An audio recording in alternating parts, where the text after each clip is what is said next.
We got to get to those two pictures. Quantez Stiggers. And they the Chargers got a guy named Tarheeb. I think that's Black Jew. What's that? Black Jew. I think he has to be to get away with that name. I'm a Tarheeb. I'm Tarheeb. Remember when Sammy Davis Jr. was a Tarheeb, wasn't he? I'm a Tarheeb still. And by the way, the other Tarheeb still. By the way, the Chargers drafted Jerry Rice's kid, USC wide receiver. I didn't even know. Jerry Rice Jr. What's that? Is his name Jerry Rice Jr.? It's Jaden Rice, I think. But that said, as great as that name is, D-back out of Maryland, I texted this to you, called in during the show.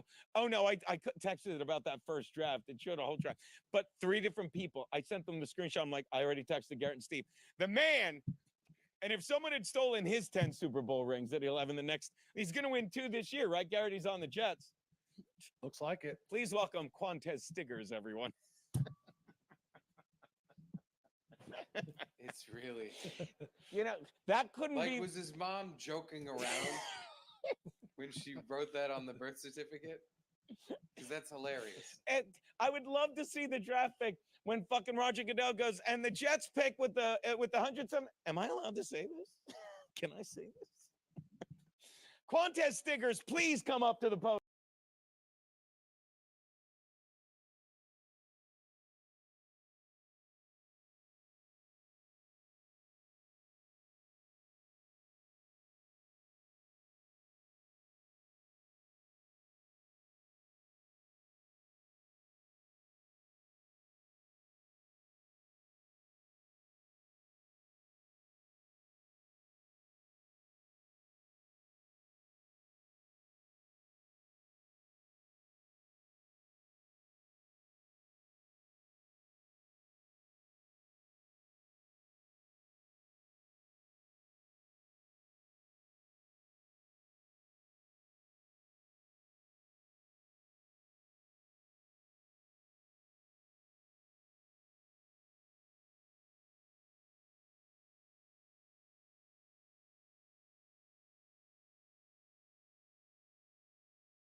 You did this weekend. You were hanging out with one Jessica Gould, am I correct?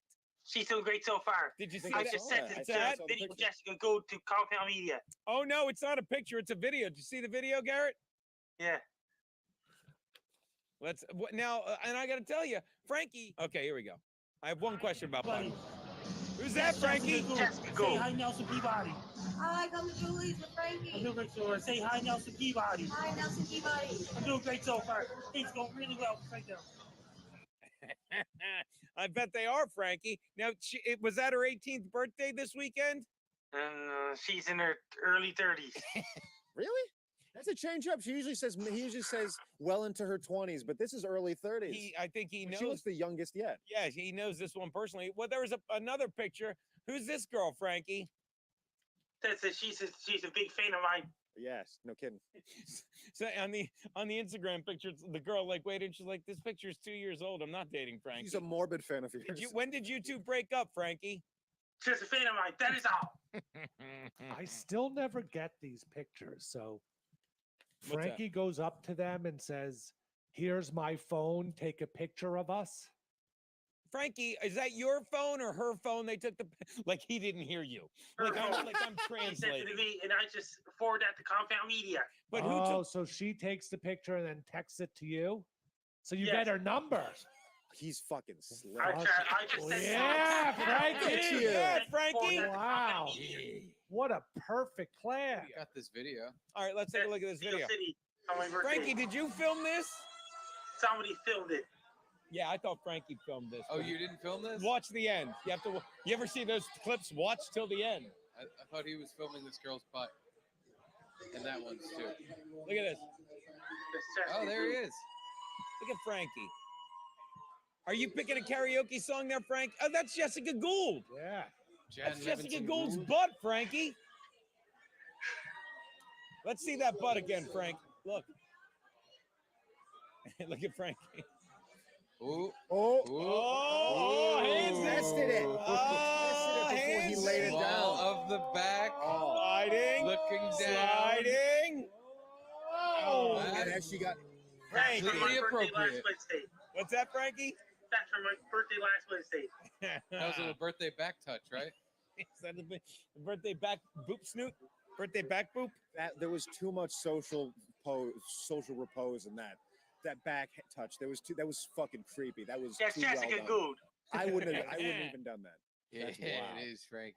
I mean, what I is love that I'm ranting about the world coming That's apart. the- And everyone's like, look, Frankie. that's an expert technique right there. You Look at think this moment's in his spank bank? Oh yeah. God for you too. Frankie, what are you looking at there? Frankie? Well, that's her, and that's myself. Yeah, that's for sure. It sure the fuck is. He said, "Are you gonna?" He said, Eat a cookie. "What's that? Get a cookie." And by the way, he wrote, "Hey, I just sent you to her Twitter. Frank, look, Frankie, look, Louie wants to say hi." Hi, Barry McCockner.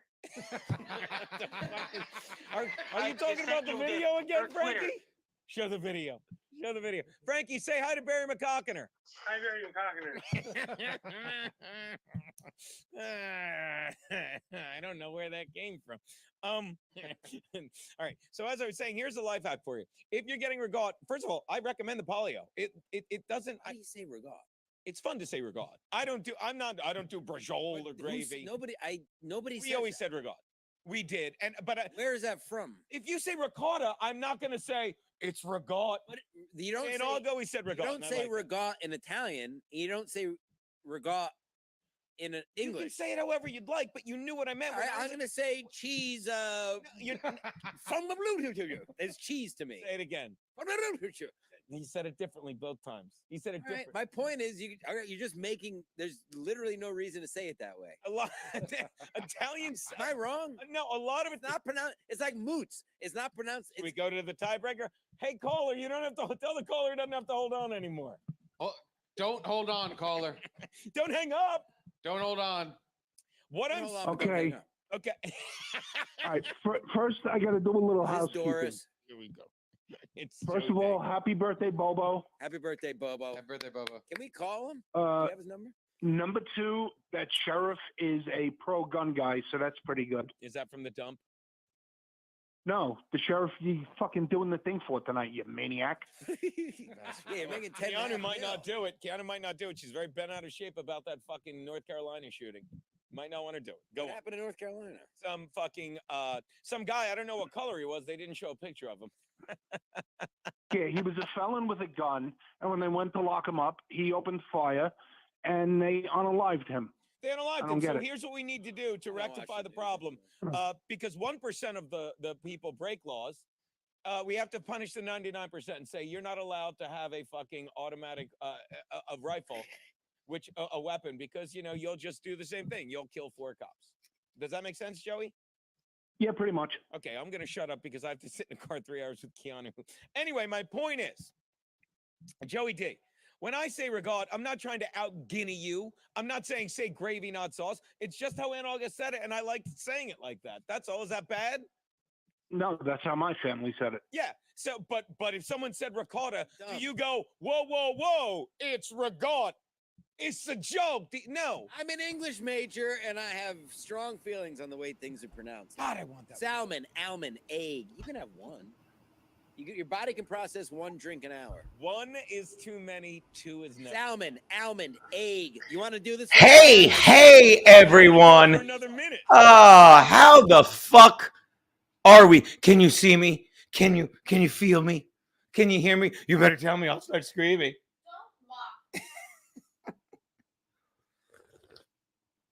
Happy fucking Greek Easter, everyone. Shout out to fucking push-ups. Thanks for the $2. I know that's a lot because I know you love I know you love sending your money to that fucking shit dabble verse. I gotta tell you what I did last night. It was fantastic. Well, first of all, do you notice anything different? Because Keanu is completely moved in. Completely moved. Diesel Cat, I see that thigh in the background. Am I wrong? It's what I shouldn't have said. I cock blocked you, Diesel Cat. I'm sorry, buddy. Am I wrong? It's what you can't see. It's what you can see. Am I right? I got to tell you, last night, I should put it up. Last night, First day I was visually moved in, I slept somewhere else.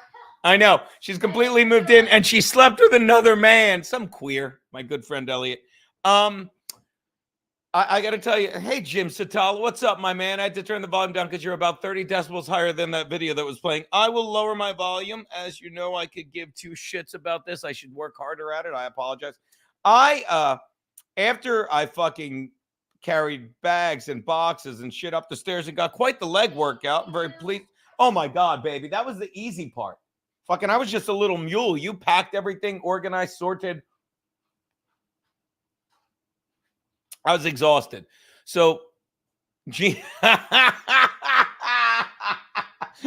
I said you slept with the man. And Keep It Cool said, Geno, some of them queers play the long game. That's hilarious. That's fucking hilarious. That ain't right. Trust me. What we need to worry about in this relationship is me hitting on Elliot more than fucking Elliot turning for Keanu.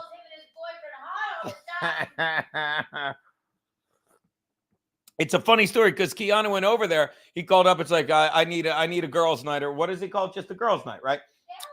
Because you know why? Keep it cool, because he's playing the long game. And Keanu's like, I'm afraid that he broke up with his boyfriend. We'll call him Lester. It's not his name. I'm Baxter. I don't give a fuck. You can. And I said, I hope not. I really like that guy.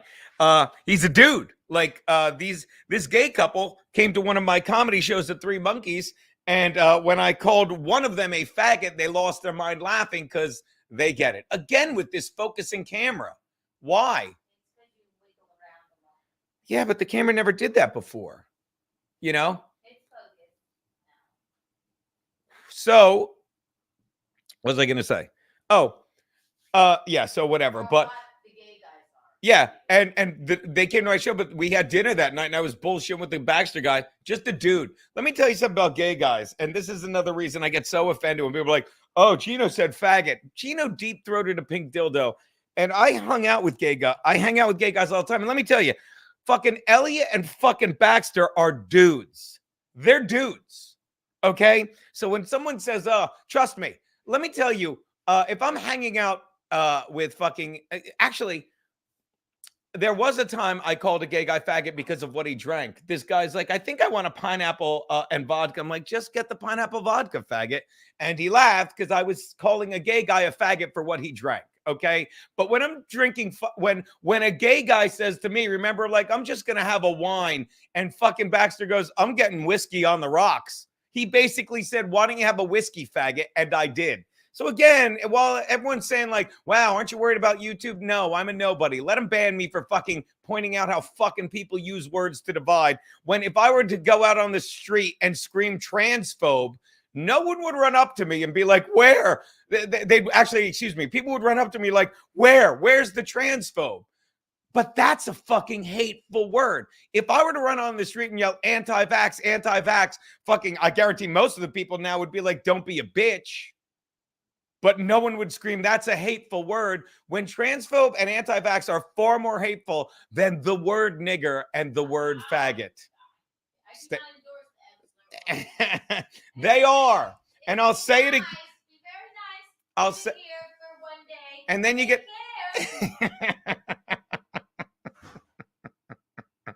Keep waiting for her to come back because she literally left to get White Claws. I know to lock it. And I'll say it again.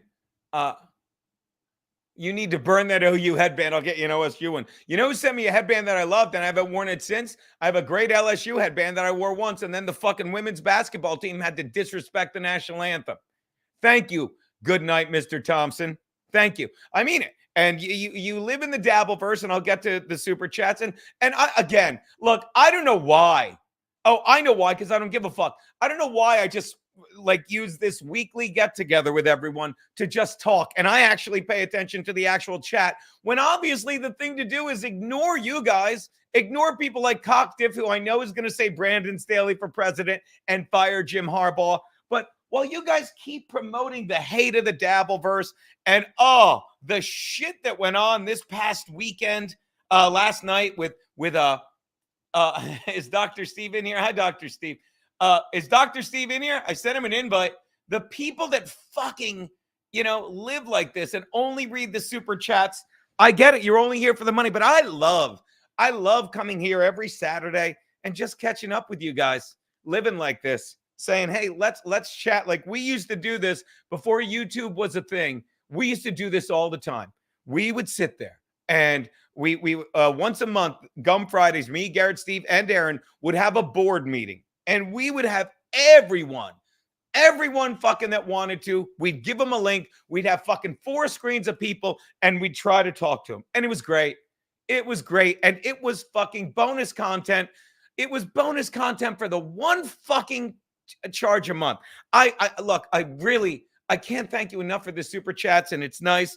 But I hate fucking, that we've moved away. And again, I get it. I'm not trying to stop progress, if this is what you want to call it, being encouraged to stay in your home and sit here on a fucking mic and talk to other people sitting in their homes, and it's fine. I don't know if that's a great one, Sydney Shaw. Yeah, why the fuck would it's like, can we the camera was literally going, can you get out of the way? Can you get out of the way? Really hot young chick behind you. I don't need an old man yelling at the clouds. But for the $10 bonus content on the Gum Fridays, we would literally have what was called a board meeting. And at that board meeting on the Gum Fridays, we would literally just have anyone who wanted to sit in there. They would come by, and you know what they would do? Where is it? There you go. Patreon Gum Friday. You know what they would do? I don't want to scroll it. We would sit there and we would talk with, hold on. I'm not looking at you because I'm trying to fix this. There you go. Save. Oh. All that work just to do this. There you go. And it was a simpler time. And then COVID hit and we fucking got, it's, to quote Jonathan Brooke of Nothing Sacred, I will turn my back to the wind in your wake, to the cold shards of the life strewn behind you. And then when we shattered society, when we split people up, we put them in boxes, we started this, and that's fine. I love it. I love being able to come here every Saturday and chat with everyone. And Keanu was on screen during the word shut up.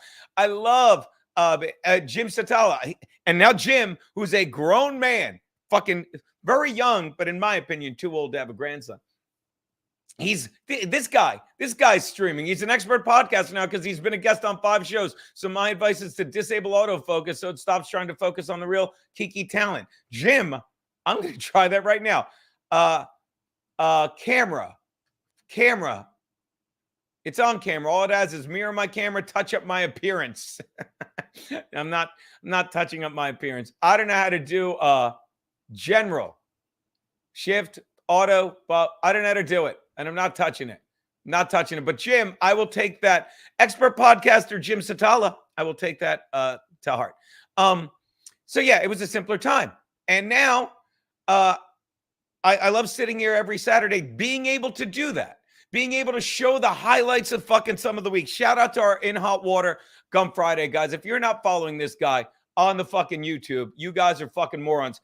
Go hit the like button, you cowards, and for fuck's sakes, follow the Gum Fridays. And there's 2 other YouTubes I need you to follow. One, and then I'll get back to what I was talking about. I'll leave this up. One is last night, while everybody was Dabbleversing and shit, while everyone was watching Pat Dixon lie, that's another thing I have to get to. I was literally watching, you ready for this? I was watching Chris Baldassano. Chris Baldassano, if you guys get a chance, and I hope you do, I'm going to go to my history while I'm talking to you. Like, I literally fell asleep last night listening to fucking Chris Baldassano's Subdivision show. Here it is. If you guys get a chance to do Control X, I'm going to put it in the chat, and I'm going to, there you go. Look, I'm putting it in the chat. Do me a favor, guys. Do me a favor. Fucking follow fucking Chris Baldassano on the Subdivision show, people. Fucking follow him because he is so good. Did I do it? Show. There it is. At Subdivisions. And all we did last night was literally watch Chris Baldassano fucking, it was 5 of us. It was me, shout out Rumblecat, shout out Don Luger, shout out Jesse James. There's a guy named Bass04, and I said it. He was just doing karaoke, and he's good at it. I'm sorry. Why is there a speck on? There's a speck on this driving me nuts. Buy me some time, guys. Buy me some time.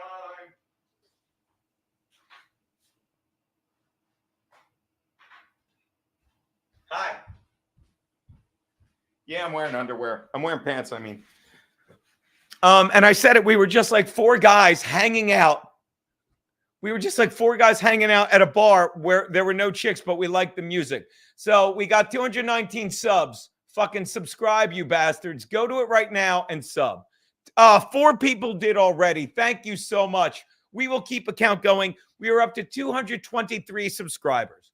And I'll get to the super chats. I want to catch up with the chat.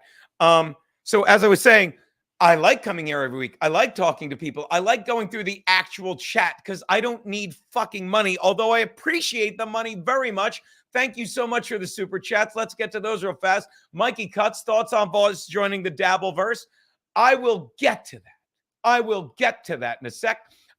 Chris Thompson, thank you for the $5. You need to burn that OU headband. Get you an OSU one. You think I don't? By the way, this is my closet now, which I love.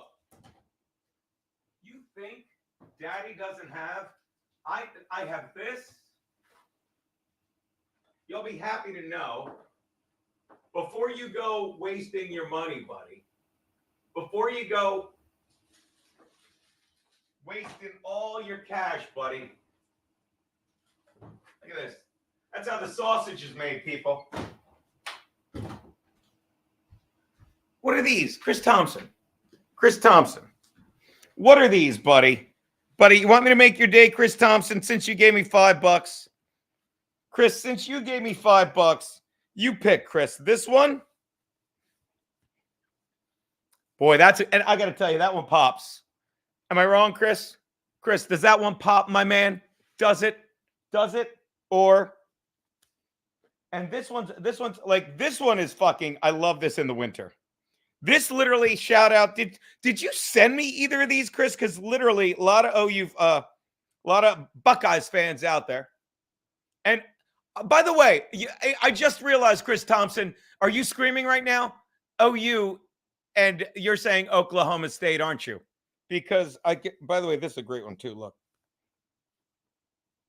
I will tell you this. If you're talking about an Oklahoma State fucking Cowboys headband, you don't have to fucking tell me. Send me an orange headband. I'd love it. This is a winter headband, though. You do this and stuff. So there you go. But Daddy's having a good hair day. So I'll leave it like that. By the way, shout out Rumble Cat. Thanks for becoming a Rumble Cat. Thank you for becoming a YouTube member. I would tell you to go subscribe to fucking Chris Baldassano's over at the Subdivision Show, but I know I don't have to because Jesus Christ, Rumble Cat was in there. It literally, I'm telling you, it should become a thing. I mean, as much as I hated fucking, what was I going to say? Oh, you know, when I always say I didn't drink during the COVID lockdown because like they're like, oh, just sit in your apartment and drink alone. No. But if ever there's an excuse, because look, I drink so much during the week, I don't want to drink. I don't want to go to a bar. I was supposed to meet Dombrowski at Dangerfield's, Rodney's, last night. And I told him, dude, I can't make it. I'm spent. But if I'm sitting at home at fucking 11:30 at night, drinking a glass of wine, and I'm sitting there talking with fucking Don Luger, and Rumblecat shows up in the chat, and it's like he walked into the bar. Rumblecat, am I wrong? And I'm like, we're like, Rumblecat's here. And then Jesse James made a late appearance. I'm telling you, it is better than, it's the opposite of the Dabbleverse. It's the opposite of the goddamn Dabbleverse, fucking Mikey Cuts. It really is, because we're sitting there listening to our buddy. He's talking to us. It's sitting at a bar with music. Ah, I knew you'd come crawling back. Hi, baby. So as I was saying, it's the opposite of the Dabbleverse. And by the way, no one, Mikey Cuts, the reason I love that you wrote this, he's not in the Dabbleverse. The Dabbleverse takes him. He's not in it. Did he? I don't even know what this means. I assume you're talking about, and I get all my Dabbleverse information from Carl from Who Are These Podcasts and My Lost Interest. I'm assuming that you're saying, I need a pen. Hold on. I'm assuming that you're saying because he fucking made a joke and he. How are there no fucking pens in here? You got 100 over. I know. Here you go, homie. Didn't make it, did it? It went on the door. Without the cap on. So I'm assuming, thank you for your patience. I'm assuming you're talking about how he said, I hate when middles fight and everyone got shitty and angry at him and all that stuff. That's what I'm assuming. Now I forget what I was going to write down after all that. That's fucking hilarious to me. But yeah, I'm assuming that's what you mean. But unless there's more, unless he decided to do someone's show. But I get all my information and I cannot recommend it enough. If you want all the fucking anger without wasting 2 to 3 hours of your life and listening to people lie, My Lost Interest and Carl. Carl's fucking entertaining as fuck. And My Lost Interest fucking makes the most concise videos and stuff. But I don't know how else he's in it. Let me know if I'm missing something. But again, as I said to Carl, you don't choose the Dabbleverse, it chooses you. And I realize I'm in it. I realize. But again, My Lost Interest made a clip of me and I was reading the comments like, oh, yeah, we all know this. No, you don't know this. Oh, Pat, somebody put in the comments, everything Geno said, everyone knows. Everyone knows. I knew. I told you years ago, and I'll say it again, and I mean it, years ago. I told you about Ray. I told you about Chad. I told you Kevin lied. I told you Pat Dixon fucking hits. Here's what, let me address the Pat Dixon thing from last night in a nutshell. Just like COVID, see how I do this? It's a straight line. Just like over the past 2 weeks when we talked about shit like just over the past 2 weeks when we talked about the vaccine, when we talked about the Mandela effect, when we talked about fucking the election, it's all straight lines, okay? And why have you fucking, I don't want to call you idiots because I want to believe it's like the election, it's like the left, it's like we know he's lying. A guy that walked up into a bar and sucker punched a guy and fucking denied it, even though there's video footage of it. Why do you fucking ask him questions and let him lie and give him money to be a liar? I guess that's your form of entertainment. So when someone says a guy hit 3 fucking women, when someone says he did it for so long that he got away with it, he walked into a bar and punched someone, fucking, when someone says he fled justice and there's video footage of him saying it felt so good breaking Geno's jaw after the police report was filed and they were looking for him, and you can see in the video he's hiding in fucking his girlfriend's apartment in fucking Brooklyn after the cop says he hasn't been home in 3 days. Why do you listen to him and be like, nah, I'm sure what he says is true? He lies. Fucking the reason you walk into a bar and sucker punch someone is because you've gotten away with hitting people so long, you think there's nothing, there's no fucking consequences. That's it. But you keep letting them lie. And then yesterday, I'll say it again. I sent it. The Pat Dixon fucking restraining order. God forgive me for saying that. The Pat Dixon order of protection that nobody asked for, that I called fucking a woman named, I can tell your name, it's Dee Marie or something, in the email, that I said, I don't want this. I don't want this. So they never renewed it. It expired April 9th.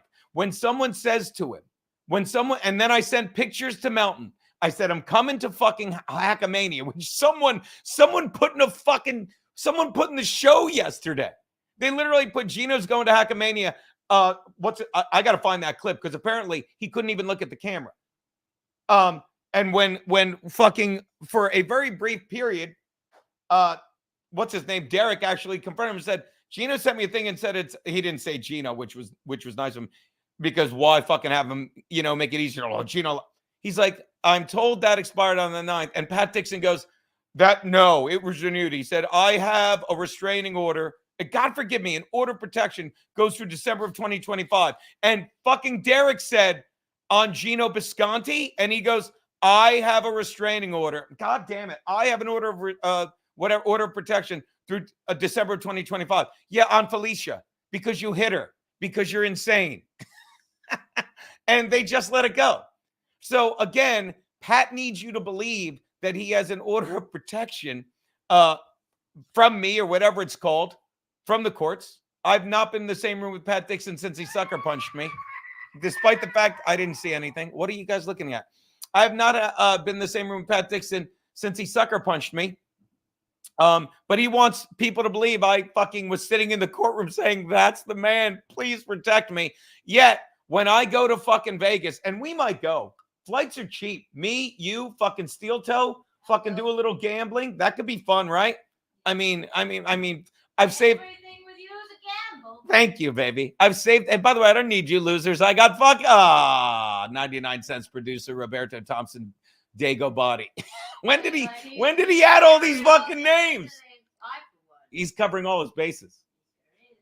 Joey Dago, Courtney Body. God.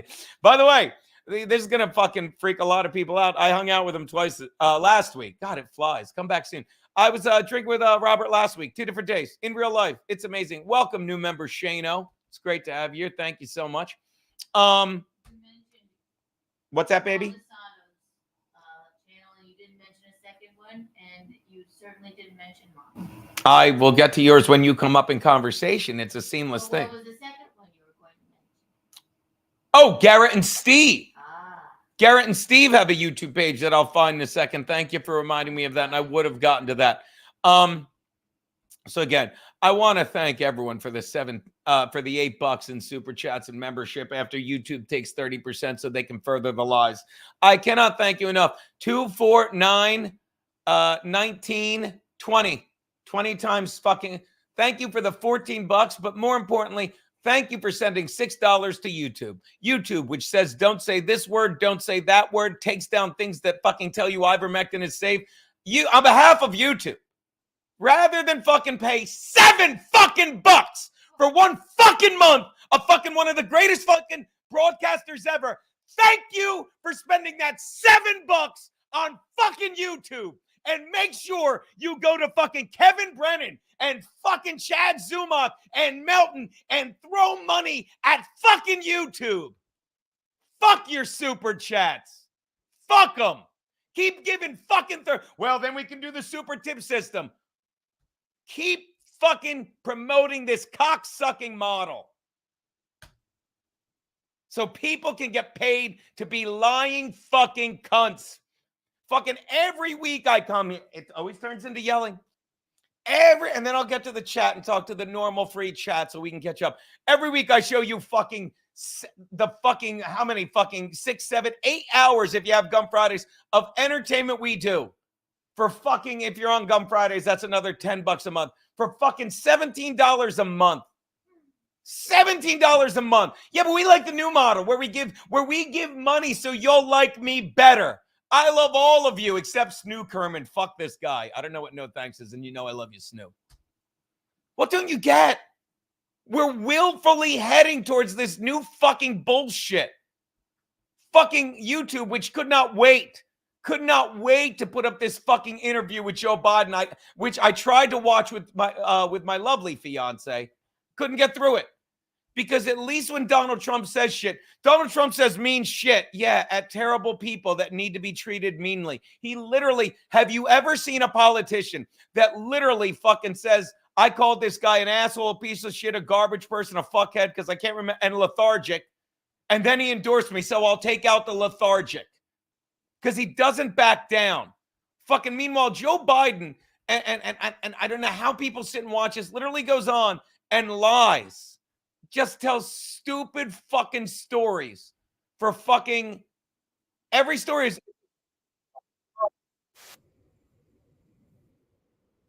fucking lie, telling some story like about that never happened that makes you want to believe he's the greatest American since Teddy Roosevelt. He's so senile when you ask him his favorite president, Joe Biden says fucking Thomas Jefferson, because that's fucking a guy that when he went to school, before the world was shit, maybe he still remembers what an amazing man he was before they tried to sell you on the lie. Well, the Constitution was written by just old fucking white slave owners. Fucking Thomas Jefferson was fucking 33 when he wrote it. Alexander Hamilton was in his early 20s. And they listen to this fucking lie from this guy. This I cannot fucking abide. If you don't get that fucking one, we showed it in the fucking best of the week where fucking Howard Stern would just say, would read exactly, Is that true? Yeah, that's what happened. But keep fucking giving money to YouTube. We're not. We're giving money to to people that we watch because we're fans. We're fans of listening to failed comics shit on other people. It makes me feel better about myself. Jesus fucking Christ. And you get what you fucking paid for. You get more and more fucking hate every fucking time. And fucking, I'd like to think people are fucking wising up. Don't get me wrong. I cannot thank you enough for all the super chats that you sent our way on that Frankie trip. At least, I cannot thank you enough for that. That was amazing. And I cannot apologize enough. I have to reach out to Frankie because there's no way he has any money left on that fucking card. Honest to God, Kiana, you were watching. How much money you think that? Because we had another hour at least left in that drive.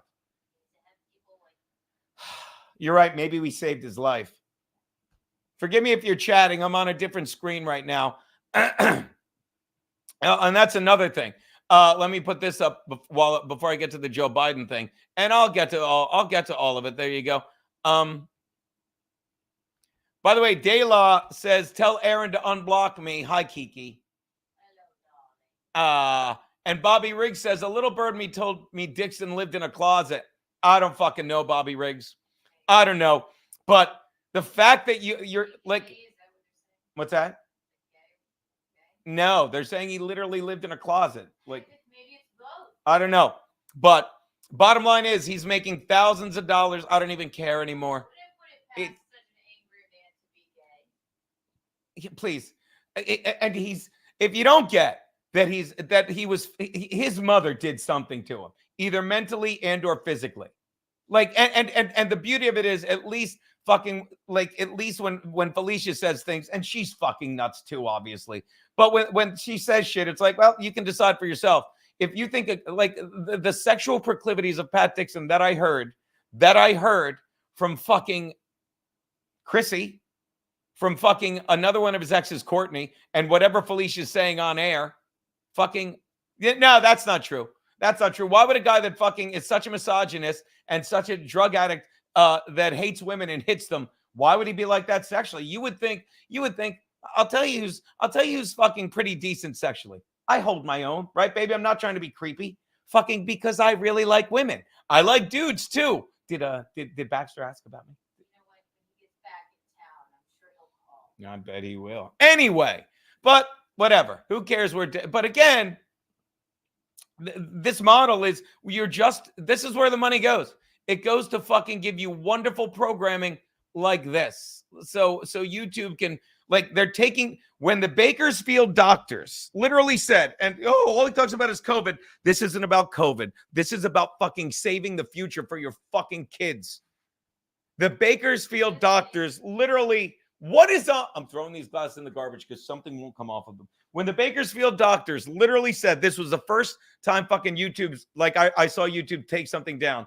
They literally said, no, the masks and vaccines. And this was before the vaccines even came out. They're like, we can't shut down the world. We need to go outside. We need to expose ourselves to this.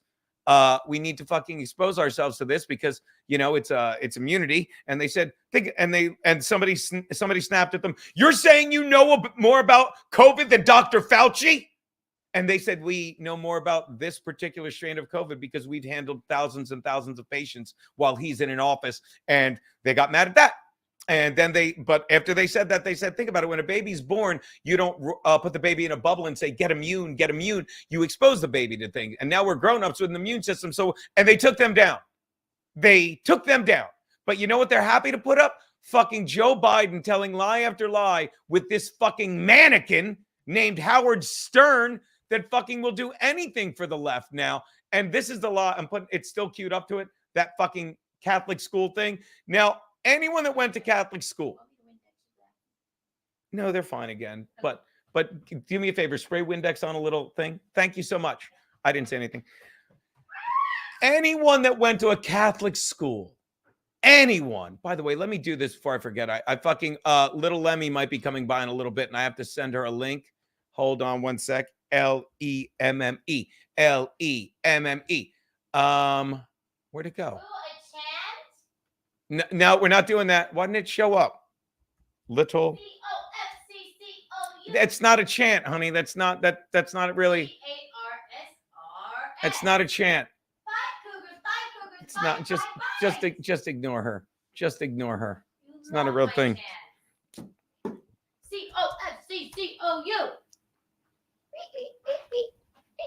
Thank you, baby. Darling. There you go. Lemmi has a thing. She'll be coming in later. Subdivision art. Nope, I sent her the wrong thing. Hold on. She's like, actually, I'm going to send that. Yeah, well, Lemmi, if you're watching, subscribe to that too while I send you the actual link.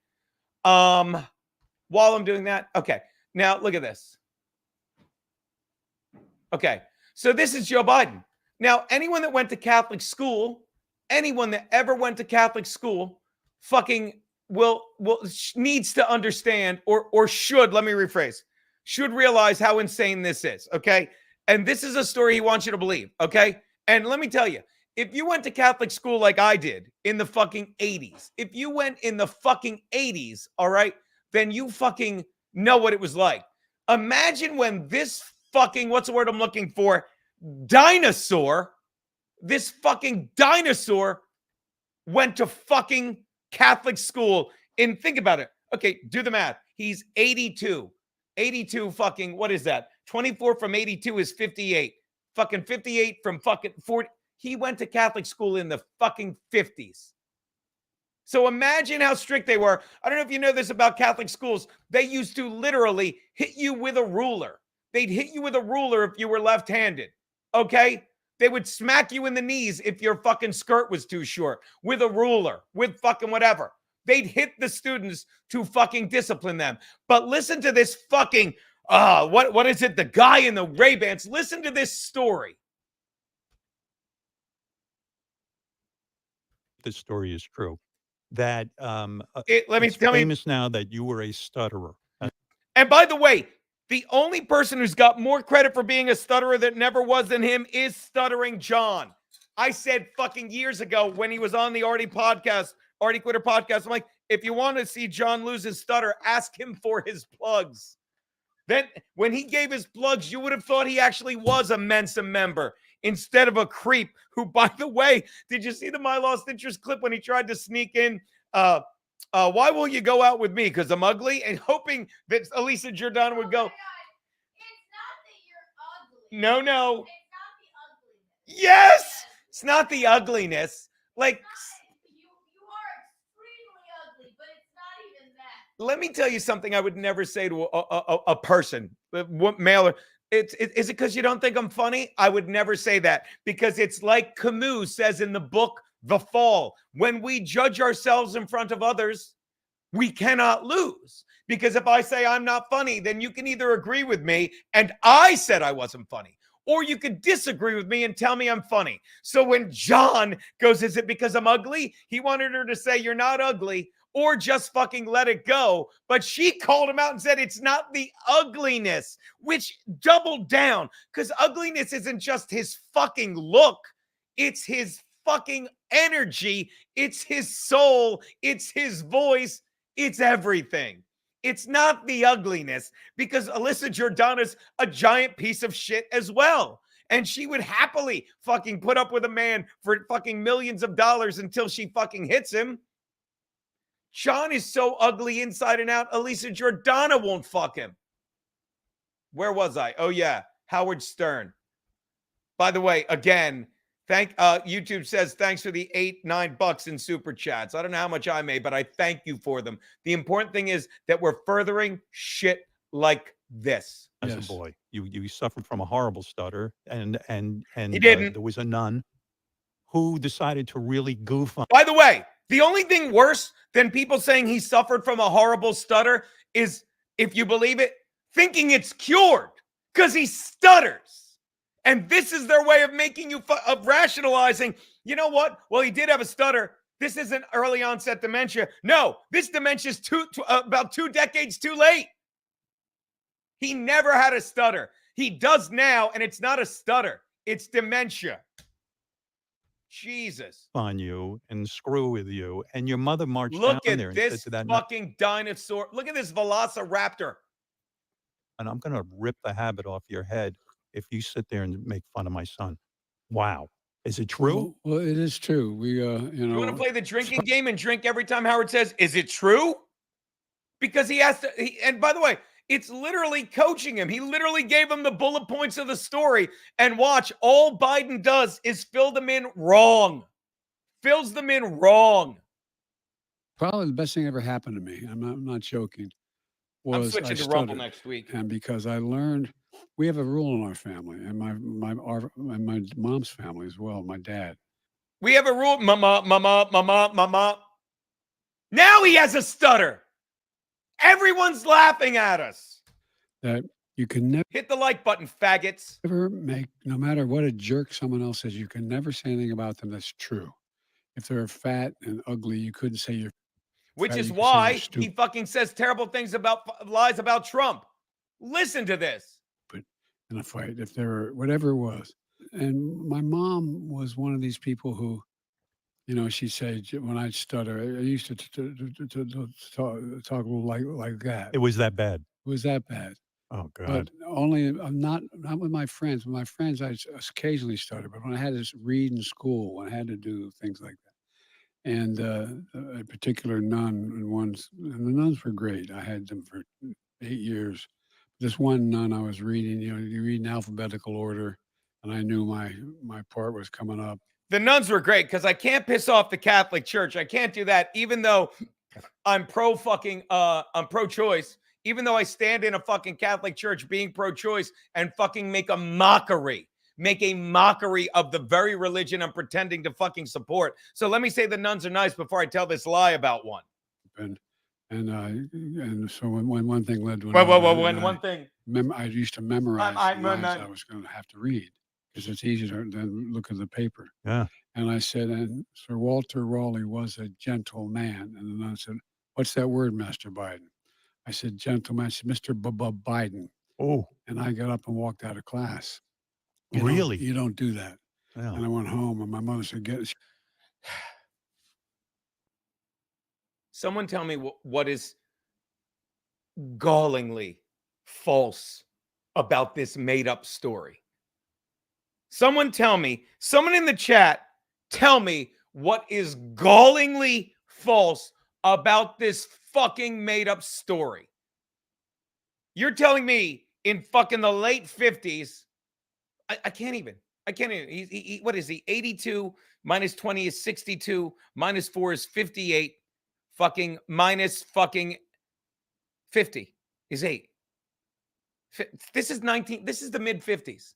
This is the mid 50s. Jesse James, good hang last night. You're not voting for RFK. We talked about that. Fucking if you're telling, I will tell you this. I was in grade school in the fucking late 70s, early 80s. If I got up and walked out on Sister Ann, she would say, where the fuck are you going? And then I'd come back and rip the habit off her head. You don't just walk out of a school nowadays. You don't walk out of a school in the fucking 80s, a Catholic school. You don't. You don't. You get kicked out. Is that better, Mauve Toaster? I don't even know what my volume is anymore. God, I don't know what. Is that better, Mauve Toaster? Is it? Is that better? Is that better? Fucking, is that better? Jesus fucking Christ. It sounded fine when Keanu was listening on her walk. Yeah, but you weren't listening to the... Or why don't I just lower the volume on this fucking thing then? Because then you won't be able to hear it. Anyway, no one... Now too low. Too low now. Well, how about that, Mauve?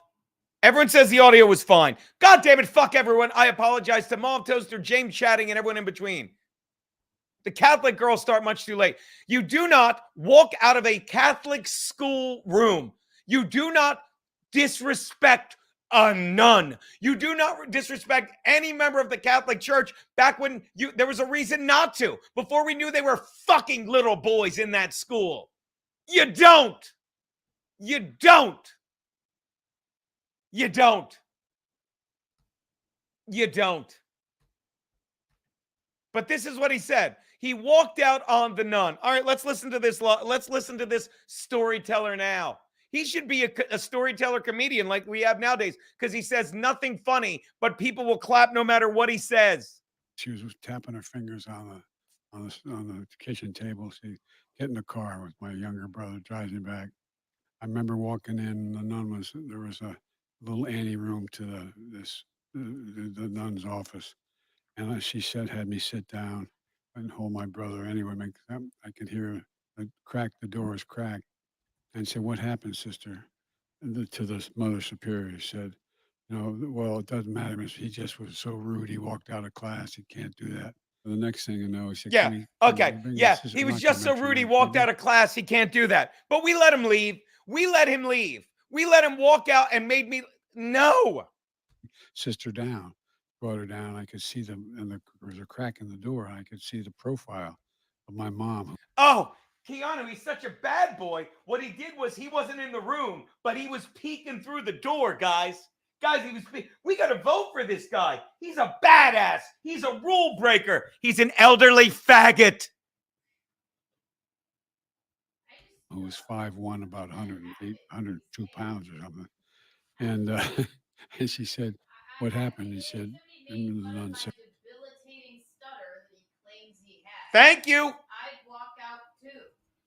And the nun would fucking pull you by your hair back into, I'll say it again. These are Catholics. It didn't. And these are Catholic schools in the 1950s. And I'll say it again. Before we knew they were fucking little boys. Before we knew it. So we really respected. Yeah, what'd you say? The little boys knew. That's really funny. And I stepped over. Everybody knew. I'm sure people knew. People sweep things under the rug. But people that, let me tell you, is it wrong to say people that sent their children to a Catholic school? I went. Yeah, they didn't know. They didn't know what was going on. They did not. So they respect anyone that sent their child to a Catholic school. Sorry to talk over you. Anyone that sent their child to a Catholic school sent them because they had a mad respect for the Catholic Church. And they're like, I want my son growing up Christian. Or more like, you just want your kids to go to the nicer school. Sure. But I just don't believe this happened. I don't believe a nun went blinded. Yeah. And he got upset and walked in. He was like, I'm gonna take a stand. Stand. Yeah, and he walked out. He wasn't reprimanded. He came back, and the nun was already defeated and said, "Well, he walked out. That's disrespectful." She would have been like, "Hey, look, you dragged. Look, you didn't even have to walk back in, Joseph, master faggot." I don't care. I don't care. It's galling that people will sit there and say, vote blue no matter who. This guy lies about everything. And the sad thing is he's lying about the past and not even lying about what he's going to do in the future. He's a fucking coward. He's a coward. That would happen. So did you say Mr. Biden? So well, I was just making a point, Mrs. Biden. I said, if you ever speak to my son like that, I'm going to come back and rip that damn bonnet off your head. Do you understand me? Wow. Do you understand? She gets up and Joey, let's go. Wow. No more screwing around. Well, the fact that you had the balls to walk out of a classroom, it says something about you too. Like, you know what? You set some boundaries. Hey, you're going to sit there and goof on me. I'm out of here. To walk out I don't of know a that I would have classroom. had the, you know, I don't know that I would have been able to do something like that, honestly. Well, I don't know about that, but it just, but it taught me a lot. And like But I they said, wouldn't. no one, in my Especially family, teachers no today. No matter what a jerk somebody was, you could never say something about that was true that they could.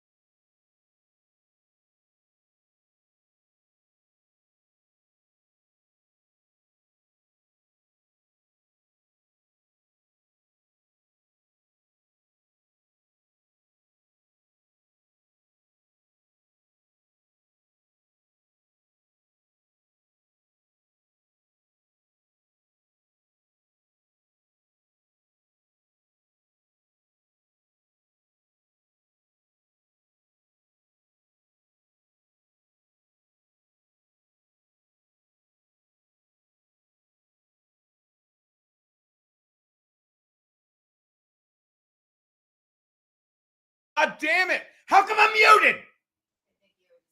I'm done. Fucking. No. I think it was just a second. I don't. How long was I muted? Lots of sound problems today. What's going on? No, you're the only one, Mauve Toaster.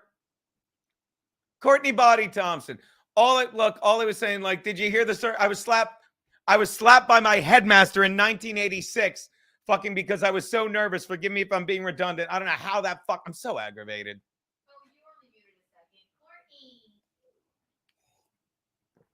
And this guy lies. And Howard Stern furthers it. Yet here we all are on YouTube, fucking making sure we don't miss a second of fucking Kevin Brennan shitting on people so we can give him fucking money. Making sure we don't miss a second of fucking Fat Tit Melton. Fucking making sure we don't miss a second of that. Listening to Pat Dixon's fucking egregious faggoty lies. And make sure we give him money. And make sure all of that money will go down to fucking YouTube. Except Dixon, he's fucking lost on Rumble. And so they can fucking feed us more of this incredible fucking lying bullshit. What are you sneezing at, baby? My kitty. Overcoming obstacles in fist fights, religion, grief, and therapy. Greatest presidents and becoming VP. Lifeguarding and meeting Jill. Oh, debate. He's such... The importance of I can't even be... I can't. I cannot be bothered with this abs smurf horse shit. Let's cleanse your palate with a tickle party with Frankie McDonald, shall we? Frankie, how we doing? And I got the Red Fest video. Frankie, you don't mind me sitting on your lap, do you, buddy? It's edited. This is great. Frankie, really, Hey, Frankie. can you back up a little, please? You're Watch this. crowding him. Watch this. Frankie, can you wiggle a little bit? It feels good when I sit on your lap like this. Chrissy Mayer. All right, Garrett, make sure Drew does. Is Drew here yet? Chrissy's not. Oh yeah, Chrissy's not here. You're right. Yeah, Watch so this. did you get the video about the Red Fest? I want to see him lose his mind. Watch this. Did you get the video? Where's Chrissy? Give me a kiss, Frankie. Chrissy. I just sent the Compound Media Red Fest video just now. just stand behind him. Look at Hey, Frankie, are you ticklish? I just sent you a video to Compound Media. Look, David, look at this. Good you goo. Good you goo. Good you goo. Hey, Frankie. All right, I'm better. I'm better. Something in your nose? Frankie, don't pick your nose on air. Frankie, what do my fingers smell like? Oh yeah, pick his teeth, Geno, and then let him stick your finger. Look at I love Frankie 'em. fucking McDonald nice. people. That all right? See, I feel better. I feel a little better, people. And again, thank you, James. I love James chatting. I feel like you haven't been around in a while. Welcome back, James. This guy always says the sweetest things. Are you and Frank in the same studio? I don't know what that means. Are me and Frank in the same studio? Oh, oh, Quest Catal. No, that was green screen. I was using his background.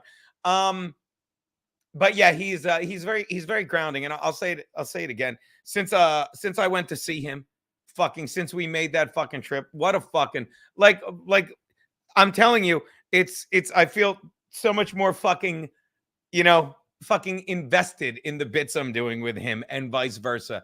And fucking, am I wrong, Keanu? You can tell he's like, it's my buddy Geno. It's just my buddy Geno. Yeah, he came to see me. He'll come again. Jeff Hillman, thanks for the $5. Excuse me, thanks for the $3.50. YouTube says thanks for the $1.50.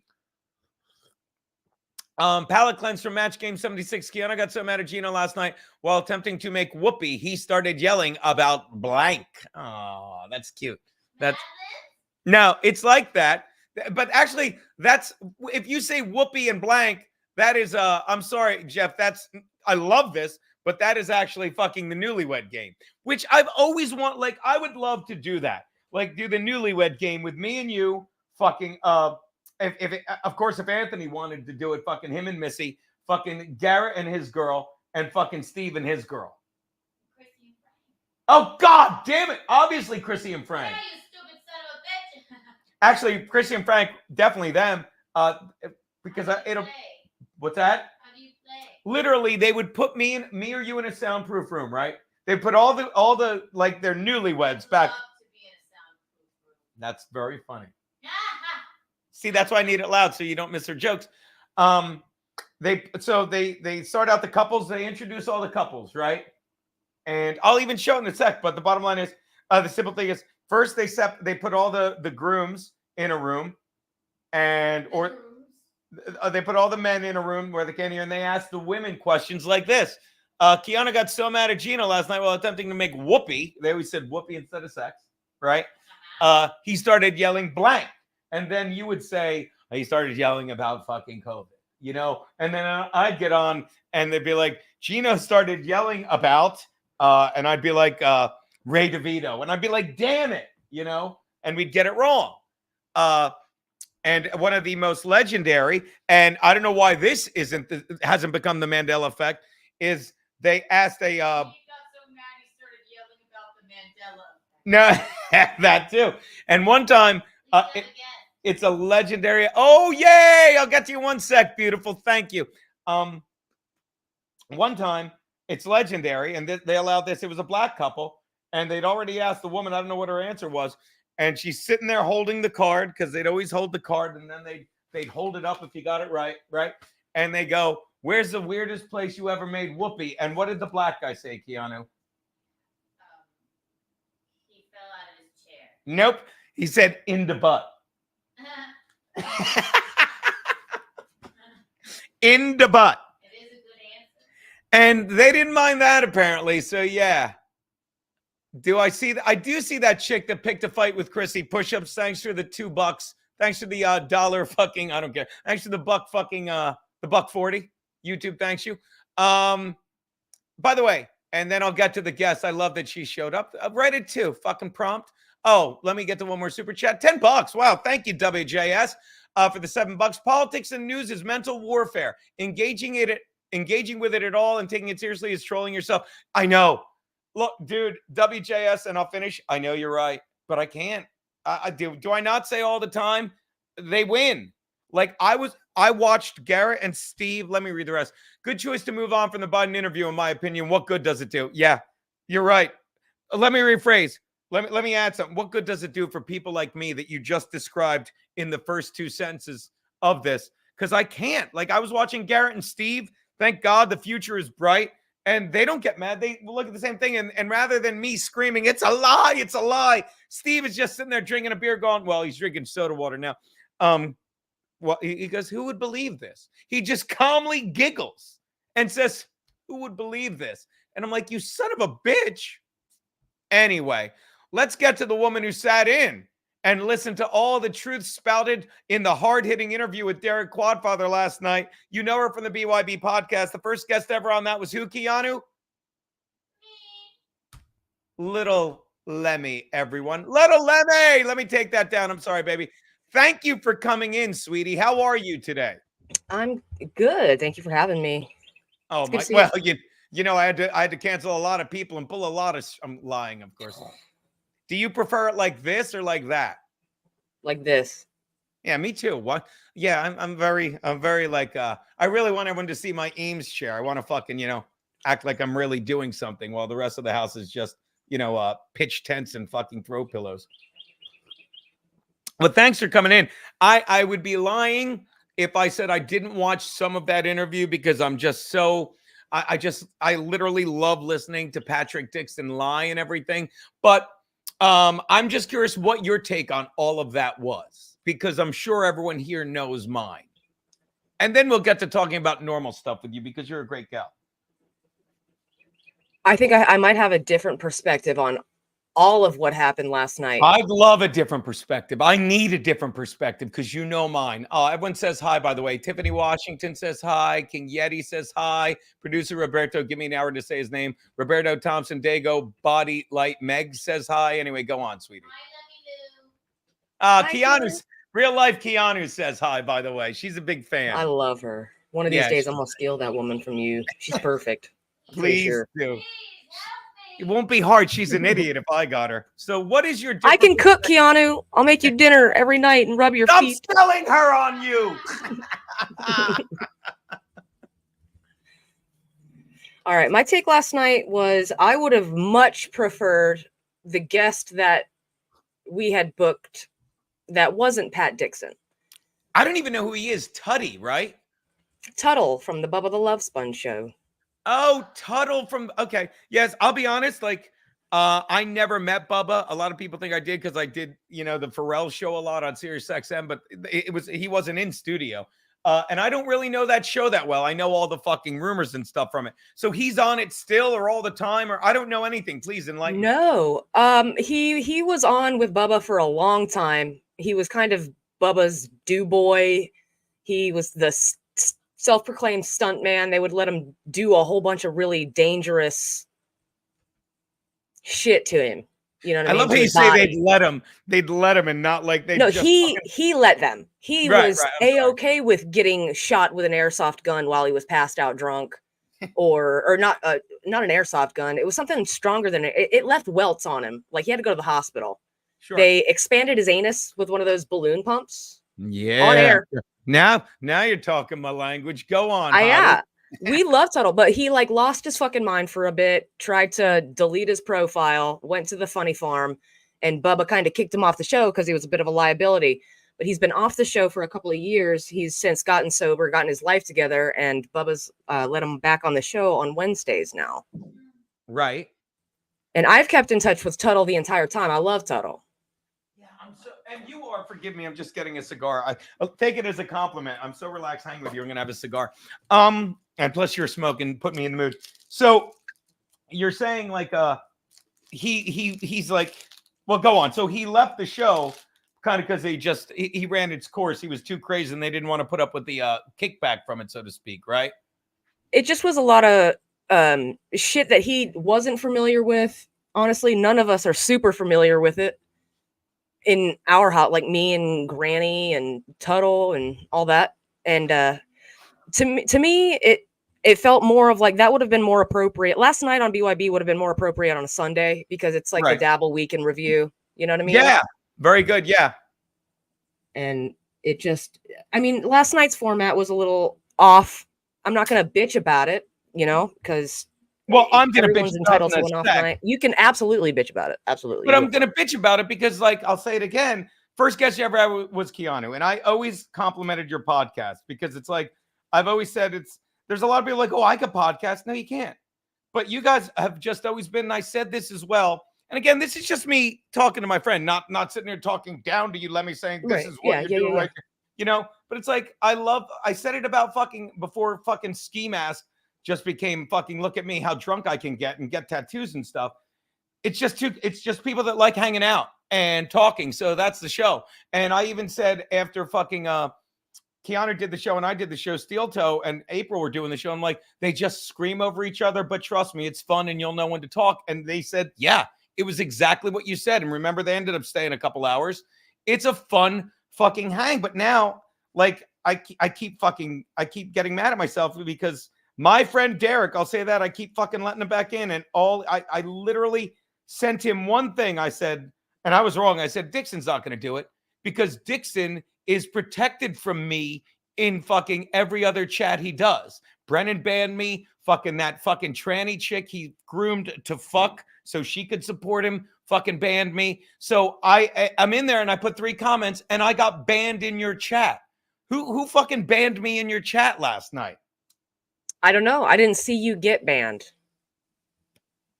Yeah, well, it was like 3 comments and I got banned, you know? And fucking, so then fucking, I go in with my other fucking ID and that gets banned because they're protecting this guy. If let's say, and by say, I mean, let me explain where I am. I've never met him, but I've known Derek for years. Been nothing, I would argue, nothing. Let him call into the show. Always support the BYB podcast. You know what I mean? Even had it out with him the day fucking Pat Dixon fucking sucker punched me, and he was dumb enough to go on fucking call into my show when Chrissy was sitting in and do that fucking macho meathead thing. Oh, you're not a real man if you don't get into fights with your family every Thanksgiving. And fucking I said that's a bullshit, stupid thing to say. Yet this is a guy that everyone is calling in and saying he hits women. He's lying about this. He sucker punched Geno, but yet they let him go on lying, and fucking Derek just lets him do that. Am I wrong to be a little pissy with Derek and say, wow, and this is what I DM'd you, and I think, you know, it's like, stay better than that, like you are, like, because I know you bowed out. He's losing his way. He's doing anything for clicks, and he's betraying truth. And I'm not trying to sound deep, just to fucking get more people to listen and make more super chat money. Please tell me I'm wrong, even though I'm not. You're not wrong, but I also I really don't see the harm in it. Okay. The harm in it? You don't see the harm in like living a lie and then you have to fucking do. I'll tell you the harm in it. Some guy once said, I don't know which quote of his to use. He's a genius.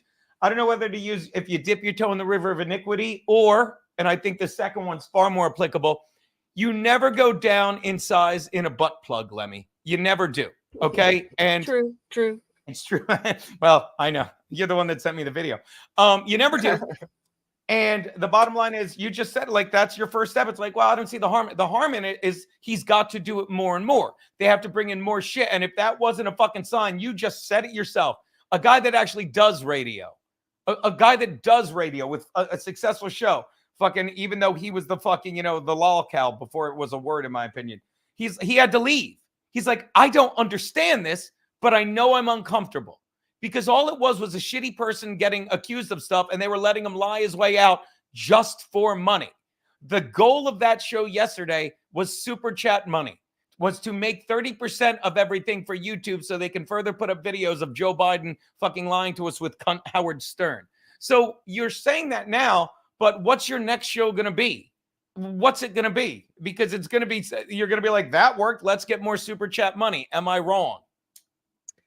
I don't know. I can't see into the future. And I'm not like well versed in all of this yet, really. You know what I mean? I'm still pretty new, relatively speaking, when it comes to this whole universe. So I'm still getting to know the players and all that. And I also have like a different threshold for shit. You know what I mean? Oh, I've forgiven people for far less than punching a bitch in the face. You know what I mean? Thank you. One of the things I put was, some other guy was talking and I literally tweeted, I want Pat Dixon to punch this guy in the jaw. And they wouldn't put that up. That I thought was very funny. By the way, I missed one. Thank you. Somebody just became a member. Oh, Dr. Chow. Dr. Chow, Adderall is molecularly pharmaceutical meth, but Nap Dixon thinks it's medicine. An elderly man chugging energy drinks and trying. Yeah. And that's, and I guess my anger with it is I say this all the time. We're over at Compound Media. We do a show where $7 a month Fucking, you get my show, you get fucking Garrett and Steve, you get fucking Chrissy Mayer, you get fucking Gavin McGinnis, and of course you get Cumia. $7 a month. But people are dying to fucking give fucking money to this fucking model, which is fine. But all you're watching is people shit on each other and people lie. And like, that's not fucking entertainment to me. And fucking people, like I always say that my favorite part of watching Brennan, like I don't usually watch, but I do fucking catch it sometimes. Like whenever he has a real person on that hasn't seen him in years and they come on the show and they're just like halfway through, they're like, I don't know what this is. I don't know what this is. Like I one time he had a guest on and he screamed about our friend Ken Mosca. He's like, because Ken Mosca is an asshole, and fucking the person goes, who's Ken Mosca? He had Maureen Langan on once and she's like, look, I'm going to go because this isn't what I thought it was. He can't have normal people on because the Dabbleverse is literally nothing other than saying we make more money, we get more views, we fucking know more people. And that's like, I'm saying you are new to this universe. And I'm telling you, fucking when Granny, you know Granny, right? You know a little. I mean, I've heard of him. You were in fact, this is weird. I met you and Granny in person, didn't I? Yes. Yeah. Okay. And you and Granny saw my stand-up show, didn't you? Yes. Pretty good, right? Let me, Your Honor, yeah. Your Honor, strike that. Strike that, Your Honor. What'd you think of that show, Lemmy? It was good. It was funny. I laughed. Yeah, it was funny, very entertaining. funny. I'll be the first to admit. Oh, Jim Stansel says hello. Fucking, and I'll be the first to admit. Towards the end, I got pretty hammered. I was pretty hammered. But now, I believe Granny, you wouldn't know. I believe Granny on one show screamed over and over again that Geno is a hack. Geno just screams the N-word on stage. And people that know me that have seen my act just sat there like, wow, yeah. Well, yeah. And then Derek tweeted texted DM the In-Hot Water guy like, yeah, he really did say that. We should start a radio war. Faggot! Don't fucking include me in that faggotry shit and your shit show, Lemmy. And forgive me, Lemmy, your show's not shit. But when it does that, it's shit. How would you feel if you were me, if two people you knew fucking, and this is my fault, and this is my problem. I'm going to be honest with you guys. I'm 55. I'm 55, and I'm used to a world where, people entertain by being entertaining. 55? I didn't know you were awake. So you understand why I get angry when I think people are normal and they're my friends, and they're like, no, you're just fodder for the latest fucking Dabbleverse horse shit. But yeah, funny? I love Dago. Funny? That's a leading question, Gene. Shut up! Is that an extra large legendary Stanley thermos? That is an extra large legendary Stanley thermos. Shout out to I've got that thermos. Tommy Karate sent me that. And I put my more, and I've told this story, Lemmy. And I love you. Forgive me if I'm if I yell, you know how I get. And I'll sit on the subway with a fucking MTA jacket fucking in the winter with this, and I'll drink out of the lid, and I'm on the Q train, which goes to fucking 34th, and I know they think I'm an MTA bus driver getting ready for my shift, They think I have a job and skills, and all I am is a caffeine addict on my way to tell dick jokes for fucking 120 minutes. No. So you understand, forgive me if I get angry, but that's just more of the bullshit that fucking, that it is indeed. We've said that, Joey Dago, stolen valor. So I guess I really have no question other than that just really fucking butthurt me. You know what I mean? I'd have been pretty butthurt as well. And I know what you mean and kind of what you're going through not on a large scale, probably on a smaller scale. But I've recently have had people who know me better than anybody in this little online world claim that I'm something that they know that I'm not because I don't like the show that they watch anymore. You know what I mean? Yeah. So yeah. I've lost a few close friends. Yeah, but see, let me ask you something. Groupthink. Okay, and let me ask you something because this is by the way, shout out. Let me give this guy love. Shout out to a filthy farmer.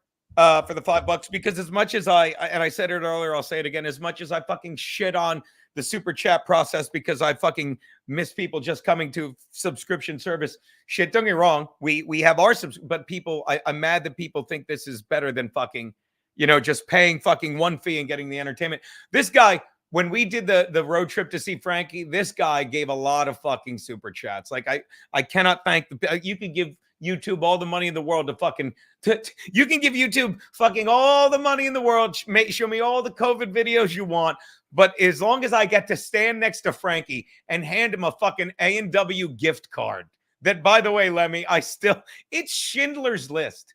It's the end of Schindler's List when he's like, this watch could have saved 5 more people. Like, I stopped halfway up. I don't know if you saw that or if you tried to watch it, because like, people kept giving money saying, I want to get on Frankie's A&W gift card. And I said, now I'm getting nervous because it was up to like $75. I'm like, I don't even know if Frankie's going to take this because he'll never take money from us. Blah, blah, blah. So they stopped. Or I'm telling you, Lemmy, there was probably another hour. He would have had a $500 gift. It goes up every time. Tomorrow it'll be 1,000.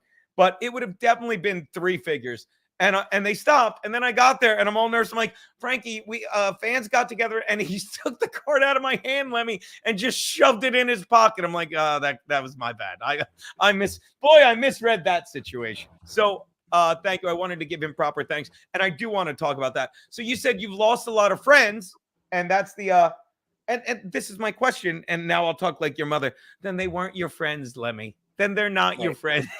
But when you say friends, do you mean actual people you know in your fucking physical network of human beings? Or are you talking people that you just know from the internet and streaming and such?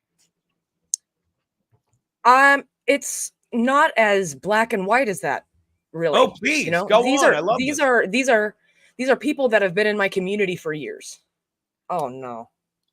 These are people that have been in my community for years. Wait, I thought this was your serious. I can't even talk because you're making me laugh. I thought this was your serious close-up moment. Go on. All right, I'm sorry. These are people that have been in your what for years? I'm sorry, I'll take you off. My community, the people that that have hung out with me every day that I've streamed, people who have sought counsel from me and I them. People I've grown to trust to a certain degree when it comes to these online doings. You know what I mean? Which is what, and this is the world we live in now. And you said it perfectly. It's like I consider them as close a friend as you can have in this fucking post-COVID society, which is terrifying in a way. But I completely understand, and it's as real as any real person would be. So please go on. Right. For them to know me as best as one can know somebody on the internet, and to just accuse me of doing or saying or feeling a certain thing or being misled into or out of certain things because they're butthurt that I don't like the same things they like. Sure. It sucks. It feels like they never really did know you. It feels like everything that was spoken about in the past was kind of a lie or for pretentious purposes, and was the only reason we were friends is because we watched the same shit. Yeah. And if so, that's fucking dumb on your part. And you're taking it out on me. Like, I'm not the one going around judging people for the content they watch. And by the way, they have now turned into the people who hated me. Let's just fucking get down to like real. I don't like steel toe anymore. It's a thing. I don't care if you do. Whatever. People like it. People don't. I did not. And I have no problem with that. But that is so fun. Like, can I? Yeah. And look, please. I fucking nothing makes me respect you even more, Lemmy. Like, and by the way, feel free to send fucking Granny if you know he is the link. I don't have any of his fucking information. If he wants to weigh in on that, I think he's a fucking opportunistic fucking drunk, whereas I'm a lazy drunk. But yeah, getting back to that, it's like, so what did he do? What am I missing? It's been an accumulation of things. If I got into it, I would just end up being a ridiculous human being, just bitching about shit that's not really important. It fizzled out for me. It wasn't what I used to love. You know what I mean? Right. The hypocrisy of a lot of shit just got to me. Like now with the whole Pod Awful thing. I don't even know what Jesse that is. P- I'm happy to say. Jesse PS is one of the biggest fucking trolls in the world, and I like him for it. I like Jesse PS, but I know who he is and kind of like what the shit that he does. He's giving Aaron sound advice that all of the people who gave a shit about him have been giving to him for the last 4 fucking years. And he said, "Oh, shut up. We don't give a fuck. Me and April don't give a fuck what your opinions are about my show." And now he's listening to somebody who legitimately hates his fucking guts and going, "Oh yeah, actually, I fucking should do that." That in itself is a fucking just another slap in the face. It feels, that's the kind of shit that makes me not like the fucking guy. His content's gone down the shithole from what I'm used to. Here's the thing, and this gets to why I bring you in. Like, I got so and I'm being honest with you. What Granny did, what's the word I used? I didn't say he's a fucking lying cunt. I'm like, and I get butthurt. Is that not what I said? I'm genuine, and I'm fucking not only old school, I'm old, period. And this is how I always handled my shit. Like, I had a tweet this week, and then I was texting with him later, and I invited him on, but I had to bump him because you're here, Lemmy. Dr. Steve, I'm kidding. He said he couldn't make it. But no, I'm kidding. Lemmy, I love you. But that's my thing. Like, I will get mad at people. And that's another thing these boxes foster. Like, the fights you're having with Steel Toe, it might have been different if you had it in real life, in a bar. You know what I mean? Like, I'm not having fights with Steel Toe. I just stopped liking the show. Right. I didn't shit on anybody in my community because my community is a lot of people in there are from Steel Toe. Not everybody, because I have my own community from Twitch, but a lot of them are. A lot of the close ones are. I don't judge them or shit on them. Granny likes Steel Toe still. Yeah, of course. This would be a good time for me to promote your fucking Twitch, but I'm terrible at what I do. What is your Twitch, Little Lemmy? Little Lemmy, Twitch TV, twitch.tv/Little Lemmy. LITTLEMMI. Right? Because some people would spell Lemmy LEMME, as in Luby, Lemmy, Lemmy, Luby. All right. So, yeah. But again, I don't know. And this is why, like, I'm older. I don't get how you handle these beefs, but I handle beefs in real life. Like, I will, like, all the people I've ever had fights with. Like, and that's another reason Pat Dixon's a piece of shit. Because and the other thing about me is, unlike the Dabbleverse, I've never lied. And it sucks to be a guy like Pat Dixon because he lies so much. Like, he doesn't even know who he is or what he's saying anymore. And that's fine. And I'll be the first to admit, fucking Garrett and I love that I have Garrett and Steve. I love that I get to go and hang out with these guys in a building every fucking day, and fucking they bust my balls about fucking Pat. And Garrett's like, you got to let it go. He doesn't scream like it's easy. He's like, you just got to drop it. And Steve's like, Steve one time said we're drinking in a bar together, not in blocks. And he's like, no, I think you either let it go or you fucking do what you want to do and you hit Pat Dixon with a bat.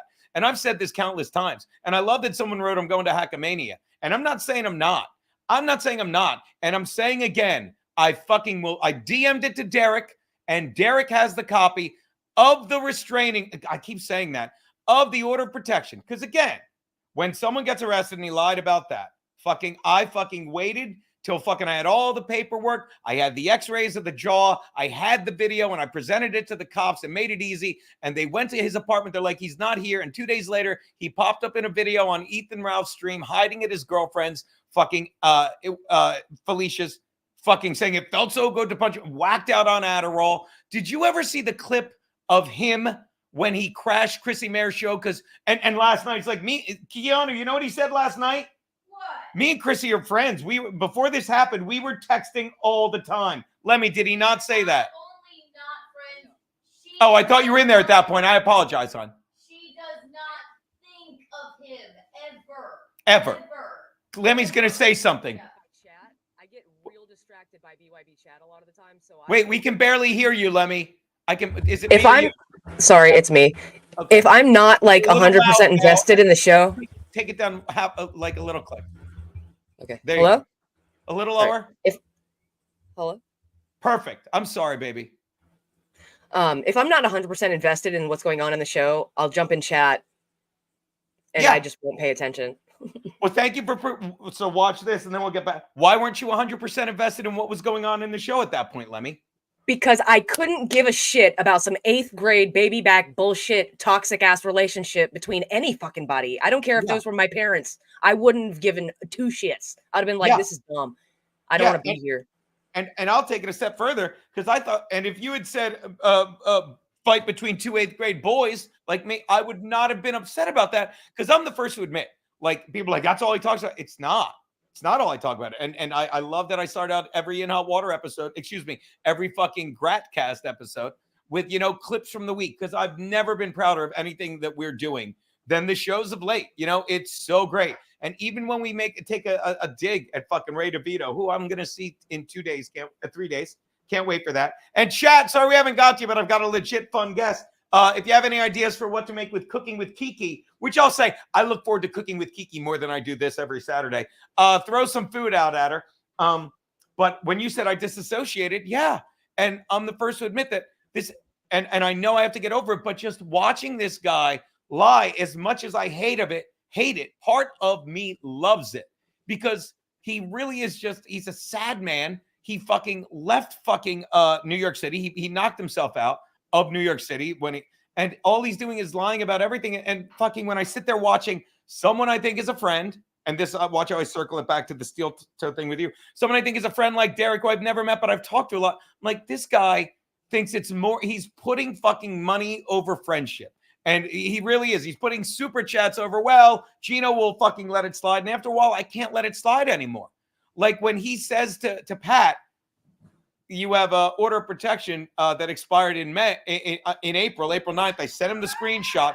I have the autographed paper. And Pat Dixon literally smugly says, well, that's not true. Like, you can look at it. He's like, it's a matter. He's like, I have a paper that says it expired the 9th. It's like, no, it's the 25th of December, 2025.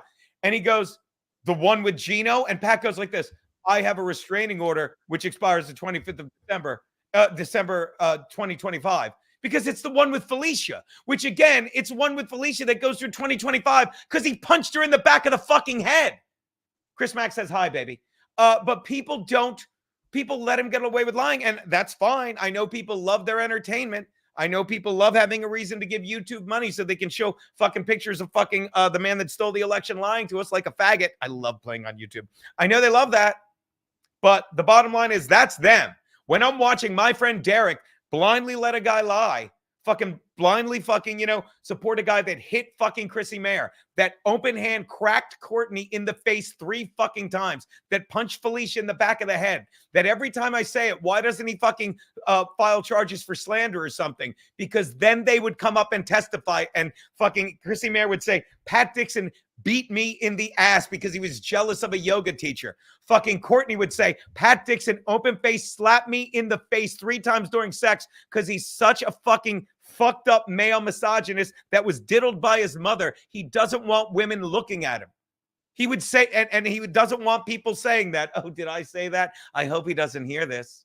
I hope he doesn't hear the story about how one woman said, Pat Dixon said, asked her to suck on his tits while he jerked off because that's the only way he could come. I hope he doesn't hear that. That's a fucking man that was diddled by his mother. Okay. My mother gave me great head. I have more respect for women than any. In fact, I didn't even let Kiana blow me that long because my mother said, be a man. I'm kidding.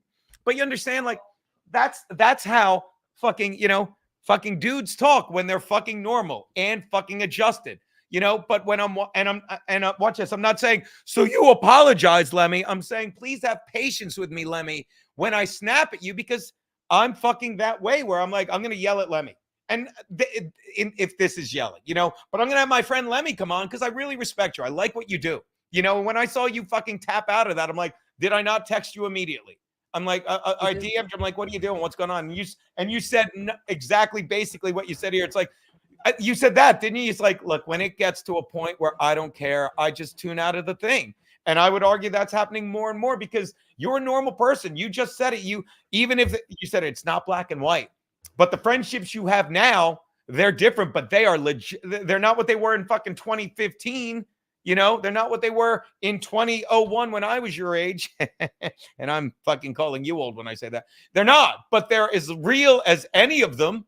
And you have to handle them differently. I get that. So I get that you fell out of fucking, whatever the friendship, whatever it was with Steel Toe or fandom or whatever. I get that, but the bottom line is when I see it, this is how I react. And a lot of people are like, Geno's a whiny bitch. No, I'm just stubborn, set in my ways, and I'm not sitting here saying this has got to stop. I'm like, I know this is where we're heading, and I miss the old ways, and I still try and, the old ways are still out there if you want to fucking pursue them. Like, did I not, the first thing I said when I met you, did I not call you Dabbleverse royalty? Was I not fucking, did I not give you a big hug? Was I not like, and I still am fucking, watch me gloat. I've met this woman. I'm friends with fucking Lemmi. I know her more than I know fucking Derek, and that's why Granny, I'll say it again, that's why he fucking butthurt me when he's literally doing shit. Why would you say that? Why would he say that unless he's like, what works? Fucking works me saying, he's like, and he called my act boring or something. And I'm like, you could say my act is unfunny, but my act is fucking not boring. Look, Jaquan, you want to see my tiny dime-sized nipples? Look at it. I have tiny nipples. They're tiny. They're dime-sized nipples. Yes, Jaquan. Fucking when God made me, he forgot the nipples, and I was going through whatever the shoot is, and he's like, quick, throw these dimes on him. I don't want to look like an asshole. To be fair, butt hurt me. Sorry. Go, Lemmi. I'm sorry, babe. To be fair, it doesn't like break kayfabe or anything like that. But I think Granny is just trying to be argumentative for argumentative's sake, just to poke you or whatever, because he was outside drinking with everybody when you were doing your set. He was outside drinking with me fucking before my set. It's a guy I've drank with. You understand why fucking if I'm him, like, here's the thing. This is why I'm stupid, because I keep forgiving Derek, because he'll call and be like, well, it was just a joke. I'm like, all right. I just gotta, you see me. I'm like, I gotta stop being so thin-skinned, but fucking then I call him a hypocrite last week when he's like, Geno's being thin-skinned. Because no, I'm not. If you attack my show, which is my kid, I'm going to defend it. If you attack my act, which is my kid, which was, that case, I'm going to defend it. He sure got a little pissy when they started bringing his daughter into it, right? And I'm not bringing her in. I didn't even know he had one, but it's common knowledge now. Did he not get fucking, very angry and defensive when they brought his actual daughter into it? That's common sense. It's like, she can't defend herself. Why do I fucking let Keanu, when people are always like, Gene, fucking, you got to fucking talk to Stuttering John. Keanu can handle herself. She's really good at this. You ain't let me do nothing. Yeah. I do whatever I want. And do I ever say, tell me, unlike somebody who says, don't say this, and I don't like when you say this, tell me one thing I've ever said, don't do that, Keanu.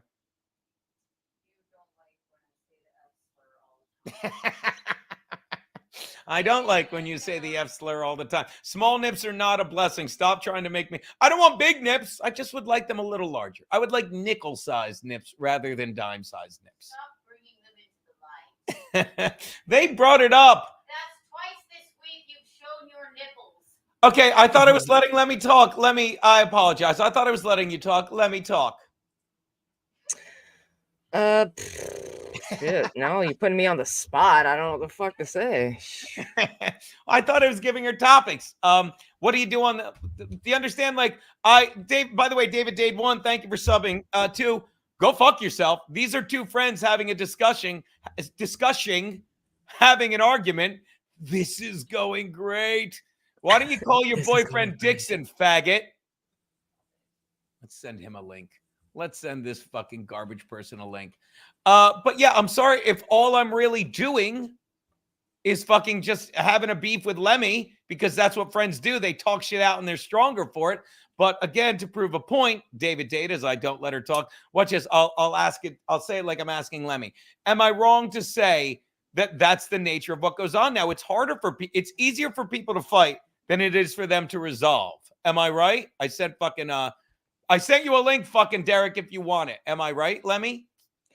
Generally speaking, in this atmosphere, yes. But me, for myself personally, no, I find it very easy.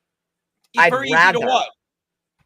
To talk things out like normal adults and not fight, have a discussion and come to an amicable, just ending to it, compromisation. I'm a big fan of it. Sure, but I'll agree with that, but I'll also say, given the nature of out of sight, out of mind, I would say a physical or fucking face-to-face interaction like this, it's a little more fucking concrete. it lasts. Absolutely. It means a lot more. You know, when Yes. fucking I say something to someone on the excuse me, on the phone or in the chat, trust me, how many times has Derek gone right back and just fucking, you know, been fucking, you know, deceitful or duplicitous, you know, and fucking pissed me off? Like, if you don't think fucking him like banning me in the chat, and I'm not saying it was him, but I know he's gonna be like, oh my God, like I didn't know. Who's the mod that banned me in the chat from BYB? Is it anyone we know? The only other mod that I know, I don't think would. Well, I was. Somebody banned me. Oh, you're saying it was either the mod or fucking Derek?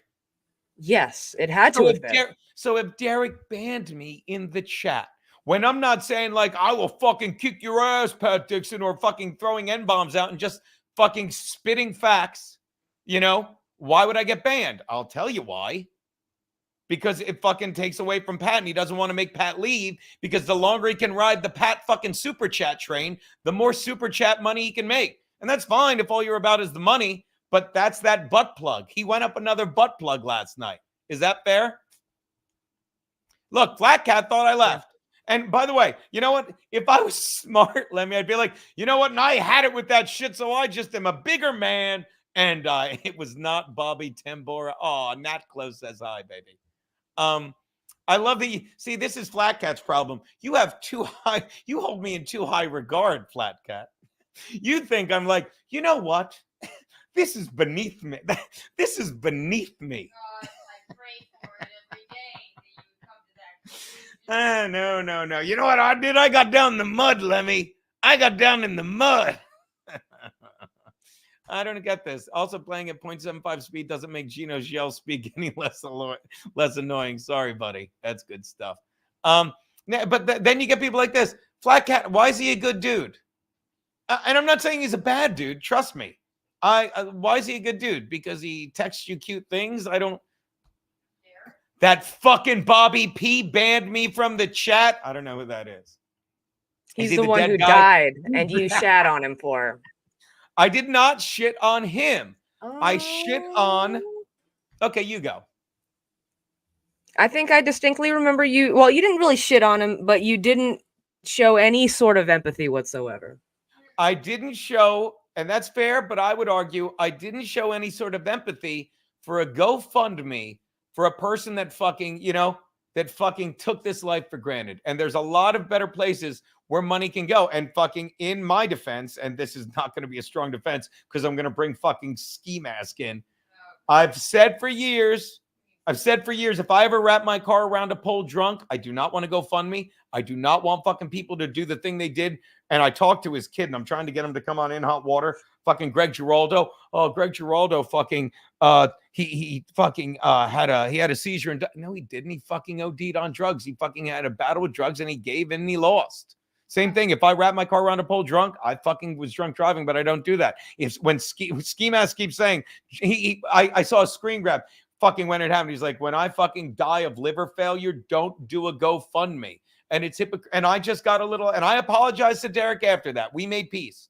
But I said, when he said, I'm like, I'm not giving money to this fucking GoFundMe. Not doing this. And then I'm not even getting into the shit I heard about this guy after he died, about him and his kid. I'm not even getting into that. And it's nothing sexual. Don't be gross, people.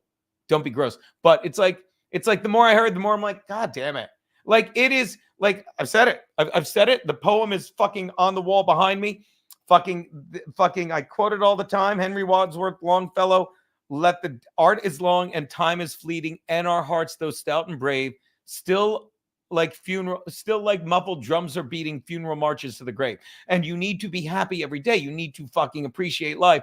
And fucking with all that's going on in the world right now, when the Ukraine and Taiwan and the Jews need my money, I can't give it to someone who fucking didn't respect life. If I may. Please, Keanu. And Lemmy, you probably have an opinion on this. If you'd like to sit on that was fucked. It's not about the guy that died, right? It is. What it's about is he said, could you just plug this GoFundMe on your show? Derek did not ask you for money. I'm not asking my fans for money for I that. think it was so, okay, fine. That's fine. Derek said to you, all you had to say was no. Instead, you made us feel bad about our dead friend. Yeah. It's about them. Yeah. that you made them feel bad about it. That's just I so wasn't- unnecessary. I It wasn't- doesn't matter what he did in his I life. wasn't trying to make them They're feel bad about their grieving. dead friend, though. I know, but they did. And I'll say it Yeah. again. Then you haven't put enough people in the ground. I love you, but I disavow Shall I go? that. Okay. Shall I go get the picture of that family on the wall and tell you how they died? Wait here.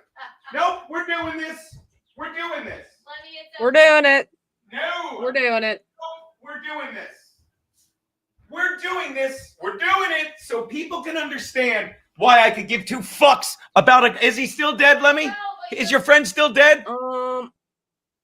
You still dead, bro? Yeah, he did. So are they. Now let's compare these four people.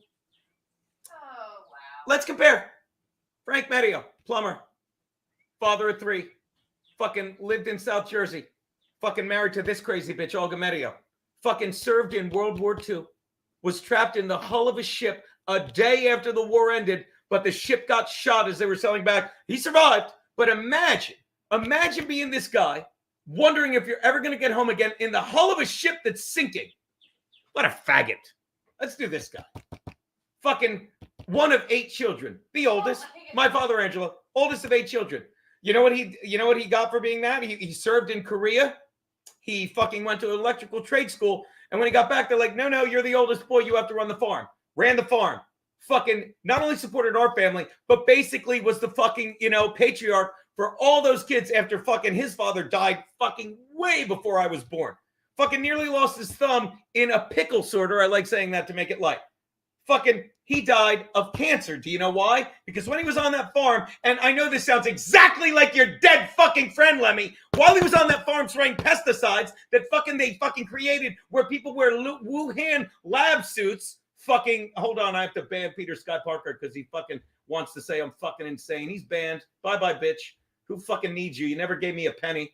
Fucking, while he fucking, was spraying pesticides that they fucking tested on people. I can't believe it. He's white. I thought it was people. He fucking would go on to die of lung cancer. My mother, Janie, was a fucking teacher. A teacher for 42 years. 42 years. Never fucking called a kid a stutterer. Never. Fucking raised me and my fucking brother. Turned a blind eye when I was jerking my brother off under a pink blanket. Fucking she got fucking leukemia from a chemical plant that just dumped shit in the fucking river right near our house, and she got leukemia right as he was in hospice care. Didn't even get to go to his funeral. You know what Aunt Olga did? Lived to 94 and buried all fucking 3 of them while she raised fucking her 3 sons and me and my brother, although we were well over fucking 20 at that point. But those 4, fuck it. Tell me the fucking tragic story of your dead fucking friend, and they never got to go fund me.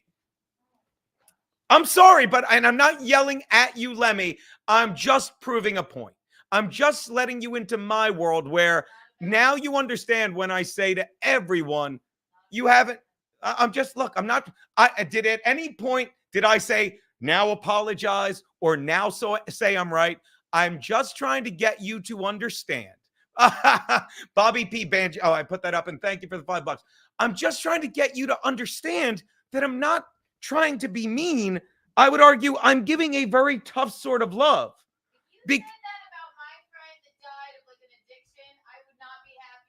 You didn't ask me. You didn't. By the way, Bob Fan of Patrice, thank you for the $20. Jen Don.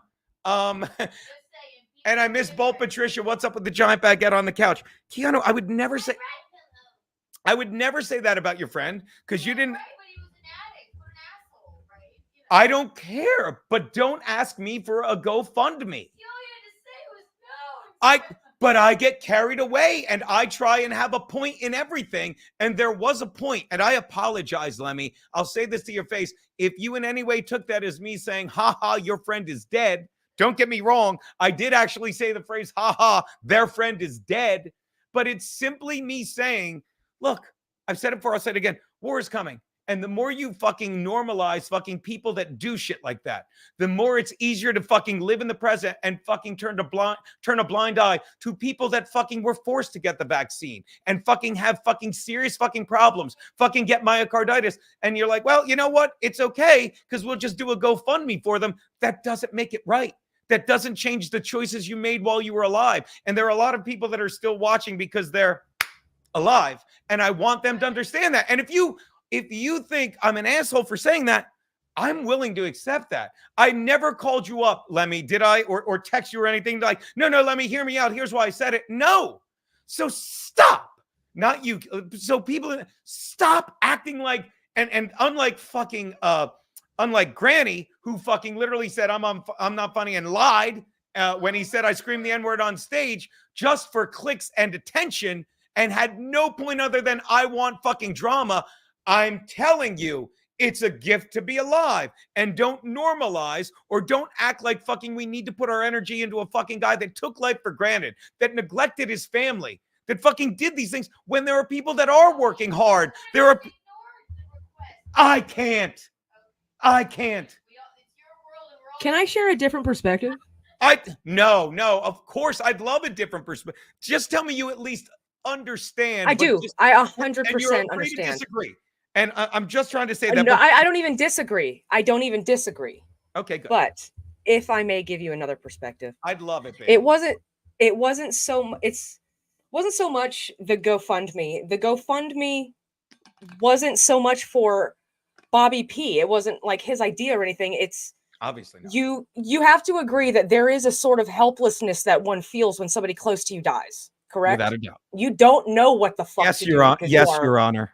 Yes, Your Honor. in the throes of grief. That was the only thing that we felt that we could do. Yeah. In the throes of our grief. That was us trying to make it sting a little less, being helpful, to maybe his baby mama or something, help with the funeral or whatever.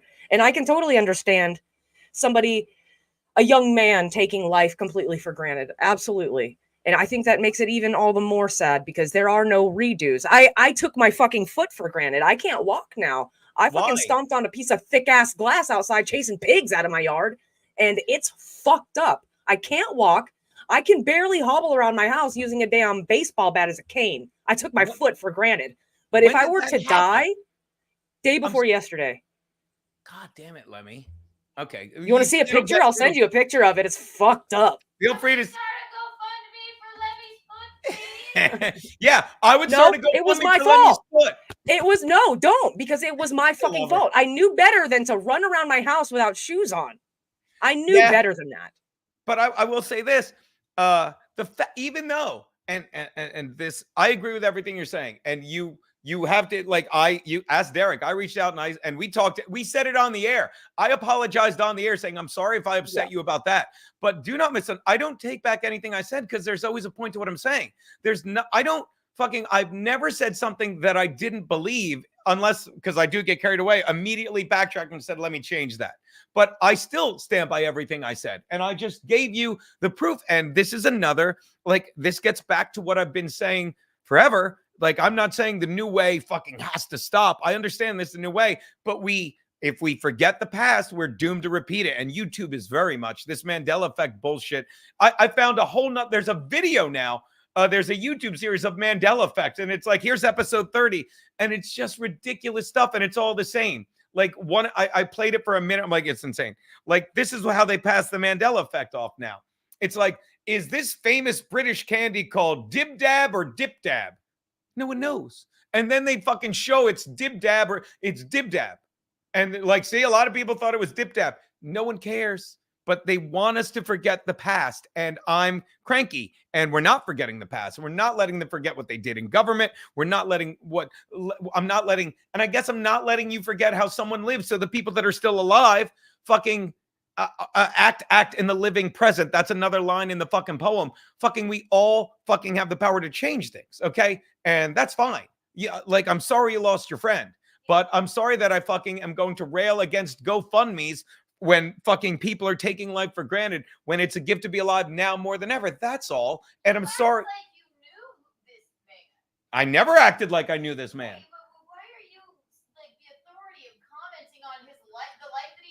Who the fuck said I'm the authority of commenting on it? I'm the authority of me, and I will say what I want to say, and I will gladly discuss it with you and Lemmy about it and tell you why I said it, and then bring fucking pictures to show you why I'm like I am.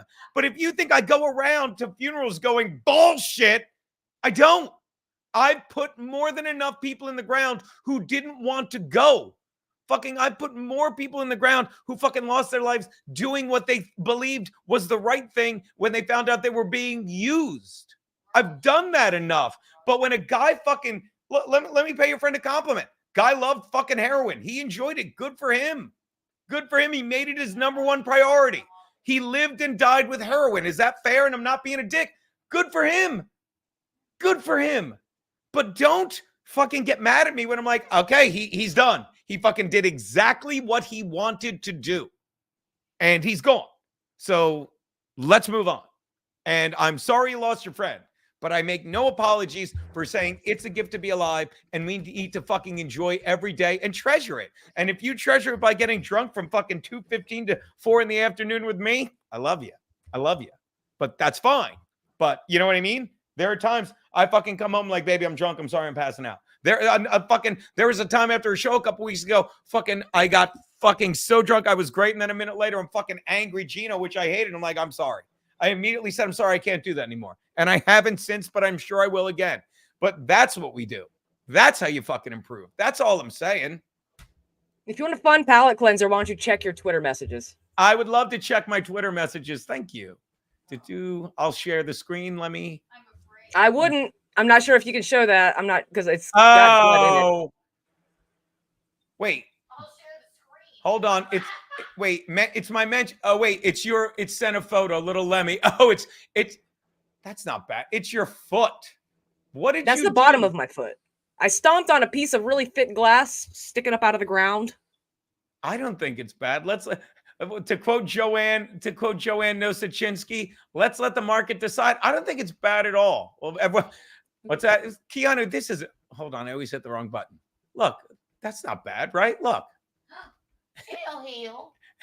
It's here we go. Welcome to Dr. Geno, medicine woman. First of all, I'm sorry for your foot. That's not that bad, God Did you forbid. go to the doctor? No, I would have sat in the ER for 7 hours for them to do exactly what I fucking did to it. I bet you just poured whiskey on it and just like called No, it. I debrided it. I cleaned it out. I got some, Bactine. I covered it in some Neosporin, and I got some gauze and an ace bandage wrapped around it. Did you? And you got the glass out, right? The glass was in the glass shard was about the size of this pack of cigarettes, and the shard of it was sticking up out of the ground, and the thickness of it was about half the size. Why didn't you take a picture of that, you stupid bitch? If you give me 20 minutes, I can hobble outside and get it. She's walking around with a Don't baseball cane. Don't get up, Lemmi. Jesus Christ. Yeah, and then you just sit her and yell at her about her dead friend. Lemmi, I'll say it again, Lemmi. I apologize if you in any way thought I was taunting you, mocking you. But tell me and you can please say two things. I disagree with you, Geno, but I understand what you were trying to say. Is that fair? Is that fair? That's very fair. I can't even say that I disagree with you because your feelings are your own and they're valid. Yeah. So glass yard pigs. But that's the other shut up. But that's the other thing. And that ties into what I'm saying. Everything I say is honest. Okay. And that's honestly what I felt. And that's why I love In Hot Water. And the beauty of it is what we do. And I can't say we enough because I'll say it again. When Aaron left, I wasn't stupid. I didn't say, well, me and Aaron are hilarious and I'll just be funny. I don't need Aaron and I'll just have Garrett be a legit news guy and Steve will be fucking DeAndre Harambe and Bobby will be misinformation. I said, no, what works? I'm funny, but I'm really good at spinning plates and fucking handing the ball off. And I went to Garrett and Steve and they were funny to begin with. But I honestly, forgive me if I give myself credit here. I honestly fucking gave them fucking so much fucking threw the ball to them so much. I think they I don't know if they knew it before, but they know it now how fucking great they are. And that's why the Garrett and Steve show, which I should put up now on the YouTube, is so fucking good. They have their own YouTube page. I'll never find it. Nope, I won't. Oh, there it is. Look at this. Compound Media comes up. I'll find it. It's on the YouTube. But at any rate, they have a YouTube page. But and that gets all the way back to what started this conversation. So I'm not reading the chat. They're not super chats. Angie drinks. Is he mad at someone? Is he mad someone did a GoFundMe for a dead guy's family? I'll handle this, Lemmy. Yes. Technically, yes. Muzzles of bees. You know, you can browbeat your point of view on people. Try talking like a person. Oh, you can't. Forgive me, muzzle of bees. I don't think I was browbeating. I think I just am loud. I get carried away and I'm passionate, but I'm willing. I believe muzzle of bees, and I hope you agree that fucking when I was done, I said, do you understand what I'm saying? And she said, yeah. Like it's terrible to lose anybody. And it's frustrating. You know, we all feel, am I wrong to say, we feel like we could have done more to help them, you know? But I'll say it again. Forgive me. I'm old. I'm set in my ways. I put a lot of people in the ground, you know? I put a lot of people in the ground that fucking lived a lot better life than me or your friend or you, Lemmy, I'm sure, you know? For sure, But, yeah. But that's, Johnny Rebel loves Lemmy. We all do. We all do, even though she's going to be deaf after today. By the way, and little Lemmy won me over. Not that you were on the fence with me. I always thought you were great. But fucking when you fucking slam dunked on that stupid needy twat, Kate Meany, that clip was legendary. Legendary. What did you? And I don't even remember. What was it? It's like she was so drunk, and she's like, "I'm gonna fucking destroy you." And you let her say one word, and just said, "Yeah, why don't you throw up or something?" What was that? I said something about her fat arms. Honestly, don't remember. Oh, it was so good. But the best part was how she's so drunk and overconfident. Remember, she's like, I'm going to destroy you. And they're like, all right, just put Lemmy and Kate in the box. And she's like, all right, here we go. And she goes, you're fat. Didn't she say that? That was her big line. She's like, no, she said I was ugly. That's even better. That's right. I'm going to verbally annihilate you. And then it's just you and her. And she goes like this. You're ugly. Yeah. She told me that Stancil and Ski Mask weren't my friends, which I agreed. We're not, no one's friends here, really. You know what I mean? I watch them for content. You know, I love their content. They're great. If they want to be friends, if they would like to say that we're friends, I'm a parasocial bitch, dude. I form parasocial relationships like that. You know what I mean? I'm bad about that. I'm self-aware, so I keep it in check, but I absolutely do form parasocial relationships. I thought you were going to hit me with a skillet. Fucking this I'm ugly. I live in the middle of nowhere. I have no style. Those were all things that she said to me. And what's going on? If I allow me to get my dip my toe into the river of the Dabbleverse. What is going on with that fucking the sex tape and everything? That's just a giant work. I don't know. I hope there is a Chad sex tape. I want to see it. Who doesn't want to see a sex tape of anybody in the Dabbleverse, really? Except Jake Hudson. His I avoided. He had a jerk off tape on X videos. Your lot. Jake Hudson did. No. Yes. Look at Gina Marie, who we love. That episode made me fall in love. Yeah, that's a perfect way to put it. That me and Counter Watcher were like, Lemmy's fantastic. By the way, look how good 6 is being, baby. Lemmy talks like ACDC says, yeah. How? I feel like I talk like a normal white person. I'm going to raised out west. I'm going to mansplain for ACDC. Does he not like you? Because he always busts my balls like that too. So I read it like he's busting your balls, you know, but I might be wrong. I don't know. I don't think I've ever read anything that wasn't something like that, I guess. Untoward. By the way, Misery Loves Onions. Your life is an entire, yeah, and that's the other thing. We were the latest. There's 2 works going on in the Dabbleverse, and this is another. And everything I yell about, I try to make a point. I make a point about. Even when people are like, "Oh, all Geno talks about is COVID." No, we talk about COVID sometimes, but it's always funny. I'm very proud of the fact that In Hot Water's it's like my act, unless you ask Granny. You want to be laughing all the time, and I don't care what anyone says. Fucking the fans of In Hot Water. And I'm sure we have a lot of haters here because it's free and they'd rather just sit here and ride the chat. Now, okay, wait, hold on. Now block me, bitch. That's easy. Hold on. Give me a sec. I got to take you off. Hold on. Misery Loves Onions. I'm going to miss his non-super chats and stupid comments. There you go. You're blocked, buddy. Make a new account. and that's the other thing. The blocking thing is so funny because you get guys like Misery Loves Onions like, oh, I got Geno Goody blocked me. No, you can still watch. You could still watch. Yeah, but I want to shit on you in the chat. Nah, I'm over that. I'm over that. Somebody told me I look like dead Amy Winehouse once, and I fucking. That's been my favorite. Yeah, ever that's quite since. a compliment, right? Yeah.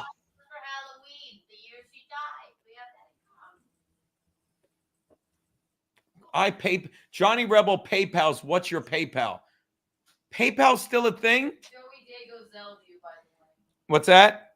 Joey Dago Zelled you. I can't keep up with that. My PayPal is Geno B7. How do people PayPal now?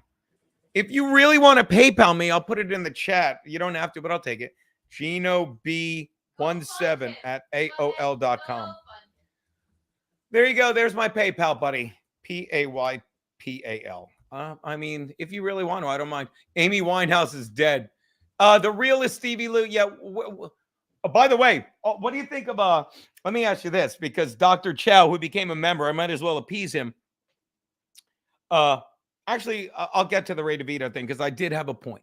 Okay, Oldies Works. Oh, incoming raid. Chrissy Mayer sending people here. This is perfect. Okay. Incoming raid. I'll keep an eye out.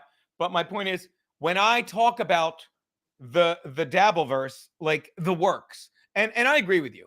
I agree with you. Like, who wouldn't want to see a sex tape of any of these people? And I've said countless times during the lockdown, I sent out some dick pics. I did. And when they popped up, I'm not going to be like, how did that happen?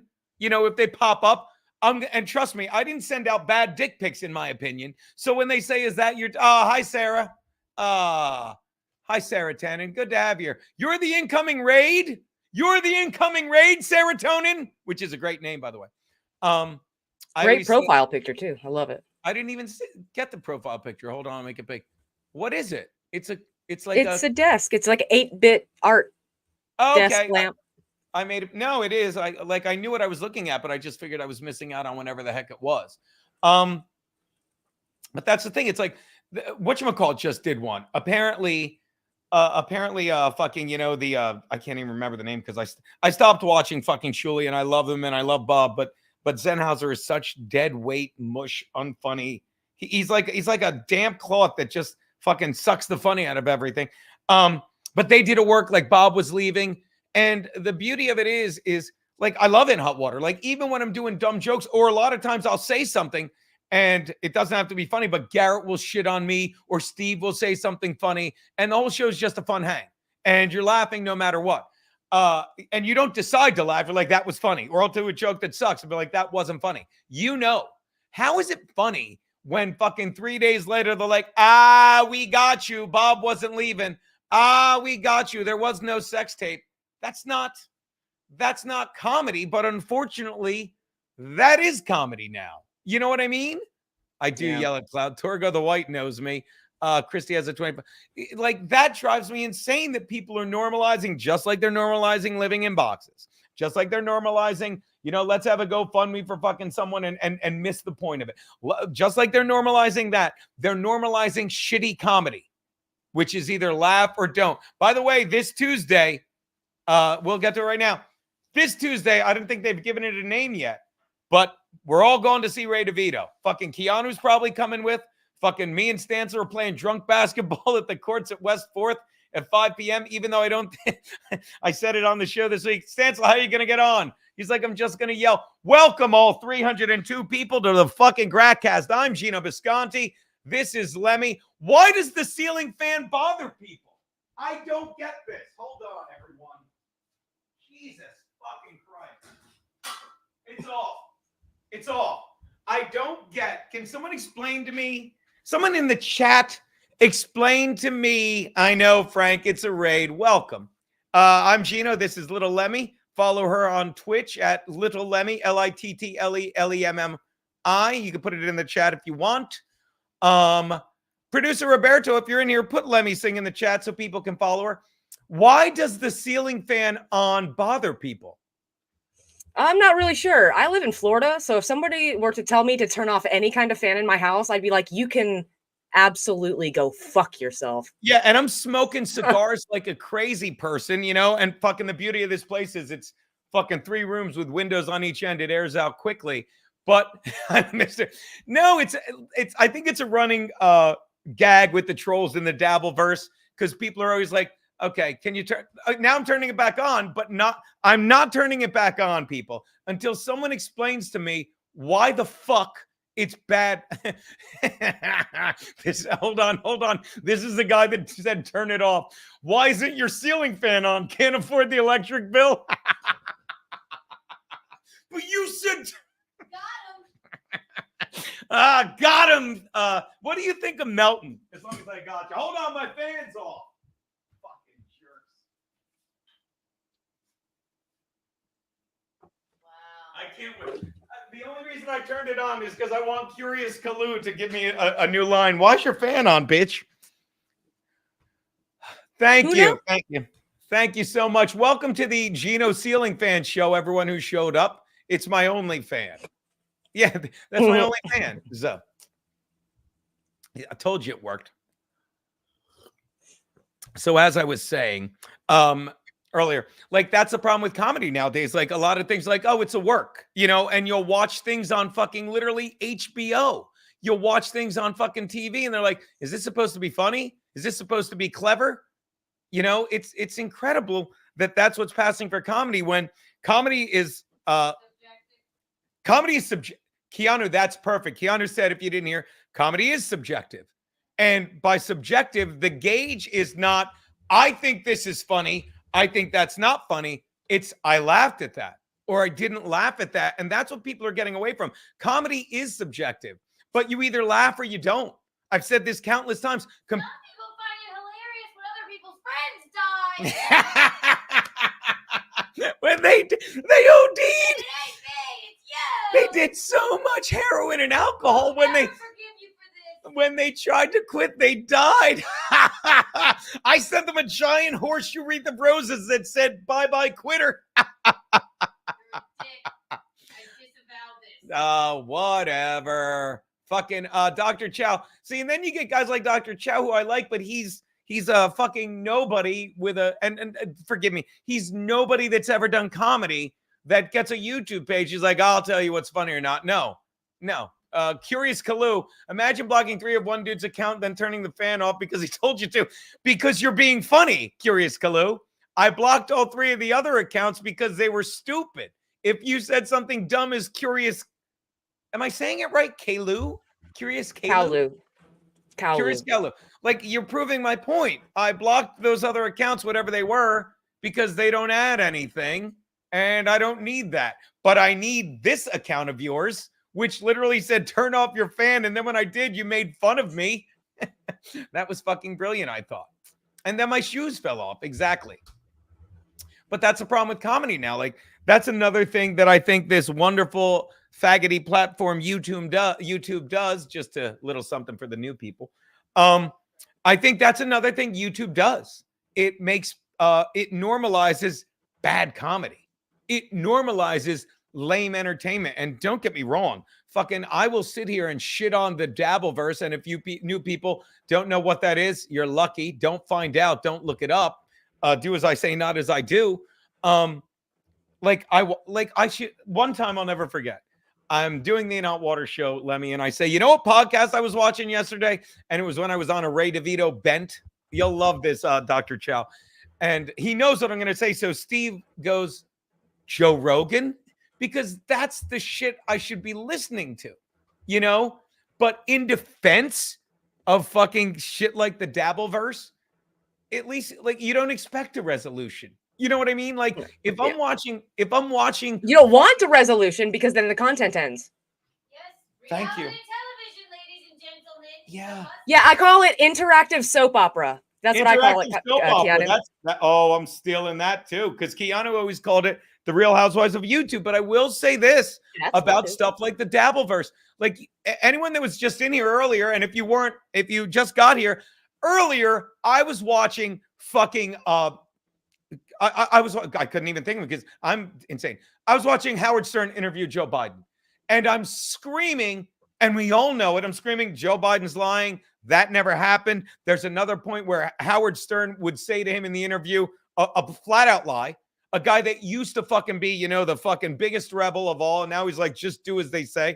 He literally brought up the thing. He's like, if you don't know why you shouldn't vote for Trump, he lied. He called the governor of Georgia and said, find me 11,000 more votes. He wanted him to fake 11,000 votes. No, he didn't. He fucking said because they stole the election, and the pinpoint of it was fucking Georgia, when the fucking graph literally went like this and like this. He said if they found all those pristine, perforated, unfolded Joe Biden votes, if they found tens of thousands of those, you can't find me 11,000. But that's not what they said. And my point is, I'm yelling at shit like that. I'm watching RFK Jr., who I'm not voting for. I'm voting for Trump. I'm watching RFK Jr. on Rogan, and everything he's saying, and this gets back to my father, like he died from fucking pesticides. Everything he's saying. And I don't want to GoFundMe. I didn't even take a GoFundMe when Pat Dixon sucker punched me in the jaw. I said I don't want that, and I'm still waiting for the money from the guy that collected it for me. When we finally did a benefit, because I was going to sue him, then I said fuck it, to good riddance to fucking good rubbish, and then fucking obsessed. But I'm watching RFK on Rogan, and I'm screaming, I know, do something, and no one does anything. Rand Paul sits there in the Senate. And James Jordan or Jim Jordan, they sit there interrogating Fauci. Rand Paul goes after Fauci. Nothing happens. He says, I don't recall. Over 100 times. 100 times. A guy that's in charge of our national safety. A guy fucking who, if you don't understand how people should be hanged, hey, YouTube, they should be. If you don't understand Publicly. how a guy that Anthony Fauci, correct me if I'm wrong, Lemmy, and don't tell me I'm talking over Lemmy. This is how much she talks. Feel free to tell me to shut up if you have anything to say, Lemmy. Anthony Fauci had 2 jobs, Lemmy, to fucking keep us educated and keep us from panicking. What did Anthony Fauci do? He confused us and terrified the fuck out of us. And when he goes and you can watch the news if you want. You can watch Joe Rogan if you want. I'm promoting your Dabbleverse. You'll love this. You can watch all these things if you want and get aggravated and feel helpless. Because Anthony Fauci says 100. Go ahead, Lemon.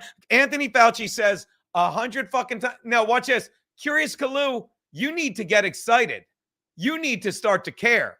Don't tell people that have a point to calm the fuck down when you're part of the exact fucking... By the way, everyone, this is the guy you want in the chat. The guy that's like, this guy's making a point. It's frustrating watching nothing get done. He should just lay back and accept it like my mom did when she got fucked by the basketball team. That's why I keep you in here. It's frustrating to watch fucking Rand Paul interrogate fucking Fauci and have him go, I don't recall, and get away with it. It's infuriating to watch Jim Jordan quote the fucking lies of fucking Rochelle Walensky of the CDC. Nope, this is the perfect volume. It's infuriating to watch that, have her fucking smugly giggle, well, I said that, and get away with it. But when I watch fucking Melton, fucking Snipe Stream Chad, and know Chad's going to have a panic attack and end the stream, I get some resolution. I feel good about myself. Am I wrong to fucking like that? When I watch Kevin Brennan sit there and when I watch, and I think he's the star, no disrespect to you people at BYB, Lemmy, but fucking Tukey the Puppet's, the guy's incredible. Yeah. You know what Fauci didn't do? Turn up. I don't get the fan bit, and I know there's a bit I'm missing, and people are laughing. I'm not a Melton ball washer. He's a piece of shit. He's a fat fuck that wouldn't read the text messages I sent him shitting on fucking Pat Dixon, who hit 3 different women, abuses Adderall, and fucking fled justice. And fucking, if you don't get what hypocrisy is, Lemmy, Pat Dixon had a show, still does, it sucks, New York City Crime Report, where he would sit there and show black people committing crimes in New York because he hates black. Fucking say they all need to go to jail. And then he fucking did exactly what the people he fucking made fun of did, and then fucking begged for leniency and had a felony reduced to a fucking misdemeanor, and still has the goal to say, yeah, I'm the New York City Crime Report. If you don't understand, you know where I go for my news on New York crime? To a guy reading the internet in a Tennessee basement. You know where I go for my news on comedy? To fucking retired old white men like fucking Kevin Brennan and Bob Levy to find out what's going in New York City comedy. Stop it. Stop it. Thank you, St. Patrick T. I think Geno has Adderall and melatonin mixed up. Nope. Nope. Why have a guest on if they're not allowed to talk? Gig workers, that's a very good question. She was talking earlier. You got here late. Let me talk to me. What's up? Keanu did not pee, Eric. There's a couple people who make me laugh consistently in the Dabbleverse, and one of them is kind of Dabbleverse adjacent. Melton makes me consistently laugh. Why? He is a piece of shit, but he's fucking hilarious. He does He's make my me kind of consist- humor. Yeah, but It's my kind of humor. Go on. And Keanu agrees. Husey is the other one. I don't watch Consistently Husey. makes me laugh. I don't watch Husey enough. I like him. I have no problem with Husey. He just like does he has his own podcast, or you just like when he pops in? He's more adjacent. No, he's right? got his own. He has a bunch of different interviews on his channel, like Jim Florentine and the guy that was hired to direct The Crow. He wrote it and stuff, and the guy they went with somebody else and destroyed his vision. But like, he's got a bunch. He's got some with Chad. He's Dave Landau, a bunch. We do like movie roundtable discussions. What? It's a good No. channel, and Yeah, but I don't watch it. Like I don't know where it is. Like, and again, like let me ask Husey you. Entertainment on YouTube. Yeah, I don't watch it. And don't get me wrong, like I don't mean I don't watch that. I don't seek him out. And that gets to the next thing. Like there's so many choices on the YouTube. You know what I mean? Like I say this all the time. And this is where rather than make fun of me for my fan, make fun of me for my fucking hypocrisy, because I sit here shitting on YouTube. You know, I sit here saying they're taking 30% of every fucking super chat, blah, blah, blah. But when I go to my TV now, YouTube is one. Like I have Netflix, Hulu, Amazon. We have HBO Max. And what do I go Same. to? What do I go to every time? YouTube, and I do the same. I have all of those also. Paramount. I've got the HBO, Netflix, Hulu, Roku, freaking Pluto, that free cable. Love that shit. But I go to YouTube first and foremost. See, I don't not now, Angel. I don't need I don't think I need Pluto because I have. Do you have Roku? I do. Yeah, so I just go to like I would think for the most part, Roku It's TV. the same shit. It's the same thing. Like, you know, you have all these channels, and it is because we're all getting trained. This is not a good cigar. It's very disappointing. It's like I got a bad one. We're all getting trained like we're ex-hamster, yes, Albert Pontiac, but we're all getting trained to like have shortened attention spans. Like when I go to YouTube, do you do this? I'm like, first thing I check is the lower right. How first of all, if it says live in the lower right, you go to it. Like, oh, I want to be a part of this. You know, I hit the live tab up top. You know how you have like music mixes live. I'll hit live, scroll through that, see if anybody's live. Yeah. See what pop in there. Imagine if you could live chat our favorite Vanderpump Rules. Lemmy's right. Imagine that. That's why it's like that. It's Yeah. It's exciting. If Not just sitting there watching something. Hit the like button. watch as long- along. Yeah. By the way, as long as you're in here, if you stayed from the bombing, thank you so much, 232 people. Please hit the like button. Apparently, it helps the algorithm. And then I'll get to Matthew Hammond's comment. But Keanu has a great point. But it's also this gets into me like saying the old model's better because it's everything we talked about earlier. Like if you want to talk to people, you used to leave the house and talk to them. You used to fucking be motivated. But by being able to just chat like this, and it's fine for what it is, but like there's room for everything, but there's like, I love that we do In Hot Water 4 days a week on Compound Media. I love that we do that because we don't fucking take interactive chat. Don't get me wrong. We fucking take callers all the fucking time. You know what I mean? We have people call in and do all that shit. And that's how they interact. But I like the fact that we're not swayed at all by the chat. And don't get me wrong. It's great for YouTube. It's great to have the chat steer you and it keeps them involved. It keeps them engaged. It's like you said, Luby, it's interactive fucking soap opera. But there's something to be said, in my opinion, for the old school entertainment. Where I did. I do. It's okay. It's little Lemmy and Lemmy. We used to have a bit called Luby Lemmy. So I say Luby instead of Lemmy. I'm so sorry, baby. It's okay. Yeah. And I've been called worse. I say ski mask instead of steel toe. And that gets the difference in bad comedy and comedy I do not like. Well, See that again, Matthew Hammond. Thank you for the $5. If that's a serious question, I'm sure it is. Comedy you do not like is comedy you don't think is funny. You know, I don't think there's a difference, Luby. Is there bad comedy and comedy? Well, great point. Keanu said, "What about something that offends you, but you laugh and don't want to?" That's pure comedy. I've said that countless times. I do jokes about the Holocaust, and I say it all the time. When people, and again, I don't do it for shock value, despite what Granny says. Holocaust is one of the lowest points in human history, although the Jews are bringing it back. They're doing a hell of a job right now. But the point of comedy is exactly what Keanu said, to laugh whether you want to or not. And if you can laugh at tragedy, that's the best thing in the world, because tragedy fucking just like... You did laugh at their dead friends, didn't you? I am now. Thank you. Listen, my mother and I both, my mom started laughing at her mother's memorial, at my grandmother's memorial, and they were close. It's just a nervous reaction. And her laughter made me laugh because she like grabbed onto me and tried to like hug me like a teddy bear to quit laughing. And I turned around, I was like, "Why are you laughing?" She's like, "I don't know, I can't stop." And that got me laughing. And years later, I thought about it, like, why couldn't we stop? And, you know, they say that laughter is the best medicine. I know it's really cliche, but like sometimes your body just needs it. It's a release. You know? By the way, it's perfect that you said that, because like anyone that's seen my set, and you know, I say in my act, if we learned one thing during the lockdown, while we were questioning vaccines or not, laughter is the best medicine. And it's a cute phrase, but it's a fact. They did studies, and this ties into the lockdown. And for the people still here, write this down if you haven't heard me. It's a fact. Laughter relieves stress, okay?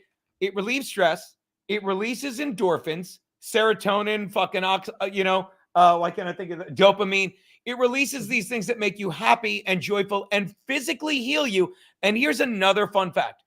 Every organ in your body, and this is the other thing about when they said follow the science, they said that because it was impossible to follow. They wanted you to give up and be like, well, I'll just listen to scientists since they do it better. When it's all common sense. Lemmi, am I wrong? Every organ in your body is there from the moment you're born. Your body cannot wait to forgive you. It creates 99.9% of the time. It makes every organ in your body perfectly while you're being born in the 9 months of gestation. It's not like when you turn 8, you get your liver. When you turn 9, you get your kidney. No, every organ in your body is one. It's put there in perfect working order. And the very energy force or God that created it can fucking heal it. And he put everything here you need. And the most important healing power, and this is another reason you had to realize they were lying to you. If you've watched 2 episodes of Grey's Anatomy or taken 3 fucking days of medical courses, the greatest healing energy in the world, one of the greatest, is the touch of a loved one. And all medicine does when it's proper is makes your body do what it's supposed to do. But getting back to the laughter fucking heals you fucking just as much as laughter heals you, that we've proven.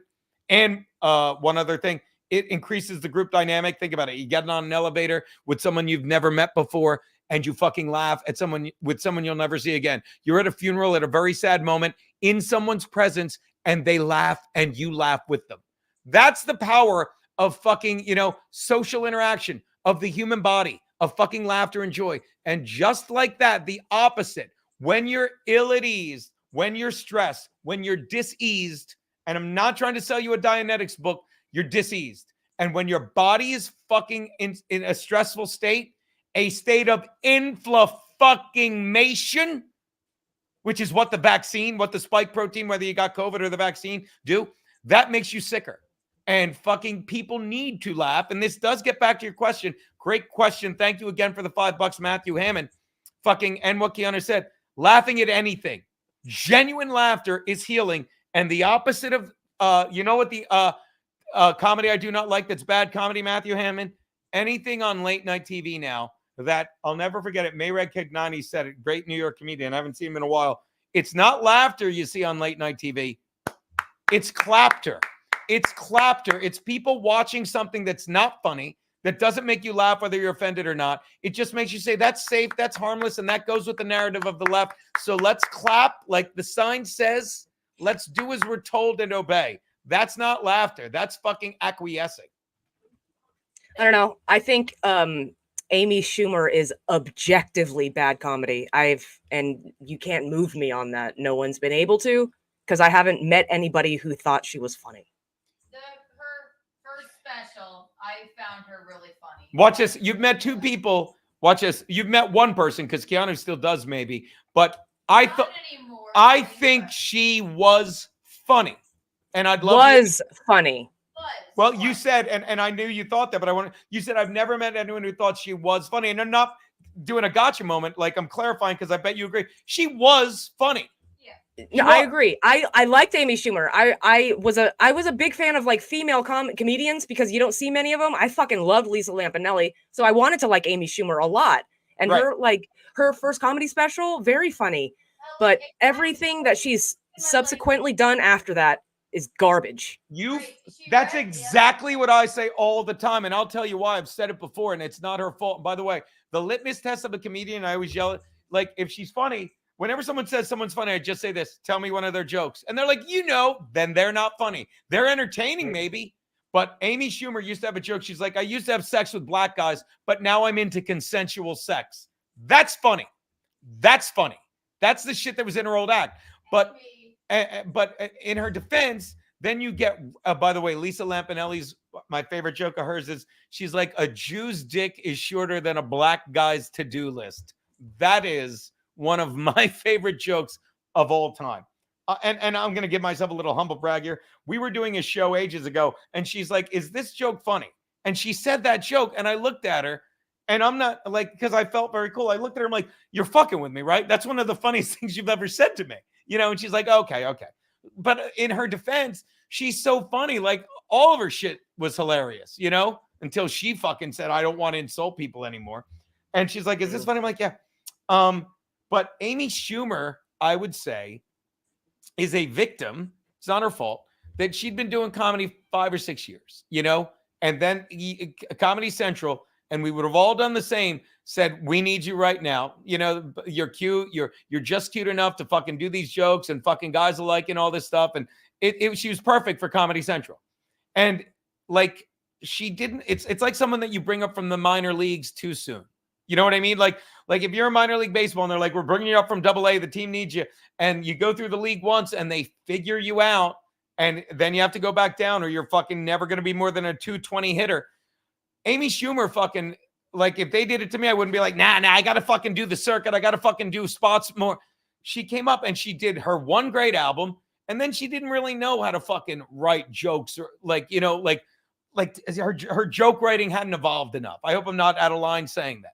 And then she fucking went to Inside Amy Schumer, which was a very good show, but it was all these writers, and that's when it started. Suddenly you had writers that were stealing bits, and she didn't fucking know what to say about that, and it wasn't her. It really wasn't, but they were stealing bits, and she didn't know any better. What are you going to do? Not blaming her. And then she's doing the leather special, which is her saying, I guess that's what I do because Eddie Murphy did one. And then she's doing Patrice's jokes, and that's when it all falls apart. And she's not a comedian anymore. She's a fat chick and a political comic who wants to get arrested. Literally has clips of her saying, yes. They say, do you want us to arrest you? Yes. Because a failed actress also. Don't forget that. Failed actress. Well, now she's got this Life in, what is it? Life in Beth. What is? Trainwreck's a good movie. You're allowed to think it's great. The only thing good about Trainwreck was John Cena. John Cena. What?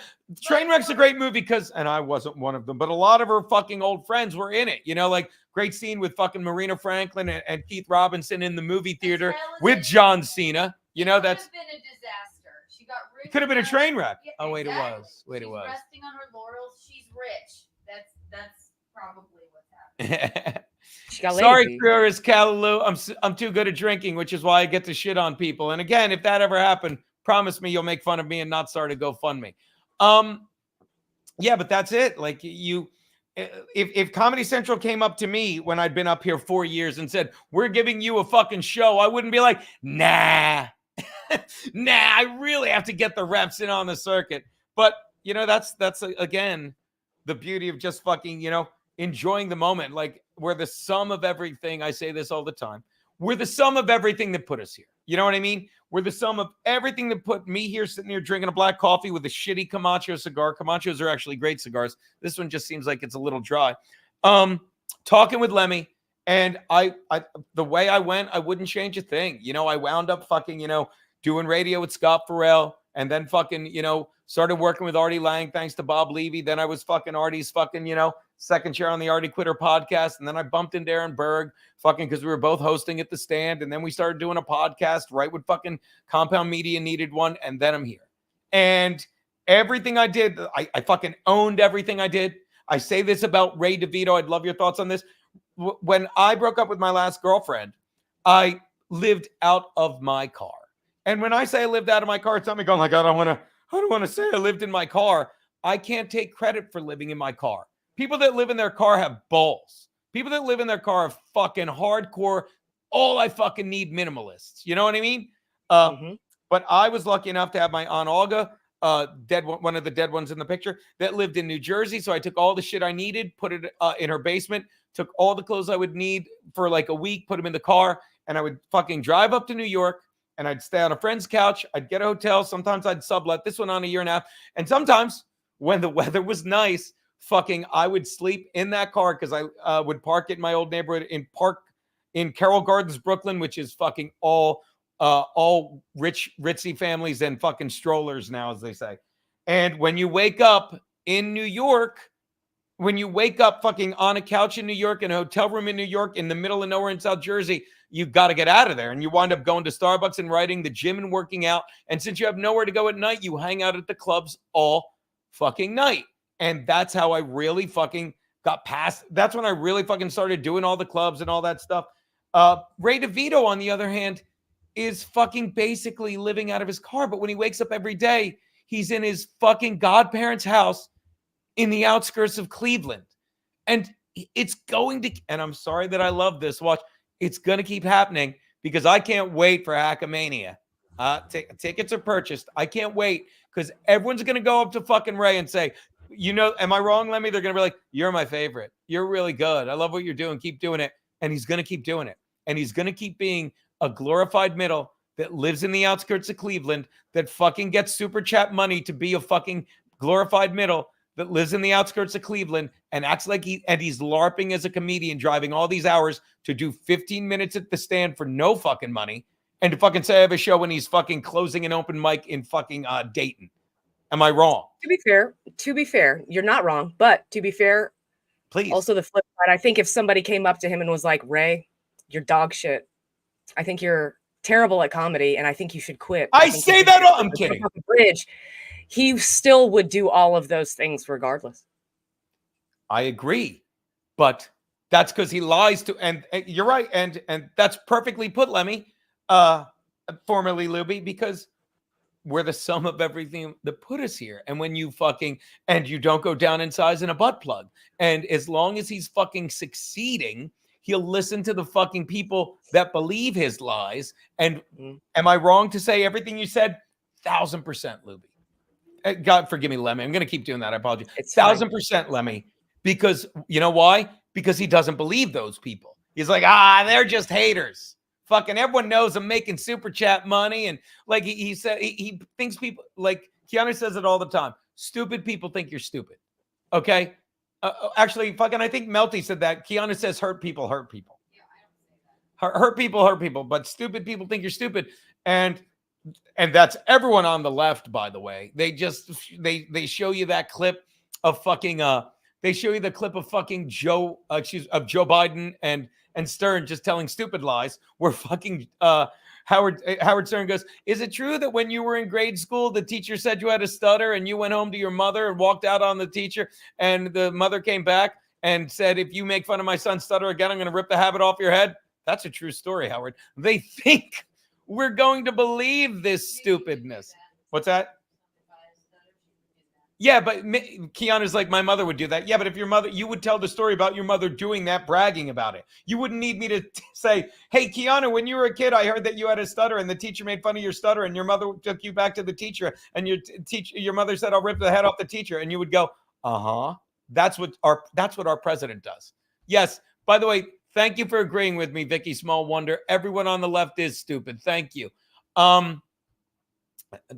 What's it? Luby. Okay. Dr. Chow says he doesn't Terry. Oh, okay. His legal guardian does. Yeah. And then all these fucking people are making videos about Ray. But I said this from the get-go.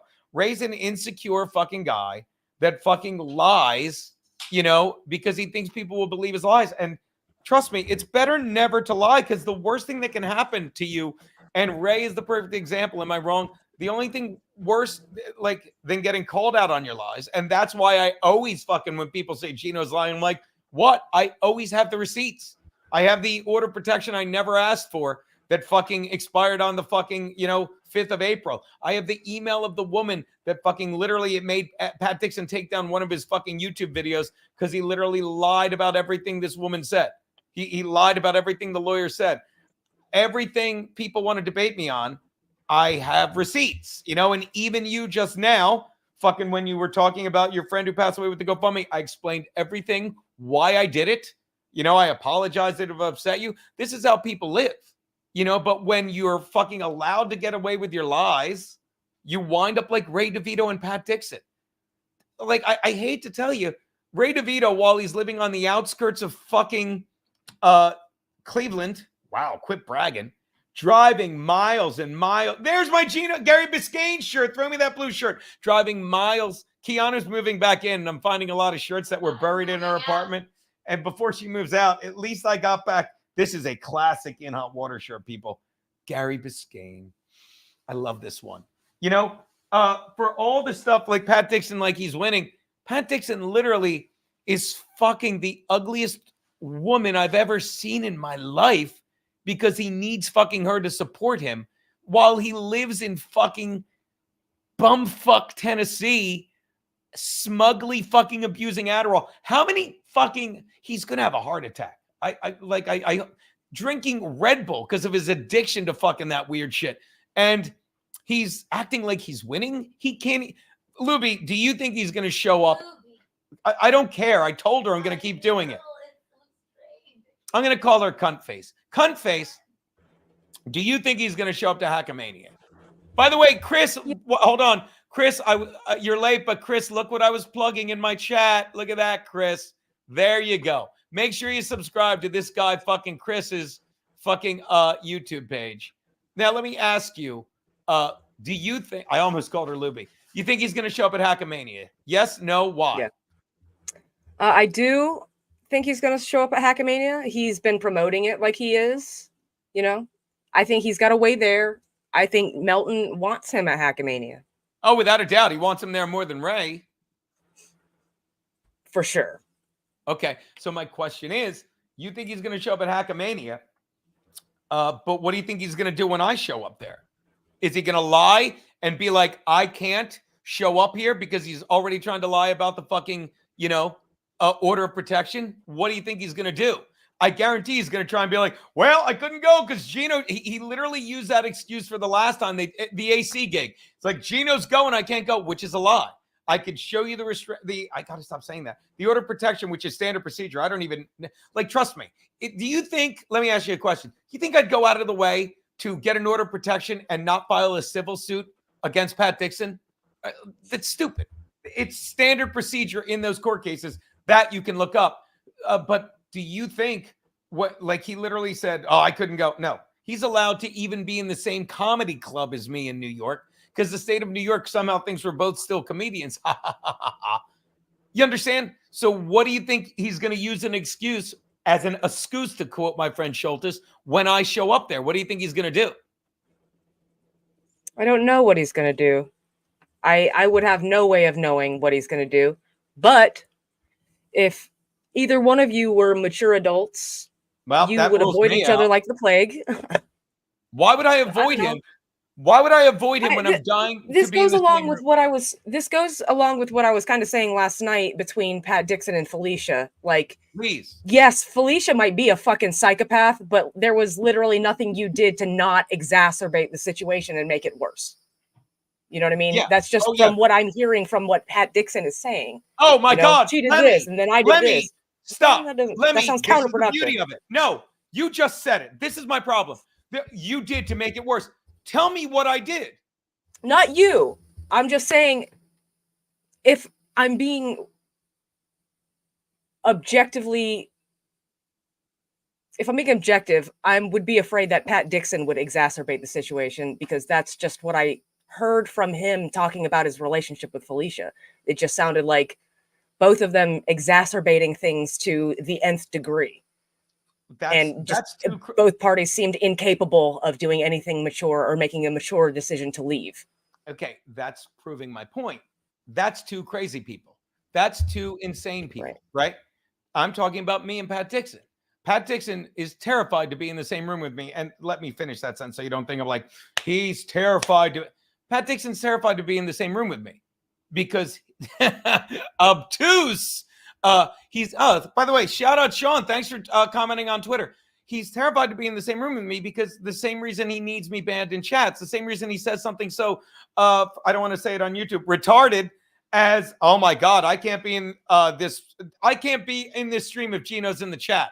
That's an insane lie because he's afraid of the truth. And I would confront him, not with this, with the truth, and I'll tell you something else. If you want to have fun with your fucking, Dabbleverse stuff, I reached out to Carl at WATP and said, as long as I'm in town, how about you host the podcast of the year, or at least of Hackamania, and have me and fucking Pat Dixon sit down at the fucking, desk together, and we could do a podcast with you. Now, doesn't that sound amazing? That sounds like the most mature thing I've heard anybody really say when it came to this kind of situation. Exactly. And the thing is, fucking Carl from WATP, who's a dear friend of mine, I consider. We've hung out, we've drank, I fucking got hammered with him and his wife and Keanu. What a fucking great time. Was the first to say, I don't think Pat would sit down with you. Why don't you just fucking, send each other the links and you can stream together? And I said, you're proving my point. You understand? You're proving my point. And Pat would not even do that. But that's not the point of it. Pat might do that in Carl's brain because then he'd have some semblance of control. But if you have an impartial guy, and Carl is perfect because he's friends with both of us, and I'm still good friends with Pat, Carl. I never said, don't be friends with Pat. I don't care what you do. It's your fucking life, And he knows Pat before he fucking became an Adderall fucking woman-beating piece of shit. But the reason he knows Pat so well, that's why he knows Pat would never do it. Pat's afraid of the truth. You know what I mean? And Pat's a fucking coward that fucking literally walk in, sucker punch me. And then if you don't get that, he goes, enjoy, because he literally thought me and fucking that crazy. Does Felicia really weigh 200 pounds, by the way? That's what he said. Did I miss? Were you paying attention to that part? If you no, I do remember. I do remember him saying that she weighed 200 pounds, and I don't think she looks that. He said she was like thick or whatever, like dense. I'm dense. I'm like 120 pounds. I'm dense. Like 5 foot tall. Yeah, you know what I mean. This is, but not 200 pounds. This gets back. Here's the lesson again, people. You don't go down in size in a butt plug. And if you dip your toe in the river of iniquity, next thing you know, you put your leg in it. Maybe you soak your foot in it, Luby. That's the metaphor. Like you dip your toe in the river of it, then you just put your leg in it. Then you're fucking soaking in it, bathing in it, and then you drown in it. And he's so used to people. Him and Ray. These are the two dumbest lies I've ever heard. Where you get away with it because you're so used to lying. Him saying, and this proves that he hit her, in my opinion. Because it's like, well, she's 200 pounds and she knows. I think he said jujitsu. Or something. Yeah, there's no doubt he hit her. And that's why he's justifying saying, well, she's 200 pounds. Might not know it, but she doesn't weigh 200 pounds. But he says something that obtuse. Now am I being and expects you to believe it.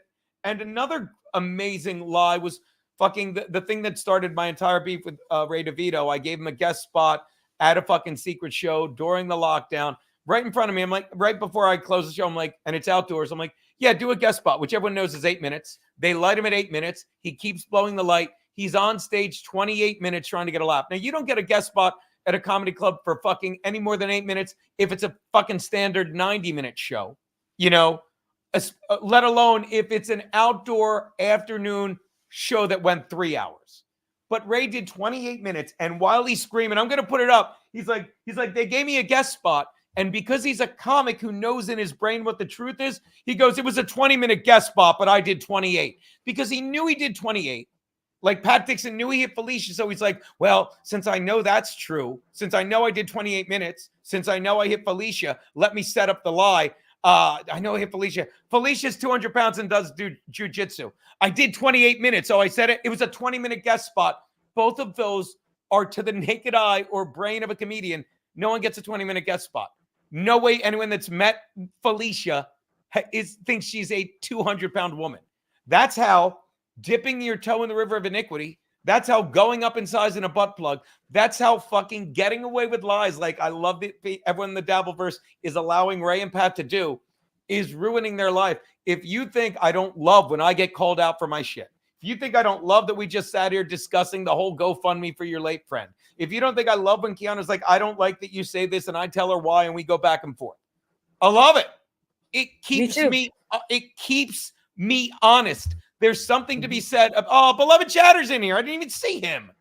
Carl's a loyal friend. He attacks common enemies, won't cover his friends' pods on WATP. Yeah, by the way, and I've met beloved Chatter. I think we did a shot together. Love this fucking guy.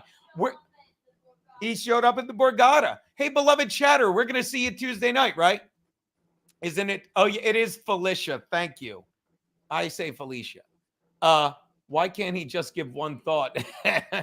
That's Princess Di giving the finger, isn't it? That's a great. See, this is how we know our age difference. You're like, oh, I like the cute 8-bit picture. I'm like, that's Lady Di giving the finger. I love that's that. Lady Di. I know. Oh, I'm 37. Gino, I'm almost 40.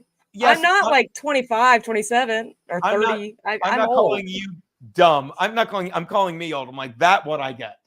that's the kind of avatar I'm like, oh, that's a great avatar. You know what I mean? It is a great avatar. That's a great avatar. So it's salute Kip Smith. Chris Baldassano, wish I had a time machine to go back and run into Sullivan to stop this from happening. I would take no.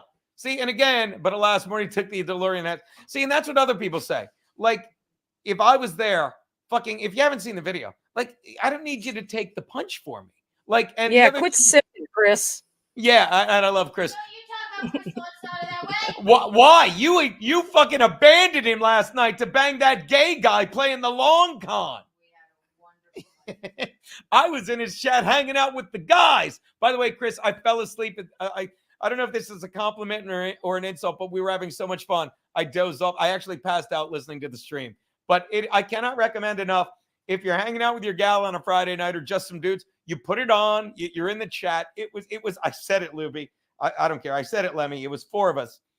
It was me. It was me. It was Don Luger. Like it matters. I just want to give him credit. It was Rumble Cat and it was Jesse James and some guy named Base 4 just sitting there chatting each other. It's like I said. It's like we're 5 dudes at a bar, but the music's really good, so we're just hanging out drinking. It was a great fucking time.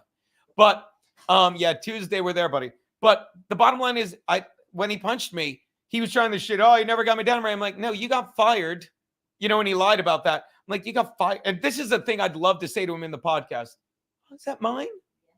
Give me that. Of course it is. It's one of my oldest T-shirts. Like I said it to him in the chat. It's like I mean, I would say to him, it's like he said he lied. He's like, one, Geno Bisconti. He's like, well, after the punch, which by the way, I didn't fall down. I didn't. I fucking looked at him stunned because we're comics. We don't hit people. And fucking anyone that's like, oh, it's the shit you did with Felicia. Nothing. She said it. It's all Pat getting fuck. Pat thought he was going to fuck Chrissy again. There's fucking video clips of that. Fucking he would sit into you could look at old wet spots. He'd sit there fucking with his glossy red fucking Adderall face on the couch Monday thinking Chrissy, who fucking wanted nothing to do with him and is practically engaged at that point, wanted him back. He fucking said, well, you know, we wanted to sit and have a meeting to hash it out, but Geno didn't, but somebody didn't show up. Like, I'm going to sit there the week I'm waiting for my fucking jaw surgery to sit there and be like, it's okay, Pat? No. And then he said, Pat told Anthony, and I'm going to ask you this. Pat Dixon goes, Geno told Anthony, either he gets fired or I'm leaving. Now, in what world am I not the alpha over both Pat and Anthony there? Either I went up to Anthony and said, yo, bitch, you're firing Pat Dixon. And Anthony said, you got it, Mr. Bisconti. Or I went up to Anthony and said, yo, one of these two shows has to go, me or Pat. And obviously he kept the better show. In what record does fucking that, in what world am I not the alpha in both of those situations? There's, I think, a deeper level to that as well, because I don't know much about Compound, but one of the things I do know is that Anthony actually did have a liking for Pat Dixon. So the fact that he got rid of exactly, the fact that he got rid of Pat says something extra in my opinion. Yeah. Do you want to know why he fired Pat Dixon, in my opinion? And I think this is common sense. Why? Because it happened on a fucking Wednesday, I think. It doesn't matter when it happened, but Garrett said it perfectly. Like, what we have at Compound Media, thank God for Anthony Cumia. Thank God for fucking Compound Media Network, where we can say whatever we want. We're fucking, I fucking, so many people said during the lockdown they were listening to the fucking medical information I was just regurgitating from the Epic Times about natural care and fucking how things were a lie and fucking how we were giving out fucking souvenir vax cards that fucking weren't real, but you could use them any way you want. So many fucking people. But obviously, no one was dumb enough to use them because it was such a crackdown. It wasn't a psyop. Like, we're so proud of all that. And all we were doing was having a good time. Now, think about this. Garrett said it perfectly. What we have there, I'm like, how would you describe Compound Media? And Garrett goes, it's a playground. It's a playground. We get to say and do whatever we want, and all we're trying to be is funny. And Pat Dixon literally fucking had a show one night a week, and you can ask anyone. He was showing up fucking once. He was missing a show once a month because he would come down off Adderall and all that stuff. That's beside the point. He got so whacked out on Adderall. He thought I was fucking Chrissy Mayer. And then he thought I was fucking Felicia. All this shit. And he was so fucking crazy and angry. There's too much. Then he did one of my, long story short, and there's a video of it that if you want to watch, you could see. But he got so mad, he walked into Sullivan's, sucker punched me. And if you don't know what a sucker punch is, it's front, back, anytime you don't square up. Anytime you walk up to a man whose jaw is open, that's why it breaks. Because if your jaw is clenched, there's something there. But if you're saying this guy gets it and going to hug him, and he walks in nonstop and clocks you, and you just go, oh my God, he hit me, and don't fall down because you're not a pussy, you're a coward. And he did that in front of Anthony. And fucking when I got hired at Compound Media, and this is a joke, but I love it. When did this happen? When I got hired at Compound Media, I'll never forget, the first person to fucking say great job was Pat Dixon. And Pat Dixon said, fucking 2016, he's like, this is great for guys like us. We're older. We get a built-in fucking fan base. This is great for fucking guys like us. Congrats. So Pat Dixon knew that as well as anyone. He walked into a bar where Anthony was, fucking broke my fucking jaw, walked out, and he said this. He goes, enjoy. And he's so used to getting away with hitting people that it escalates to hitting a fucking dude. He goes back to Compound Media, and he sits there, and he thinks he's going to fucking smooth it over to Anthony. Anthony walked in, and he goes, get the fuck out, Pat. Pat leaves. Anthony comes back to the bar. He's like, I had to leave. You can go back and look at that date, June 20th. The show started half an hour late. He's like, I had to leave. Pat's in there. I don't know what the fuck's going on with that guy. And this is why I fired him, if you're still with me. In my opinion, see if this makes sense. He spent a week fucking wondering what the fuck was going on, why he was in a shit mood, because I think fucking, this is my opinion. This is not anything other than what I observed like anyone else.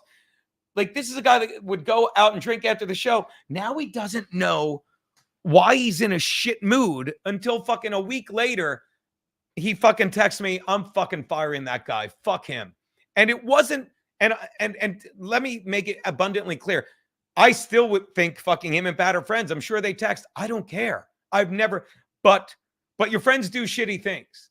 And when your friend makes you not enjoy fucking your baby of at that point fucking whatever it was 8 years, when suddenly he's singing at home fucking stressing out because he hates having to be the boss.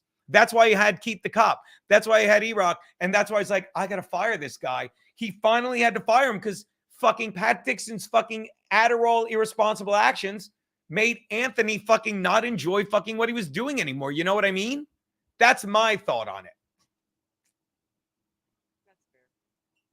I can't hear you all of a sudden. Did I do that or did you? No, I did it. I put my thing down because I have screaming cicadas outside my window. Is it that time? Is it that time of the century again? Oh, this is Florida. The cicadas scream year round. I thought cicada. What are the things? So I thought they were only every 7 years. What are those? Well, yeah, they can be every 7 years, but you've got different. Okay, I didn't know that. Like they're staggered. They're staggered years. There's the ones that hatched this year went they did their thing 7 years ago. The ones who hatch next year did their thing 7 years prior to that. You know what I mean? Yeah, so it's just a fun year-round thing there. I got you. Oh yeah. The Yeah, see- screaming cicadas. Thank you, Dr. Chow. See, he is a doctor. There are 7-year and 13-year annual cicadas. That's all I know. But yeah, I believe you. I heard this year they were going to be bad. I heard this year that there's going to be this they thing where overlap. all different species are overlapping, and it's very rare occurrence, but it's happening this year, which is super fun. My mother used to fucking collect those things, and I found one, and it's in my car, and Keanu saw it and freaked out. Like I have the egg, whatever it's called, the shed shell of one. It's amazing. Jesse James was drinking with me last night. Well, was hanging with me last night at fucking Subdivisions. Wow, 3 hours. I fucking kept you a long time, baby. I would like to go lay down if I'm being honest. I got some Zack Snyder movies to watch. I'm not used to having guests, and I didn't mean to hijack you for this long. You could have, Dorothy. You had the... What's that? I'm having a good time. I'd have left a while ago if I didn't want to be. I just didn't want to think I kept you too long. Yeah. All right. Well, I'll let you go. But yeah, thanks for and love you, Lemmy. I think BYB is great, but Derek is just fucking. It's what I said. And it's not me telling you, like, look, you want to be a big star. Sid Saraf, I forgot about that. He always gives me 20 when I make 3 hours. I didn't last week. Thank you, Sid. Thank you so much for the $14. Thank you, buddy. What was I gonna say? For the 20, God forbid. I'm not slighting Sid. He's great. It's a dig at YouTube. But yeah, it's like I like talking shit out, and I knew you understood why I was pissed. And the granny stuff. Like I didn't say he's a lying piece of shit. I'm like, I'm butthurt.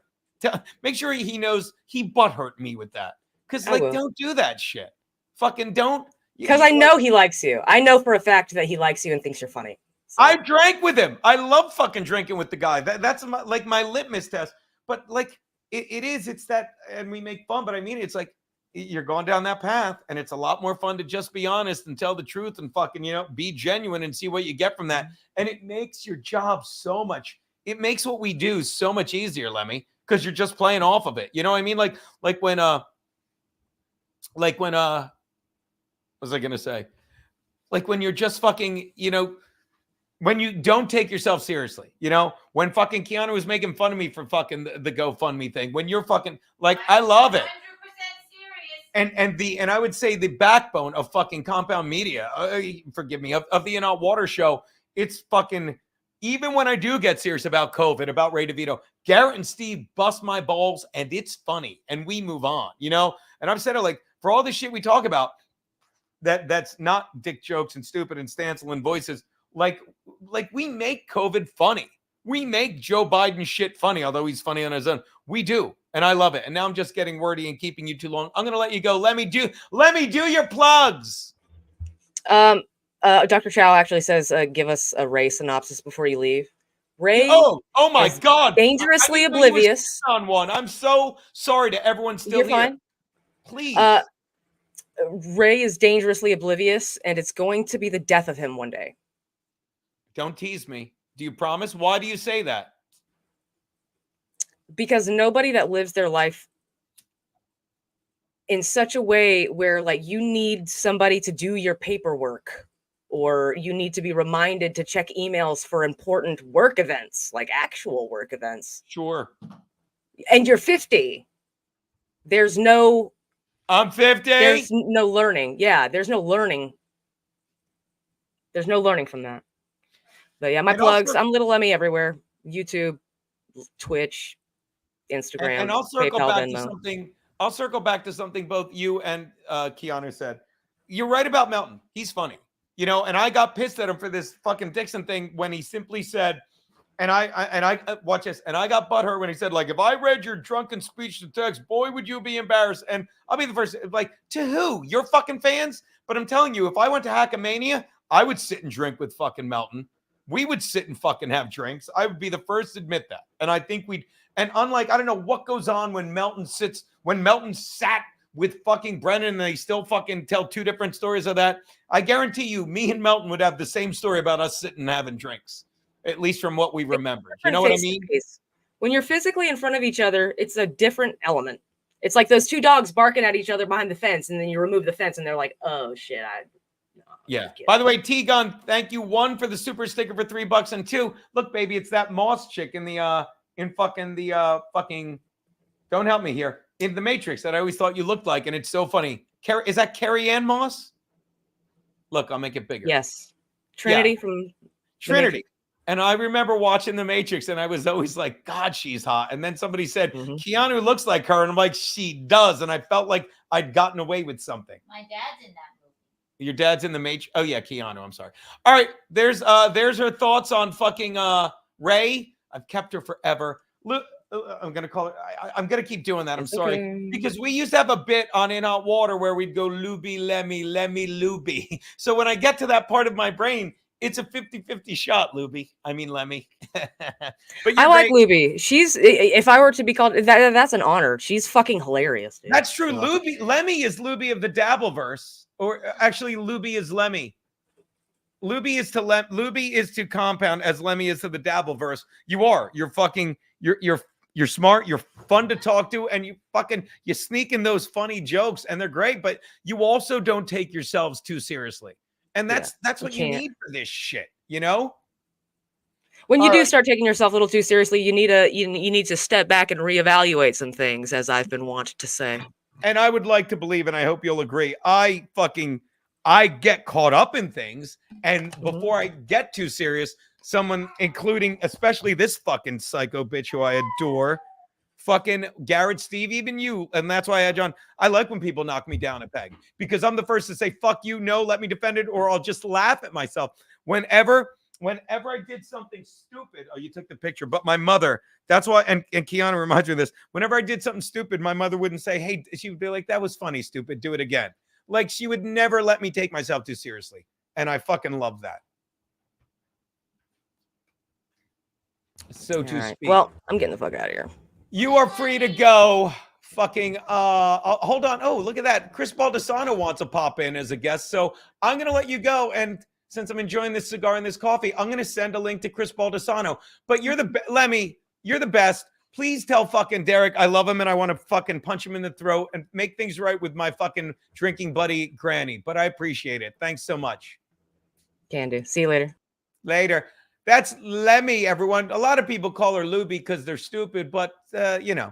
All right, hold on. I'm gonna try buying some time. I'm gonna say, oh my God, hold on. What do you want, jerk face? I came in here to get yelled at or something. I don't know.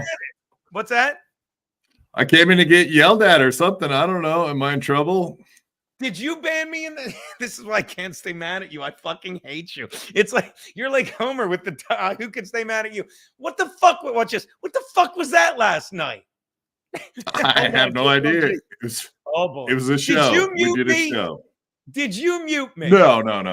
No, I do have 2 new mods, and I will have a conversation about that if that did happen. Do you think you got timed out or banned? Do you know? I think I got banned. I'll look into it, man. I can honestly definitely not me. I would never do that. I'm anti-ban anyway. You know that. Oh, I've banned like 4 or 5 people just now. You banned mine. I do not. Here's I don't know. You know my level of patience well enough that even if I was banned for 30 seconds on one comment, I'm like, they banned me, motherfuckers. You know, but you do realize, like, I got mad because you just let him get away with lie after lie, Quadfather. And okay, dude, here's the thing. And I did an interview where I asked questions, the guy, he answers. I'm not there to do your job, which is tell him how he's wrong. Like, when I go do an interview of someone, I'm not there to be like, oh, no, I know that I don't know any of this stuff you know. So how am I supposed to counteract anything he says with the information that is in your head? I don't know all the information that's in your head. I'm doing the best I can just asking questions. So, hey, you can go and look at everything he said. It's on the record. And if you want to dispute it, it's out there now. Okay. That's what I did. Did that favor for you. No. Here's my point. Somewhat. It is on the record, though. I'm going to let you. I'm going to let you both go because I'm Lionel Richie. I can dance on the ceiling. I'm sorry to interrupt, but it's what I do. I'm kidding. what you do. I love that bit. Listen, I don't know how many times we can say this. Sorry, babe. He's not there to do your bidding. I did not ask it. Now everyone needs to stop and let me say my point. I never. Guy on the show, so let him lie. He'll make himself more of a fool. It's Right? yes. You can't ban me. I live here. I'm trying to mute this bitch. Yes, but when look at this chat, Keanu.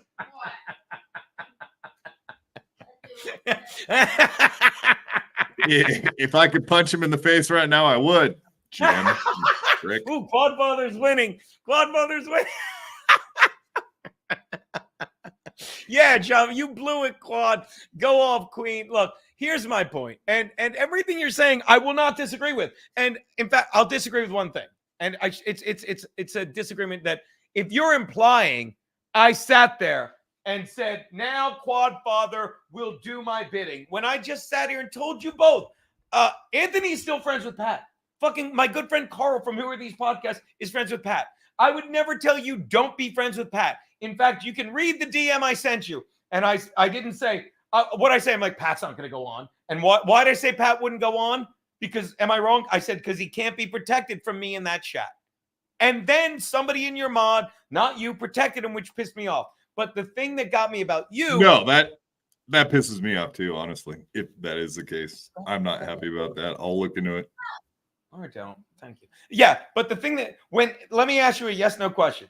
Do you think when he said when you and kudos because I sent you the clip. I said there should be a water there that I didn't finish. I dumped it out. I thought it was. There was apple cider vinegar in there. I'm sorry. Thank you, baby. I would have gotten it if I knew it would be this. Vin who? When I sent you, that was pretty good. But Vin Nigger. Thank you, Claude, my buddy. But when I sent you that thing and you brought it up, you literally said to him, you're like, what are you gonna do? And I loved it. I got to find that clip, and it won't be hard to find from last night. But I'm skipping. First of all, when you said to him, yeah, the order of protection ended in April. And he goes, well, that's not true. The order of protection, I have an order of protection that goes till December of 2025. And you said, correct me if I'm wrong, so the order of protection from Geno goes till December of 2025. And he goes, I have an order of protection till December of 2025. Now, do you think he was being fucking smug because his order of protection from Felicia goes to then and the one from mine is no longer valid? Or why? What do you think he was doing when he's smiling? He gave you an answer. He gave you the answer. He gave you the answer. He said when he made the new agreement for whatever he signed, when he made the plea deal or whatever so he made a deal, right? With the DA, allegedly, with New York City? I guess. I really don't know. I was never there, but go on. Exactly. You don't know. He obviously signed some form of a plea deal which says that he can't contact you. I would assume he has a deal beyond what that first order of protection is. I don't know for a fact because I've never seen it. Do you know why I have an order of protection that I sent you that showed it was no longer fucking valid? Excuse me, that it expired on the 5th of April of this year. Do you know why? Because the person that has the order of protection gets sent it every time. I would have gotten this order. I haven't moved in the past 3 months. I would have gotten this new order of protection. I would have been contacted by Mrs. D'Amelia, the lawyer that's been handling this, and I would have been told of the extension. I've currently got an email to her checking on the date of it. When I get that date. Explain what deal he has. What is the deal Pat Dixon got to get out of trouble with you? I have no idea. Why would I know that? What is his penalty? What was his penalty for punching you in the face? I don't know. Apparently, he had it reduced to a misdemeanor, and he had to go to it's on his permanent record. You know how that is in grade school. Meaning, if he ever lays a hand on a woman again, he's going to jail for a long time, which makes him miserable. And he had mandatory anger management, which he said on the air is I only went to, I don't know what it is, but that's all I know. Because again, while he makes it look like I was sitting in a courtroom saying that's the man, I have no idea. I just filled out a police report, moved on with my life. I could tell you, I do have some insight into how legal matters work. I can tell you for a fact, if he signed a plea deal, we talked about this on the 7th. We can talk about this Tuesday when you show up, right? To fucking The Ray, 6th. I'll be there on the 6th. I'll be there on Monday, as a matter of Go fact, on, I can't help but jump in. Go to on. talk to the DA. Absolutely. I'll be there to talk to the DA, and then I'll come hang out with you at the stand. You, Kenyatta, like everybody. We'll all be there. Kevin Brennan, Stevie Lou. It's going to be a blast. I can't stay mad at this piece of shit. I can't do it. Go on, buddy. So what information do you have on that? I don't have, I can't see anything. I don't have paperwork, but he did say you could go look at it yourself on the, But that was the other, whatever, the .gov. Yeah, he's like, it's on public record. It's not. If you go to NYC Gov and Google Pat Dixon, nothing comes up because they take that off. I mean, it's probably on public record if you go, but if he's doing, like, if you have the receipts, If you sign a plea deal and it says you got to go do anger management, you got to do this, you got to, I guarantee somewhere in there it says you cannot contact the victim, and it will have a probationary period of time where it says you can't. So that first order you got, so maybe they didn't just maybe they didn't update you. So it sounds like they just didn't follow through. They didn't follow through with the other half, which, as we know, the government is shitty at doing their job. So I can believe that. Talk to Quad for a second while I get my hands on that order. I think I put it something. Come yell at me. I know. I stick up for you. Okay, hold on. Yay! Yeah, tell this Guido how he's wrong. I guarantee Baldassano jumps in fucking while I'm fucking. I'll be right back, baby. Hi, Quaddy Poo. How you doing? I defended you Great. dead. My number one guest, my first guest. That's me. Congratulations on your 50th episode. That was awesome. Thank you. Oh, thank you, darling. Better without me there, you two. This is much better. I defended you. I defended y'all's dead friend yet again when Lemmi was here. I really did. Yeah, I know. It's weird when you have to defend my dead friends all the time for me. I'm like, the thing you said, you went, why did you could have just ignored my text? Why did you have to make us feel bad about our dead friend? That's it. I just can't let it go. Can't let it go. He wants to kill my dead friend over and over and over again. That's how much it baffles me. He's genuinely a good person. That pisses me off more than anything about him. I think your dead friend pisses me off more than anything about him. No, I never said such a thing. That's what he said. Yeah. That's what she said, buddy. I'm also yeah. I agree with you. You're like, I have this, obviously I'm not a fan of Pat Dixon, that mollusk of a human being, right? But you got him on your show, right? You got to let him lie or do whatever he does. You don't want to, be like, you're lying about Geno. How are you? Then it would just be over in a second, right? I mean, it is. Yeah, is that, he would just leave. He'd be like, all right, fuck you. Right. Obviously, you're just here to fuck with me, and I'm out. Yeah, so instead, I get him on the record for 2.5 hours, and everybody else can figure out who's right and wrong. And that's just what an interview is. That's the best I could do with that shit. Yeah. Or I just go on there and I argue with him, and I'm like, no, you're a wife, you're a lady beater, you're all these things. You're on Adderall, you hit women, you're a piece of shit, blah blah blah. Like, that's how I would do it, Quad. I know. You would never get you wouldn't spend 2 minutes with him. Quad was just letting him lie, See? So I don't know where I left it. God damn it. You don't have to find any paperwork. I wanted to. Like, I sent a picture to Quad, but I wanted to get the whole thing and read it. Doesn't matter. Fine. Keeks is so kooks. I am. I don't think I barely slept last night. What do you got tonight, Quad? You streaming? All night partying? What's up? You're out there karaokeing?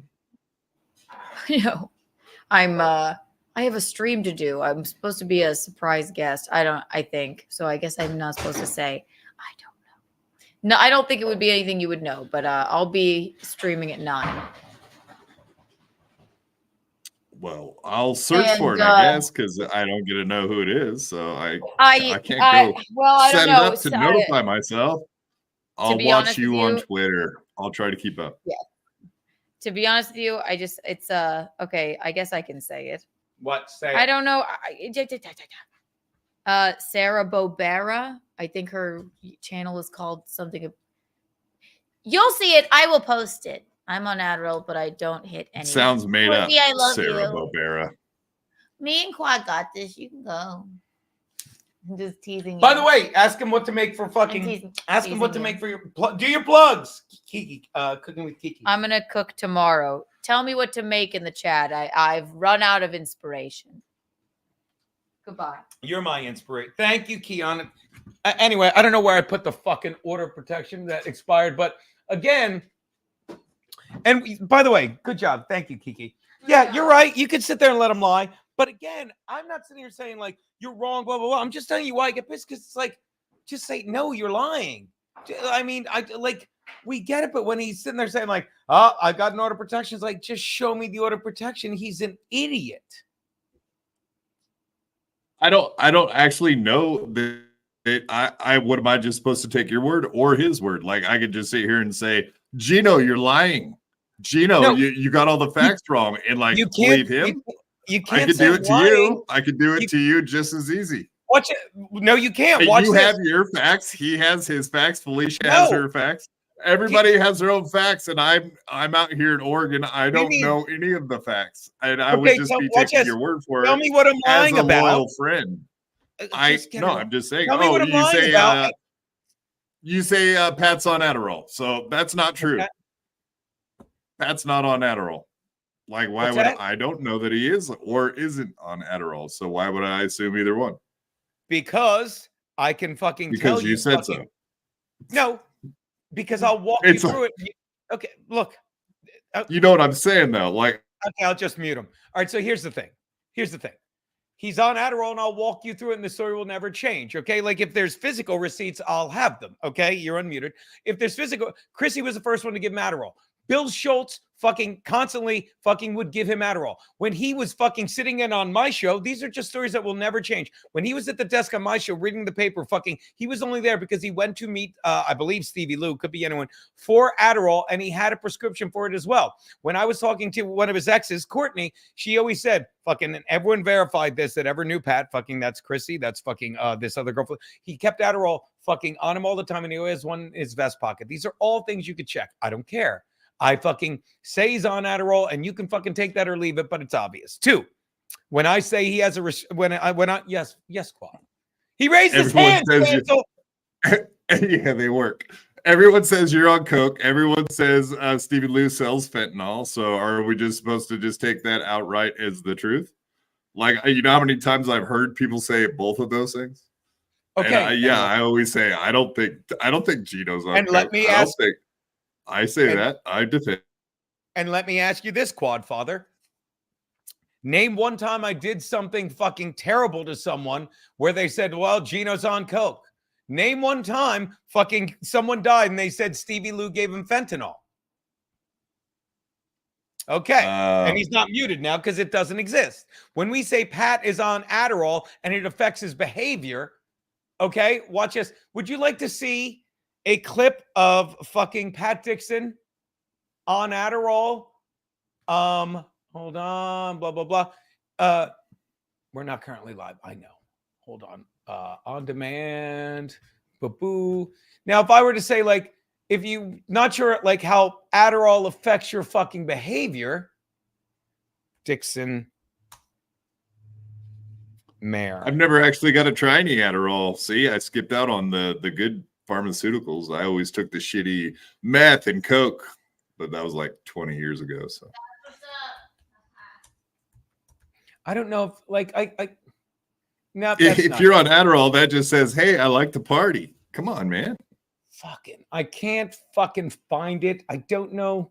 Like I should have saved it in my faves, but like there's a difference between the app and the other one. You don't have proof. See, no receipts. You lied. No receipts. Hold on. YouTube. Gum Fridays. This won't take long. And again, while I'm doing this, let me get back to you. While I'm doing this, so I will get you this receipt in a moment. And this is where you choose for yourself. But already Stay you're tuned. on. Right. I'll get that in a sec, but I'll ask another question while I'm looking for it. So you already verified, okay? That one, and I'm about to show you this, Your Honor, that like I have the receipts. I will show you. If you don't think this is Pat Dixon on Adderall, you're insane. Okay. And again, regardless of whether you think he's on Adderall or not, then you need to explain why someone acts so paranoid, so erratic, fucking, and fucking constantly is doing this and doesn't sleep. Again, you verify that you have no moment where you're like, well, Geno's abusing cocaine, which I'm not on, but I never defend it because I don't care. But can you find a moment where you're like, that's because Geno's on cocaine, he did something terrible? Can you find a moment where like Geno was so drunk he did this?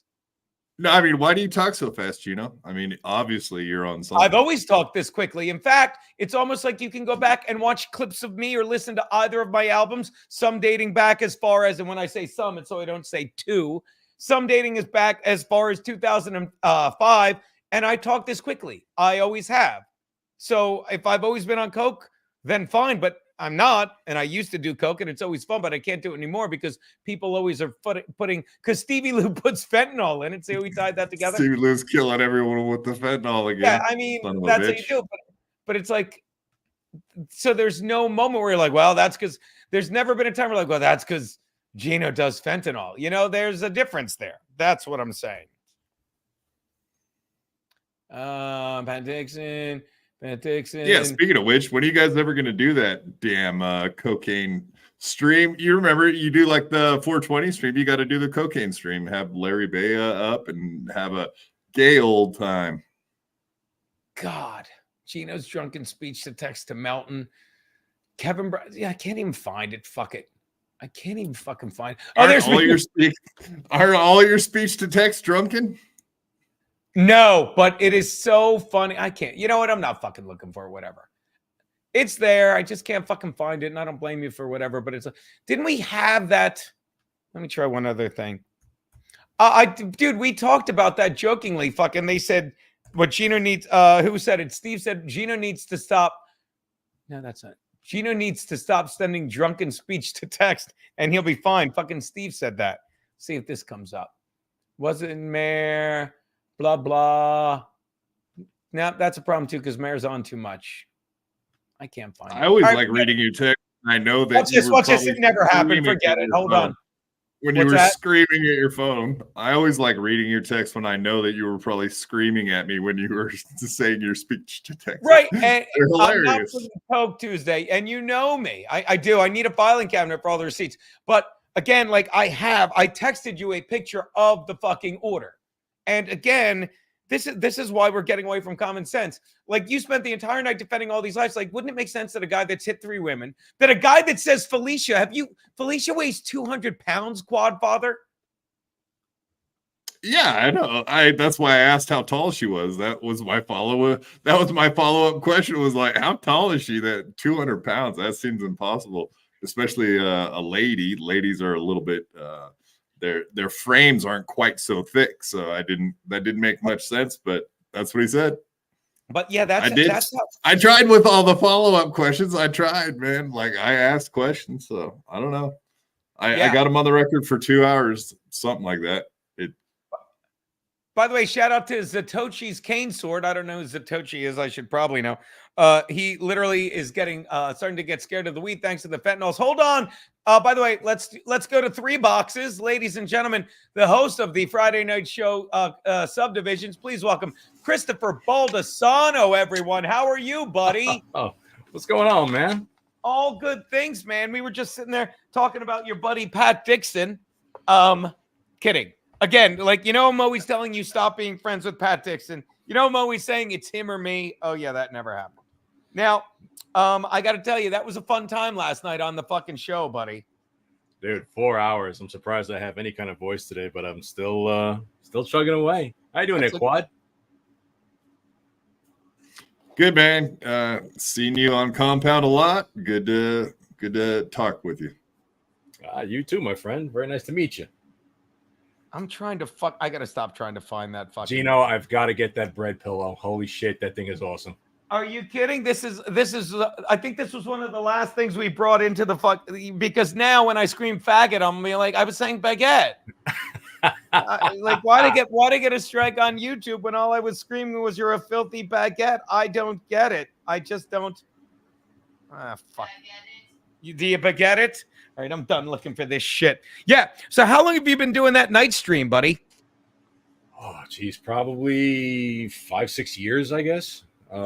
You're full of shit.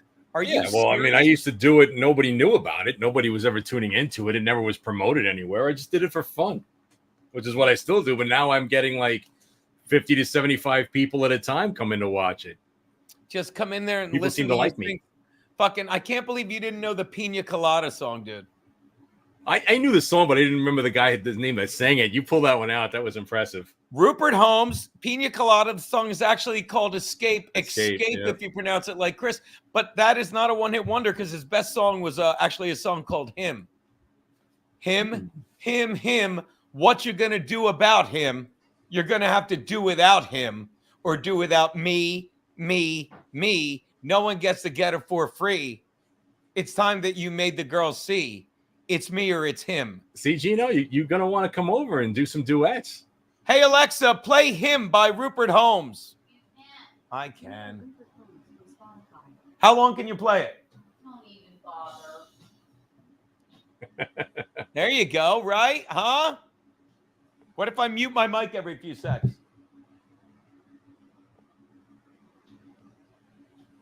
It's so quiet. You're good. I don't think I am good. Anyway, that's the song, Him. It's a good song. Hey, Alexa, stop. All right, so there you go. All right, well, that's great, fucking Chris. So you fucking do that. Yeah, and you got to come back into the studio soon, buddy. We miss you there. Yeah, I will. I'll come back sometime the next 2 or 3 weeks. I'll pop in for a day. Anthony came in to watch the show last night, which was great. I mean, I was doing that until probably almost 3 a.m, which is why I'm not going to get such a huge audience. But I appreciate look at you with the link and everything. And anybody who comes in, I mean, wow, if you're bored enough to come watch me, it's I just have a lot of fun with it. A lot of fun with it. Sam Adams, 73. Is that Andy Kindler's kid? He's got a loon. No. He's got a great avatar. Yeah, that was. Wait, when was Anthony in there? Because I was texting Keanu. Keanu was out after you had bowed out. He came in around 1:45 in the morning, I think. I didn't bow out. I literally fell asleep. My phone died listening to you, fucking, because it was just I was done. Fucking, I moved the last of fucking crazy bitches shit in yesterday. Well, I was streaming with Anthony yesterday when we were playing Call of Duty, and that was about an hour before I went live, and then he got off COD, and because we stream our video games, we stream our golf, we stream Call of Duty, and then usually Friday nights around 9:00 I like to start doing the karaoke, and then Saturday at noon I do a regular show for 2 hours on my YouTube channel. I didn't do it today because I didn't have such a great voice this morning. I'm going to do it tomorrow. And then I try to do karaoke Sunday nights. Yeah, well, I saw that. I saw Anthony was going up against MLC. I thought that was a good plan. Maybe he should start doing that all the time. Just start doing live streams right in the middle of MLC. Fuck with old Kevy Brenny. It's a good plan. He literally had 1,000. He had like fucking 1,500 whatever watching. Kevin Yeah. had like fucking 6, and then fucking Kevin goes back up. But in Kevin's defense, Kevin would be the first to say, like, of course they're watching Anthony and not me. I don't think Kevin's gone like, oh, I can't believe this is happening. I'll gladly defend Brennan there. You know what I mean? But I will say, yesterday I got done and I'm just on the couch. I'm watching. I was listening to Ant fucking because before he does the Call of Duty, whenever you see a COD live stream, it's an hour and a half of fucking Anthony just doing a show, which was great. Oh yeah, so I watched that. Then I did some other shit. Then I came back and I told Keanu, I'm watching Anthony golf and I can't stop laughing. Because it's like when he misses a putt, it's like, or when he hits, like he's like, he walks you through himself lining up a shot on a par 3. He's like, and I'm going to go into the wind. And then he hits it. He's like, and that's a perfect swing. And motherfucker. Oh yeah. It's funny because I've talked to him about maybe one day going down to SC and doing kind of an actual golf outing and wearing some GoPros and recording it, but we couldn't put it out anywhere. It would be a disaster. Oh my good Lord. But yeah, we rage a lot. We rage quit a lot. And that golf game, we've been playing it now for about a year. And we do some crazy shit in that game. Yeah. And so then I got done watching him golf. and I fucking made some food. And as I'm making it, I put it, I'm like, oh my God, Chris is on. And that's when I fucking jumped in, and we were cracking up because, again, for all the shit that I've, been talking about the past couple hours, because and I'm sorry, I get caught up in the Dabbleverse, and I don't care because it's what I said. What do I want to watch? You're part of it. Oh, without a doubt. And fucking don't ever say I know. I had to tell Carl, I'm like, you're in the Dabbleverse. Once they talk about you, you're in it. I love that. That was hilarious. He's like, yeah, that was a good move. He's looking at me like, no, I don't. I'm like, you don't get it. But at least in the Dabbleverse, there's resolution or lack thereof. Like they're like, why are you watching Ray DeVito and not Joe Rogan? Because Joe Rogan has fucking RFK on screaming about fucking how they fucking force vaccines on us and no one does anything. Why are you not watching Jim Jordan go after Rochelle Walensky of the CDC? Because she's answering questions smugly giggling, oh yeah, well I didn't, and she's getting away with it. Fucking when fucking Melton Snipe streams Chad Zumach, he panics and hangs up. When Kevin Brennan calls Ray an idiot, fucking Ray's a fucking idiot. Say what you want, but at least fucking, at least I'm getting some conflict resolution, which is resolved with more conflict, Did I mute everyone? No. I was gonna say I do have to take off, so I didn't know if you had any more questions for me, but I gotta get going, man. I'm gonna wrap it up too. You're free to go. Pat Dixon's a piece of garbage, but you're free to be friends with him. All right, man. Have a good one, you too. Thanks. Later, buddy. Later. So and I gotta get going too, but I wanted to plug you, and I wanted to say, but despite all that madness, there's nothing like we do it just about every Friday, don't we? Like Kiki, we just sit there. We'll get back from a gig on the road and you're on. We'll fucking eat like fucking late night food, drink wine, and watch you, buddy. It's great. And I know people think I'm just. I see 6 approaching Kiki right now. I'm watching it in the background, waiting for the pounce. They're getting along just swimmingly, buddy. Just swimmingly. But it is a nice fucking end to the week, despite all the craziness. You just hang out there bullshit in the chat. And I told her the Navy thing. Or you're like, Kiki's in the name. Like, no, you got that right. She'd last way longer in the Navy than me. I'm a pussy. Yeah, I didn't know where to interject in that, but it was fun. I really have a lot of fun doing it on Friday, and as long as the voice holds up, I try. Some songs I do. I admit I do a great Hootie and the Blowfish. I do a great Bee Gees, and I started doing that Josh Groban song, and I've been fucking nailing it. And I'm like, ooh, salty. You do a good Linger. You were doing some song last night, and your voice cracked during one of the lines, and you, along with all of us, were giggling. You're like, no, that wasn't it. I'm not a singer. I'm totally not a singer. I don't know. I just sing in the car, and then like everybody does. And I said, hey, I got an audio mixer here. I just put a little echo on there when I need it, and boom.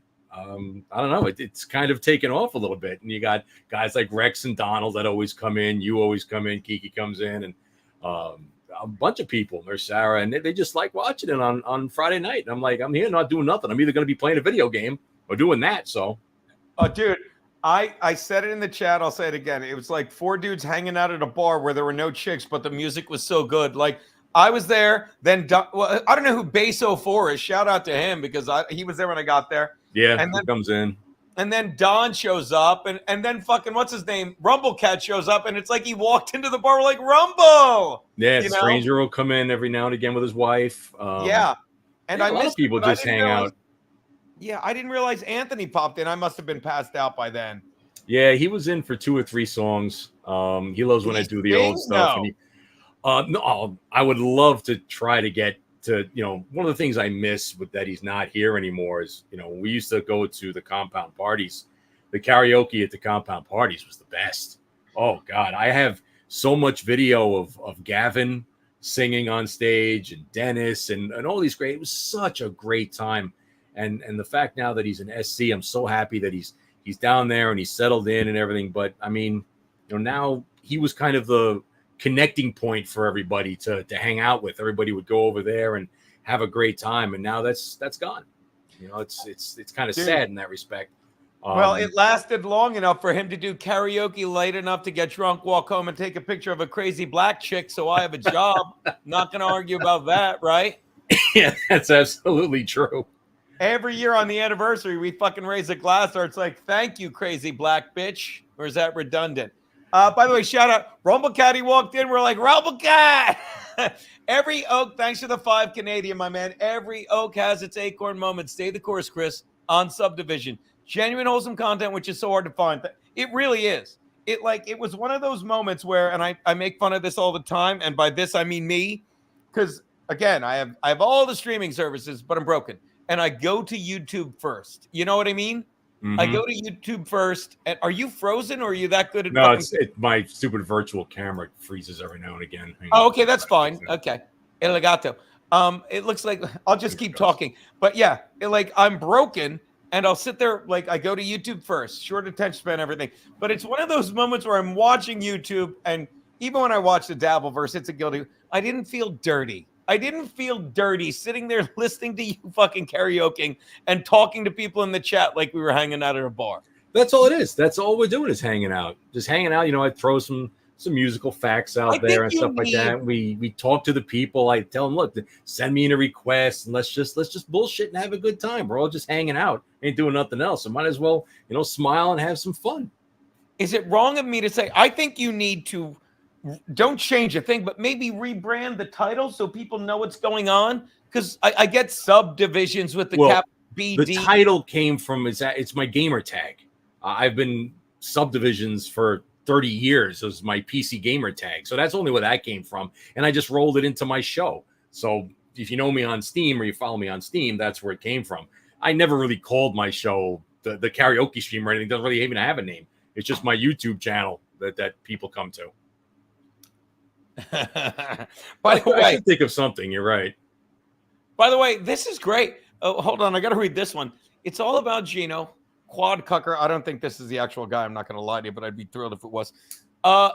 Who floundered on the A&A. I won the O&A car crash comedy until and we got to get him back on. Why can't I think of his name? Ed McGonigal. Then Ed McGonigal went and they're like, no, we got to have this guy because he's a crazy little midget. But thank you for remembering that, my man. That's still out there somewhere, the car crash. I was like, I don't even know when that was. Geno paid Luby to sit all over again, so it smells like Greek river fish. Delicious. And yes, Subdivisions. Yes, Neil Peart. Subdivisions is a Rush song. So I guess my question to you is, am I wrong to think, Keanu, am I wrong to think maybe you subtitle it like something so they know it's karaoke, so they know what you're doing?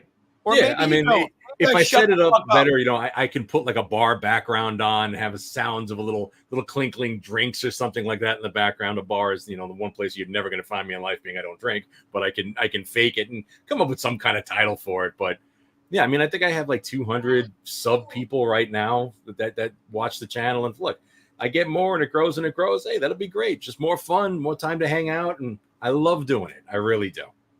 Yeah. Oh yeah, it shows, and it's a great time, buddy. And we I'm telling you, I guess I'm realizing it's just something I kind of took for granted till last night. I'm like, this is perfect. Thank God. It was the first time I watched, and I'm like, oh yeah, he's on. It's part of the it's because my schedule's great. Monday through Thursday we do In Hot Water. Wednesday we get up early. We do the Gum Friday show. But Friday is usually, although Friday now I get up early and I do a Rumble stream with our buddy Chris, our buddy Aaron from Steel Toe. But Friday night is my even though I do this hard work on Saturdays, it's like my weekend. It's when it starts Friday night and it's great. So I'm glad you're there and hopefully we can send more people there. Look, I can't thank you enough. It's like I said, it's just a lot of fun. The more it grows, the more I'll. As long as the voice and the pipes don't go out on me, we'll keep doing it. Just hanging out, man. That's all it is. God forgive me, Jesse James showed up as well later. I forgot that. Sorry, Jesse. Shout out. Jesse showed up. It's this is great. We're hanging out. I'm bummed I missed Kum. But you're saying Cumia just was in the chat. He didn't box in and sing. No, he was just in the chat for about 20 minutes. Oh, that was great. It's right before I went to bed. Who's this guy? New guy, Frank Puma. I was so afraid of him coming in the shower with me that I waited until late at night to take a shower. Ashley Biden's daughter. Thank you, Frank Puma. Thank you, Frank Puma. Paul Puma?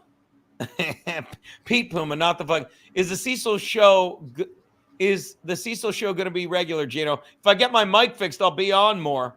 fucking because we're a dual streaming household, Chris. So Keanu's in her Kiki Lou Studios in the bedroom, and fucking I was streaming with Cecil, but my fucking setup is different. I have like I'm 5 feet from her, so I didn't want to do it here. I'm And my telling you, laptop that I use. I love Kiki's streams. I can't get enough of Kiki's streams. And by the way, I'll throw this in if she wants to make something new. How about a paella?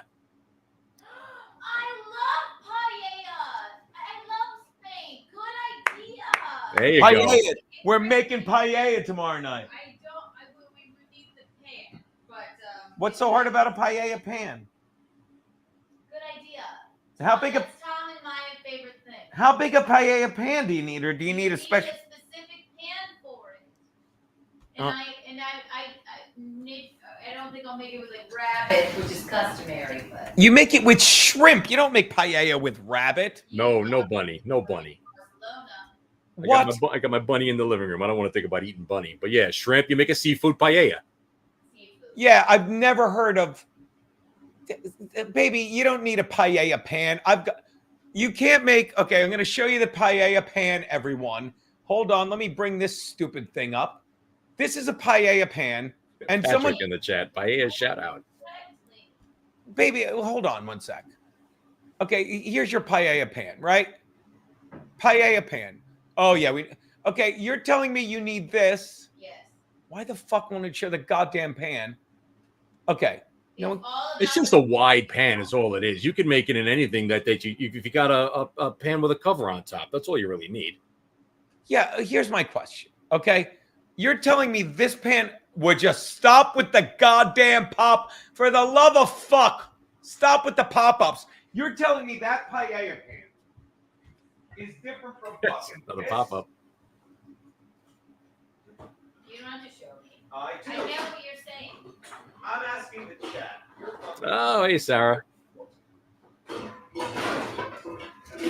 The nurse is in the chat. Let's go back in the chat while Geno's fuddling with his pots and pans. Pots and You're pans? telling- Oh, I can't. I'll tell you, if we were getting a paella pan, it wouldn't be from this site of pop-ups. You're telling me that is different from this? Nope. Do you know how many lessons I've taught Kiki with this pan, people? You know how much she's learned from me? Why don't you teach the cat one? Not now. I'm being funny. I'm not saying this is good for fucking hitting a bitch, but I call this pan Pat Dixon. Let me explain the joke. Pat hits women. Pat hits women.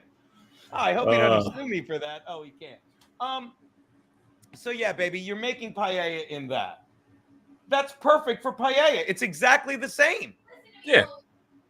Thank you. Chris is on my side, baby. What? I said a paella pan if I want what? Nope. A paella pan will not set paella foot in this house. Can someone get me a cigar? By the way, did you hear all that noise? Did that remind you of Mr. Whoopi getting the 3D DB out of his thing? You would get that reference, Chris. Oh, wait. Frank Puma is just quoting the diary. So I made the decision to stop making and taking liquid crack cocaine to focus on solely and exclusively sex trafficking myself to sexy rich white women with huge boobs. I just thought I would let there's not more. He's cutting and pasting, I guess. BYB podcast, Justice for Peter Sky Parker. I might have banned him when I was bored. I'm telling you, there was a while, and I won't do it but yes, that's right. We're getting pansexual later. I love banning people in the chat because it's like, I've said it countless times. That's like YouTube. It's like, hey, you banned me. No. Peter Sky Parker, hi. You can watch. Yeah, but I can't comment. Yeah, okay. So don't watch then. If you can't comment, don't watch. But I'm here for you to watch. You can watch. And Joey Dago, buy her the pan, you cheap son of a bitch. Yeah, exactly, dude. It's going to be exactly the fucking same. I love the people in the chat right now who are. If you throw out 3 garbage bags of stuff.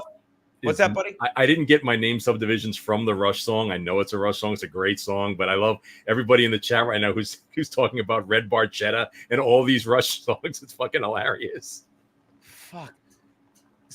Yeah, there you go. All right, so there you go. Yeah, baby. So we're definitely making paella with or without a new pan tomorrow night. Is that? No, we're not. Oh. Unless I have the pan and I know how to do it.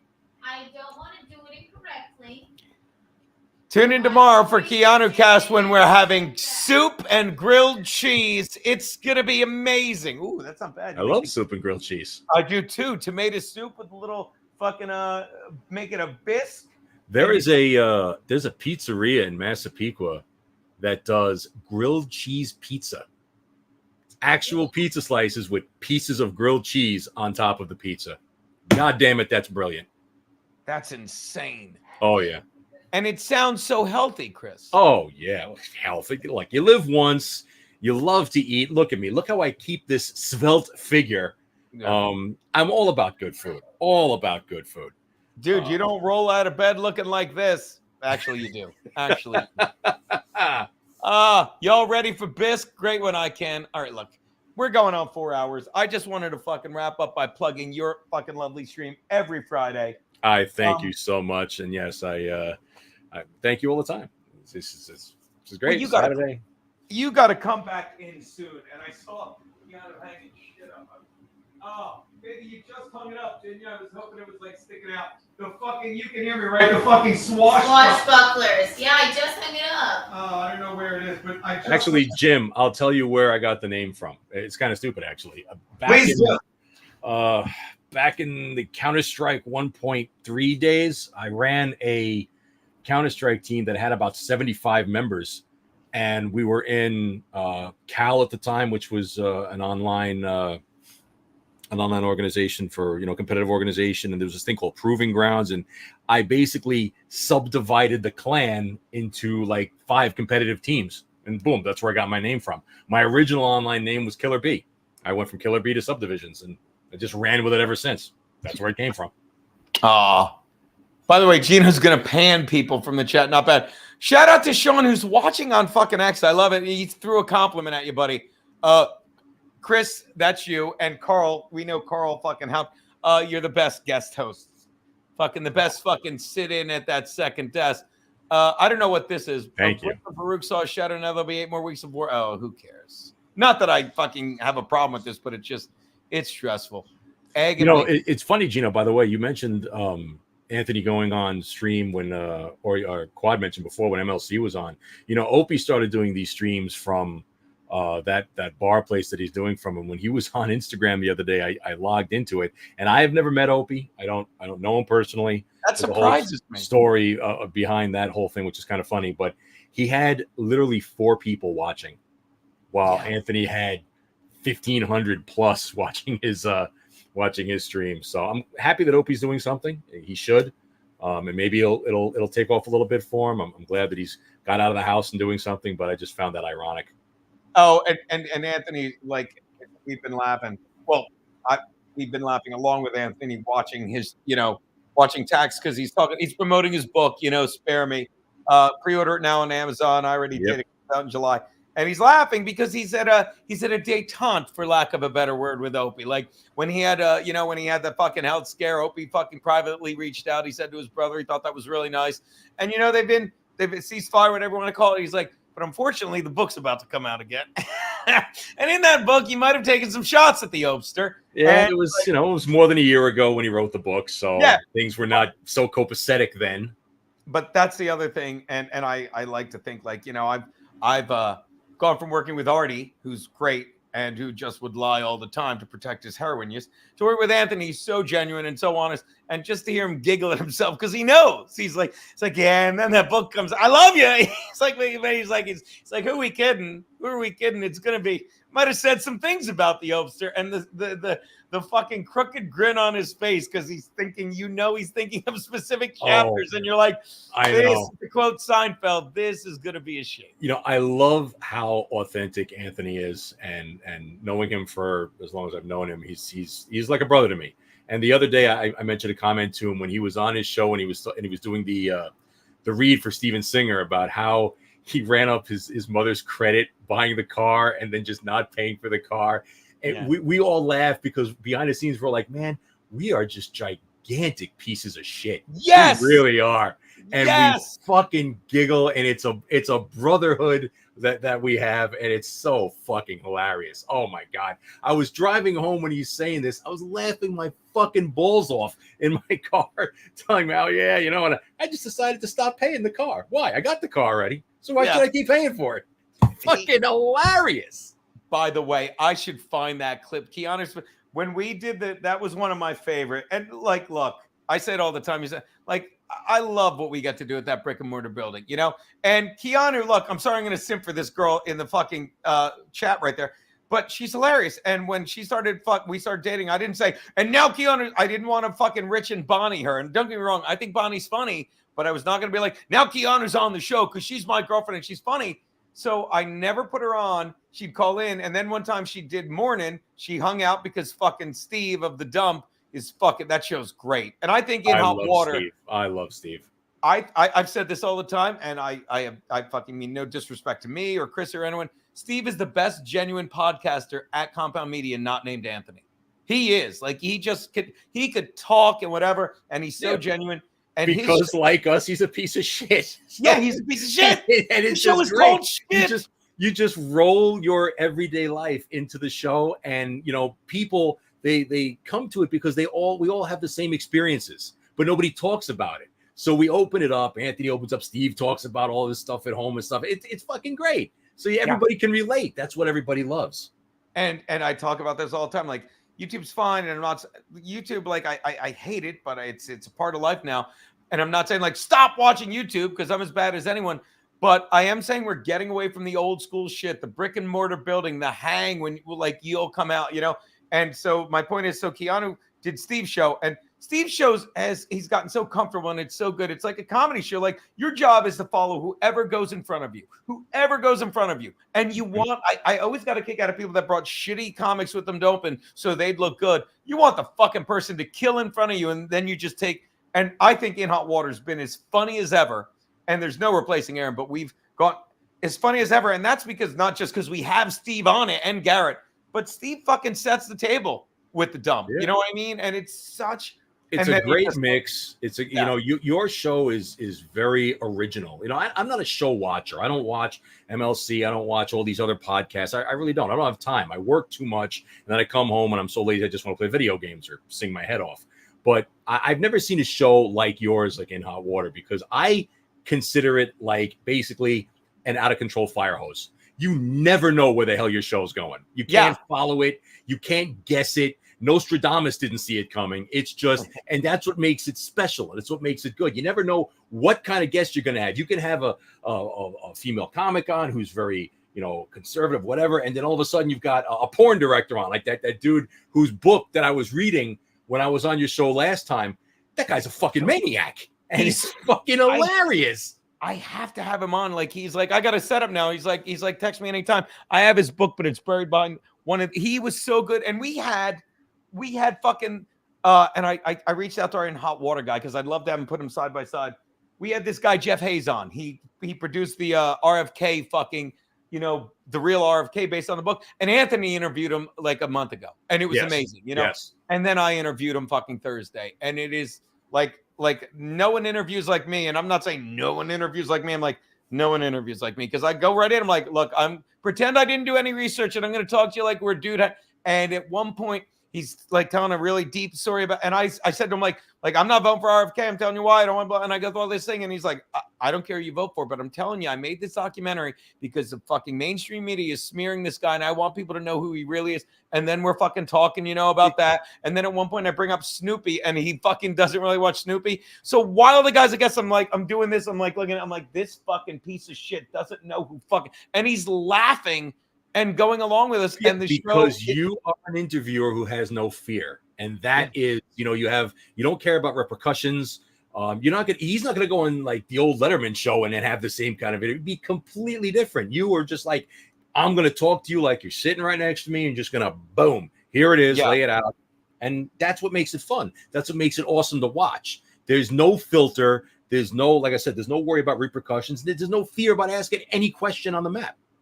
And there's something to be said about fucking the fact it's in a studio. So I'm sorry, like anyone that's done stand-up knows there's an energy to stuff, you know, and just being in that room, playing off people, it's incredible, you know, and fucking to say what you said in 2 words, my buddy Jimmy Schwartzman, we love him. He said it in Hot Water. He goes, it's controlled chaos. And you create the chaos, but you control That's a good way of putting it. Good way of putting it.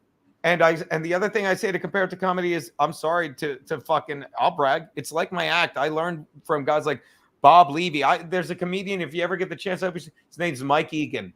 And he fucking, when I first started, and you better be laughing every minute. And that's in Hot Water. Fucking fuck you. I don't want these, oh, it's so deep. And every now and then I want fucking people laughing as much as they fucking can. And people, and this is how I described it. We say the smartest thing in the dumbest way, or maybe we're saying the dumbest thing in the smartest way.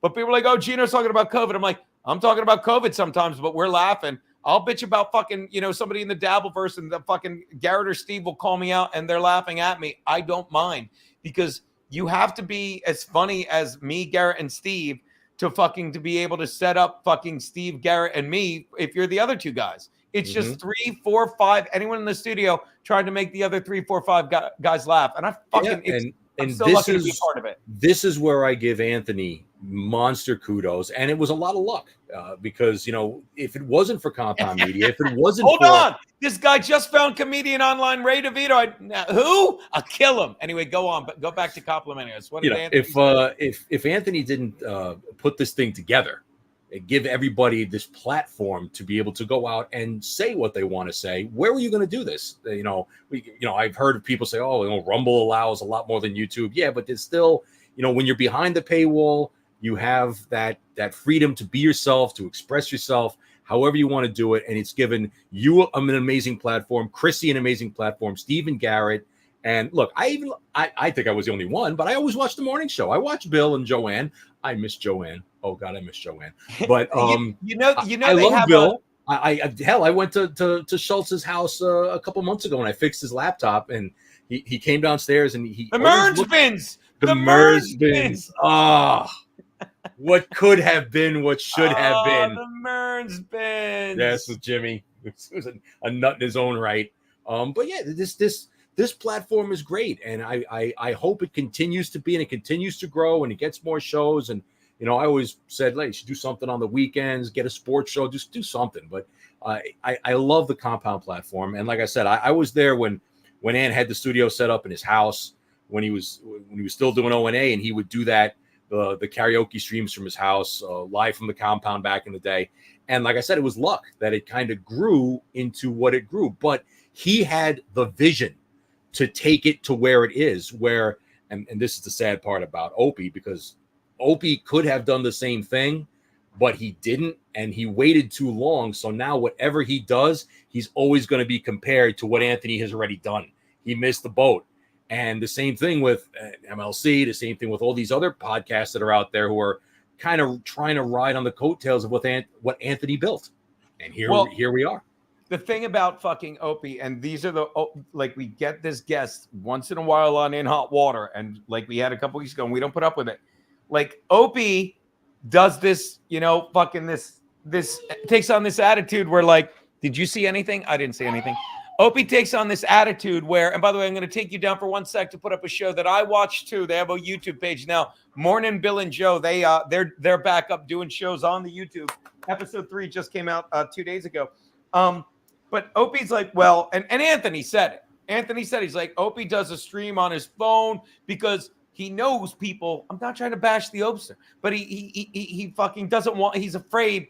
He doesn't want to succeed because he doesn't think he can. So he just acts like, well, I'm just doing it on my phone because I don't care enough. I'm only getting a few viewers because I'm doing it on my phone.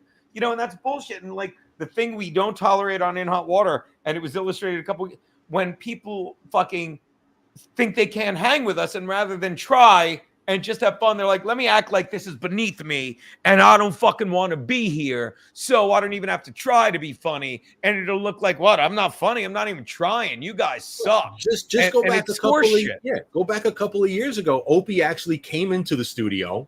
Anthony wasn't there at the time, and remember, they did 4 or 5 shows where they were on each other's show back when Opie was still on was still on Sirius that they actually did a simulcast show. And, nobody has any ill will towards Opie. There is no, hatred of the guy. I want Opie to succeed. I hope he does. I have no ill will for the guy, but like I said, it's just the fact is that he did miss the boat on a lot of this stuff. So now whatever he does, he's always going to be compared to Anthony because Anthony has been successful. He took his money, he routed it into something that's grown into a great thing, and Opie sadly missed the boat on it. And this is where he is now. Maybe his little show will take off. He'll get more viewerships. It'll grow into something. I'm happy he's doing something. And yeah, maybe after the book comes out, we'll see where everything is then. But hoo-ha. Hoo-ha. Yeah, well, by the way, I would like to take credit. I too watched Morning. I thought it was great.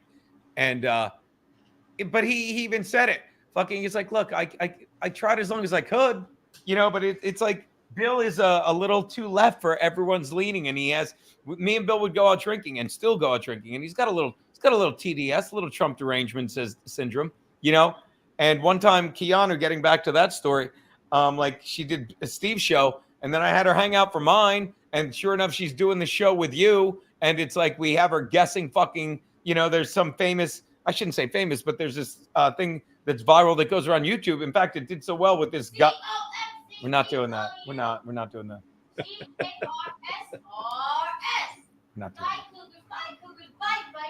We're not doing that. So anyway, I had her, since she did Steve's show, I'm like, you're sitting in on mine, and then everyone's like, she's so funny. I'm like, I know.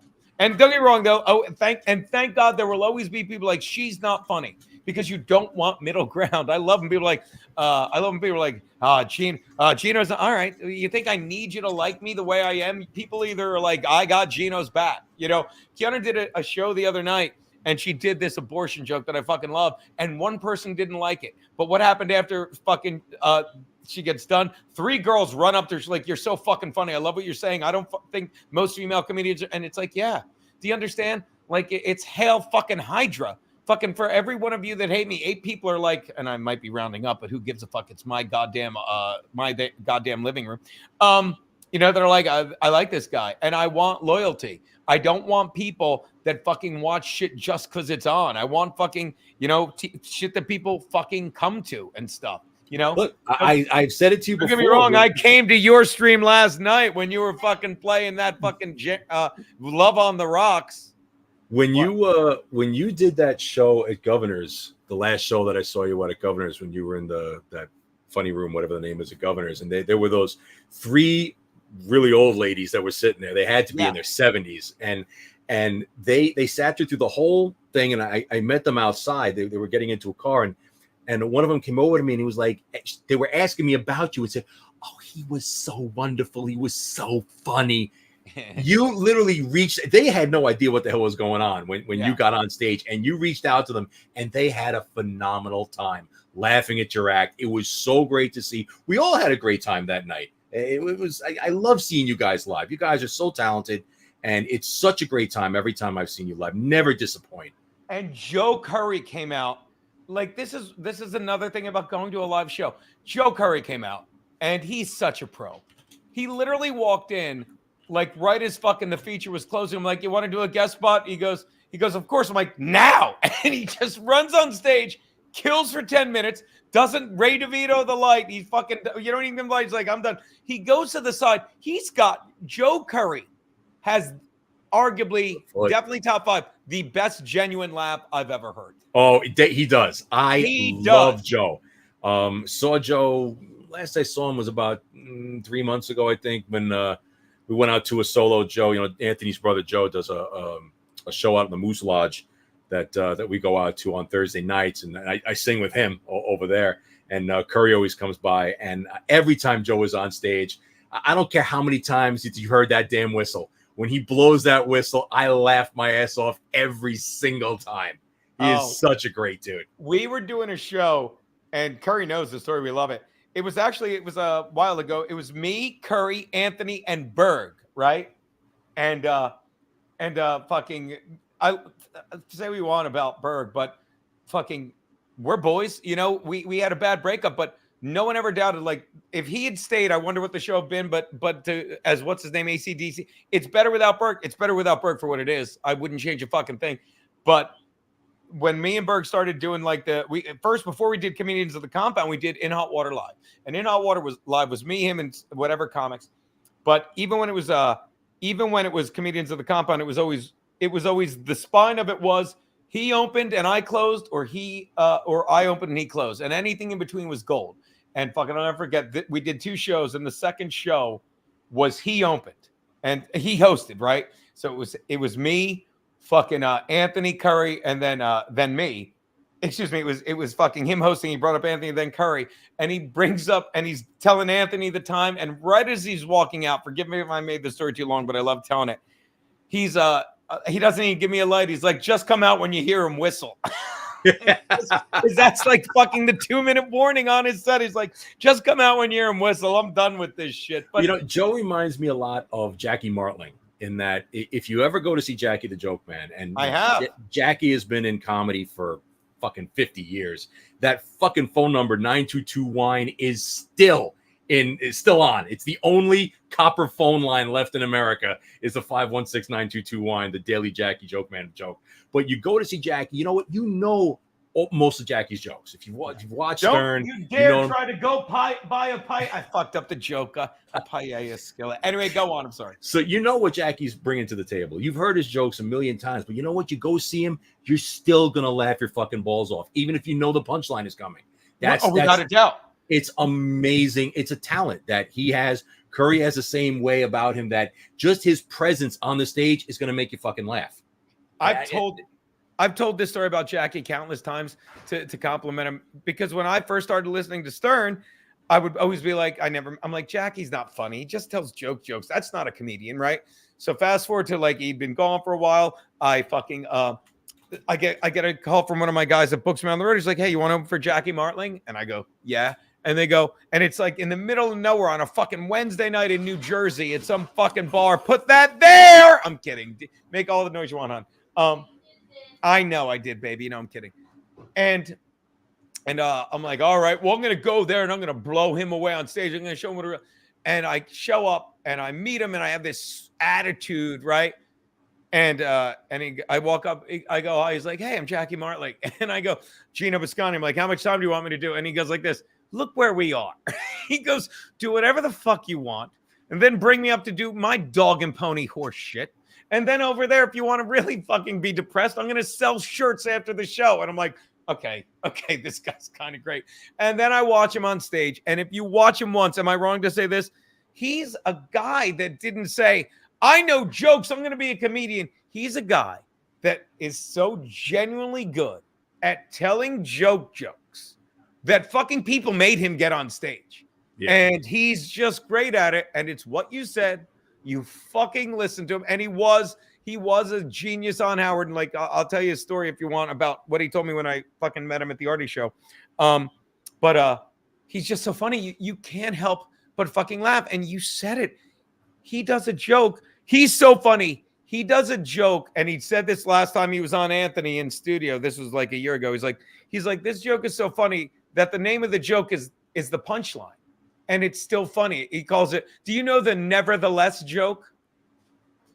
I'm sure I've heard it. I'm going to try and tell it, but it's like, it's not funny because it's hilarious. And it might be funny when I tell it, but it's like, it's the way he tells a joke. And the joke is, it's like there's a boxing match, and it's between fucking, he's like, and you're at the boxing match and the fucking ring announcer goes in this corner, fucking, he knows all the nicknames and stuff. It's like whoever was like, it's like the Bronx Bomber, blah, blah, blah. Right. And he goes, like, I can't do justice. Like, he goes to the whole thing. He's like, and in this corner, fucking, Sugar, blah, blah, blah, blah, blah, Sugar Ray Robinson. And he fucking, it's not going to work because he's selling the announcer. And he goes, but before we have this fight, the championship fight, I'll let him go in a sec, but this championship fight, he goes, because you're into the announcer's voice, before we have the championship fight, Kate Smith is going to come up and she is going to sing the national anthem. And the guy in the front row yells, Kate Smith is a stupid whore. I don't want to hear that cunt. Nevertheless, and he just says it, and you're dying. Watch go, if you're a sub to Compound Media, and you should be, go find that episode. But he is just that guy. And Jackie's delivery is second to none when he's on stage. He just, yeah, his laugh. You talked about Curry's laugh is the same way. You know, Jackie's laugh is unmistakable, and he just it surrounds you when you're there. And you're I was in fucking stitches. He did a show here in my town in this small little tiny theater that had about 30 seats in it, and everybody there knew everything about Jackie. That's why we were all there, and he still. Everybody had such an amazing time of just laughing their fucking balls off at him. And he's a great guy. I told him when I saw him last, I saw him about 8-9 months ago. I said, you know what? And I'm going to tell you this honestly. If there was a comedy hall of fame, Jackie the Joke Man Martling, in my eyes, would be a first ballot Hall of Famer, along with guys like Lenny Bruce, Andrew Dice Clay, Richard Pryor, George Carlin, all those guys. I put Jackie right into that set. He's been doing this for 50 fucking years, the guy. And he's the same guy today as he was 50 years ago. It's absolutely hilarious. He's genuine. He is just such a nice guy and so genuinely fucking funny. Every word that comes out of his mouth, he's fucking brilliant. The whole who does Stump the Joke Man? I've never seen another comic even attempt that. Go in front of an audience and say, all right, you guys come at me. Try to stump me. And the guy knows everything. He's fucking brilliant. And he loves telling them. Yeah. It's fucking great. It's and in his defense, when he left Howard, that was another time. Like I said, well, I was like everyone else. And I'm like, oh, he just got greedy.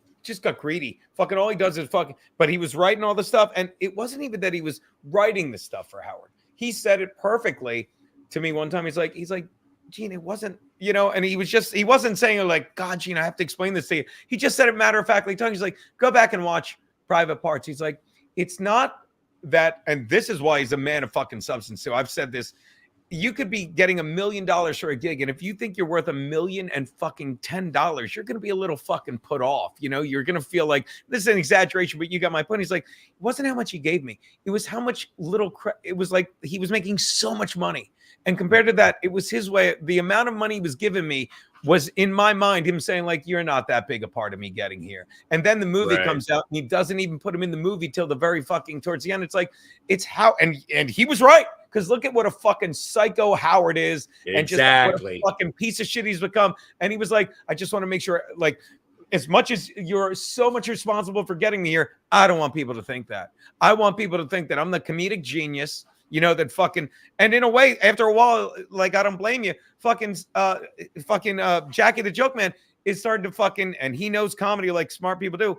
He's starting to think, you're treating me like fucking Stuttering John. You're treating me like Sal and Richard, fucking people that aren't really funny at all, but I drag you in to be part of the show so I can make fun of you. And fucking Jackie was like, I can't do this anymore. I don't like me. I'd never blame Jackie at all for leaving. The rest aren't funny. Fucking the rest aren't funny. No.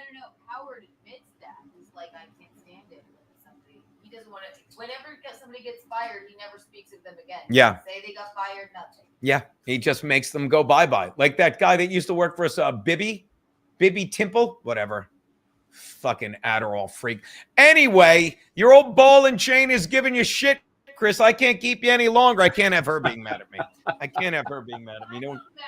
No. Chris's wife fucking popped her head in and said, she was just wondering what I was doing. She just heard me talking and she wondered who I was talking to.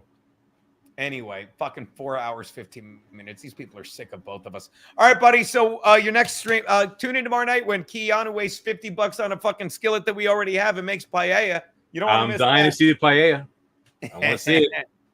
All right, and let me put this back up one more time so I look like a goddamn professional. The show is Subdivisions. You can catch it every Friday night.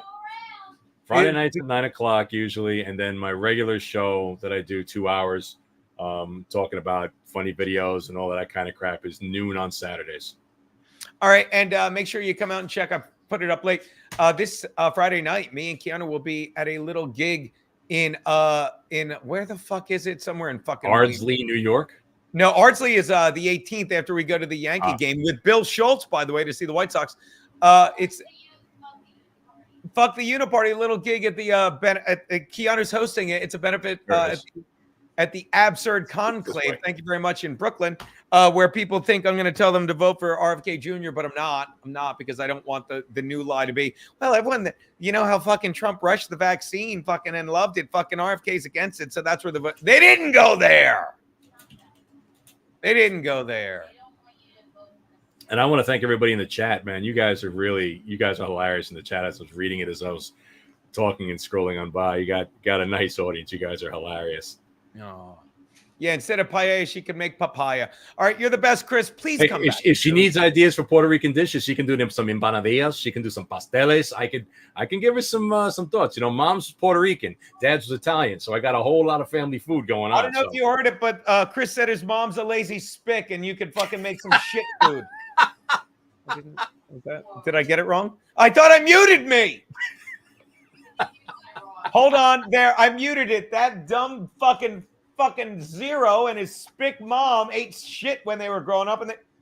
Oh, it's not on mute. Anyway, it is Chris Baldassano. He's a good friend of mine. He'll be back in studio soon, and his wife will make us fucking barbecue food if we don't piss her off. That is the show. I'm going to let you go, Chris. I'm going to wrap it up. You're the man, buddy.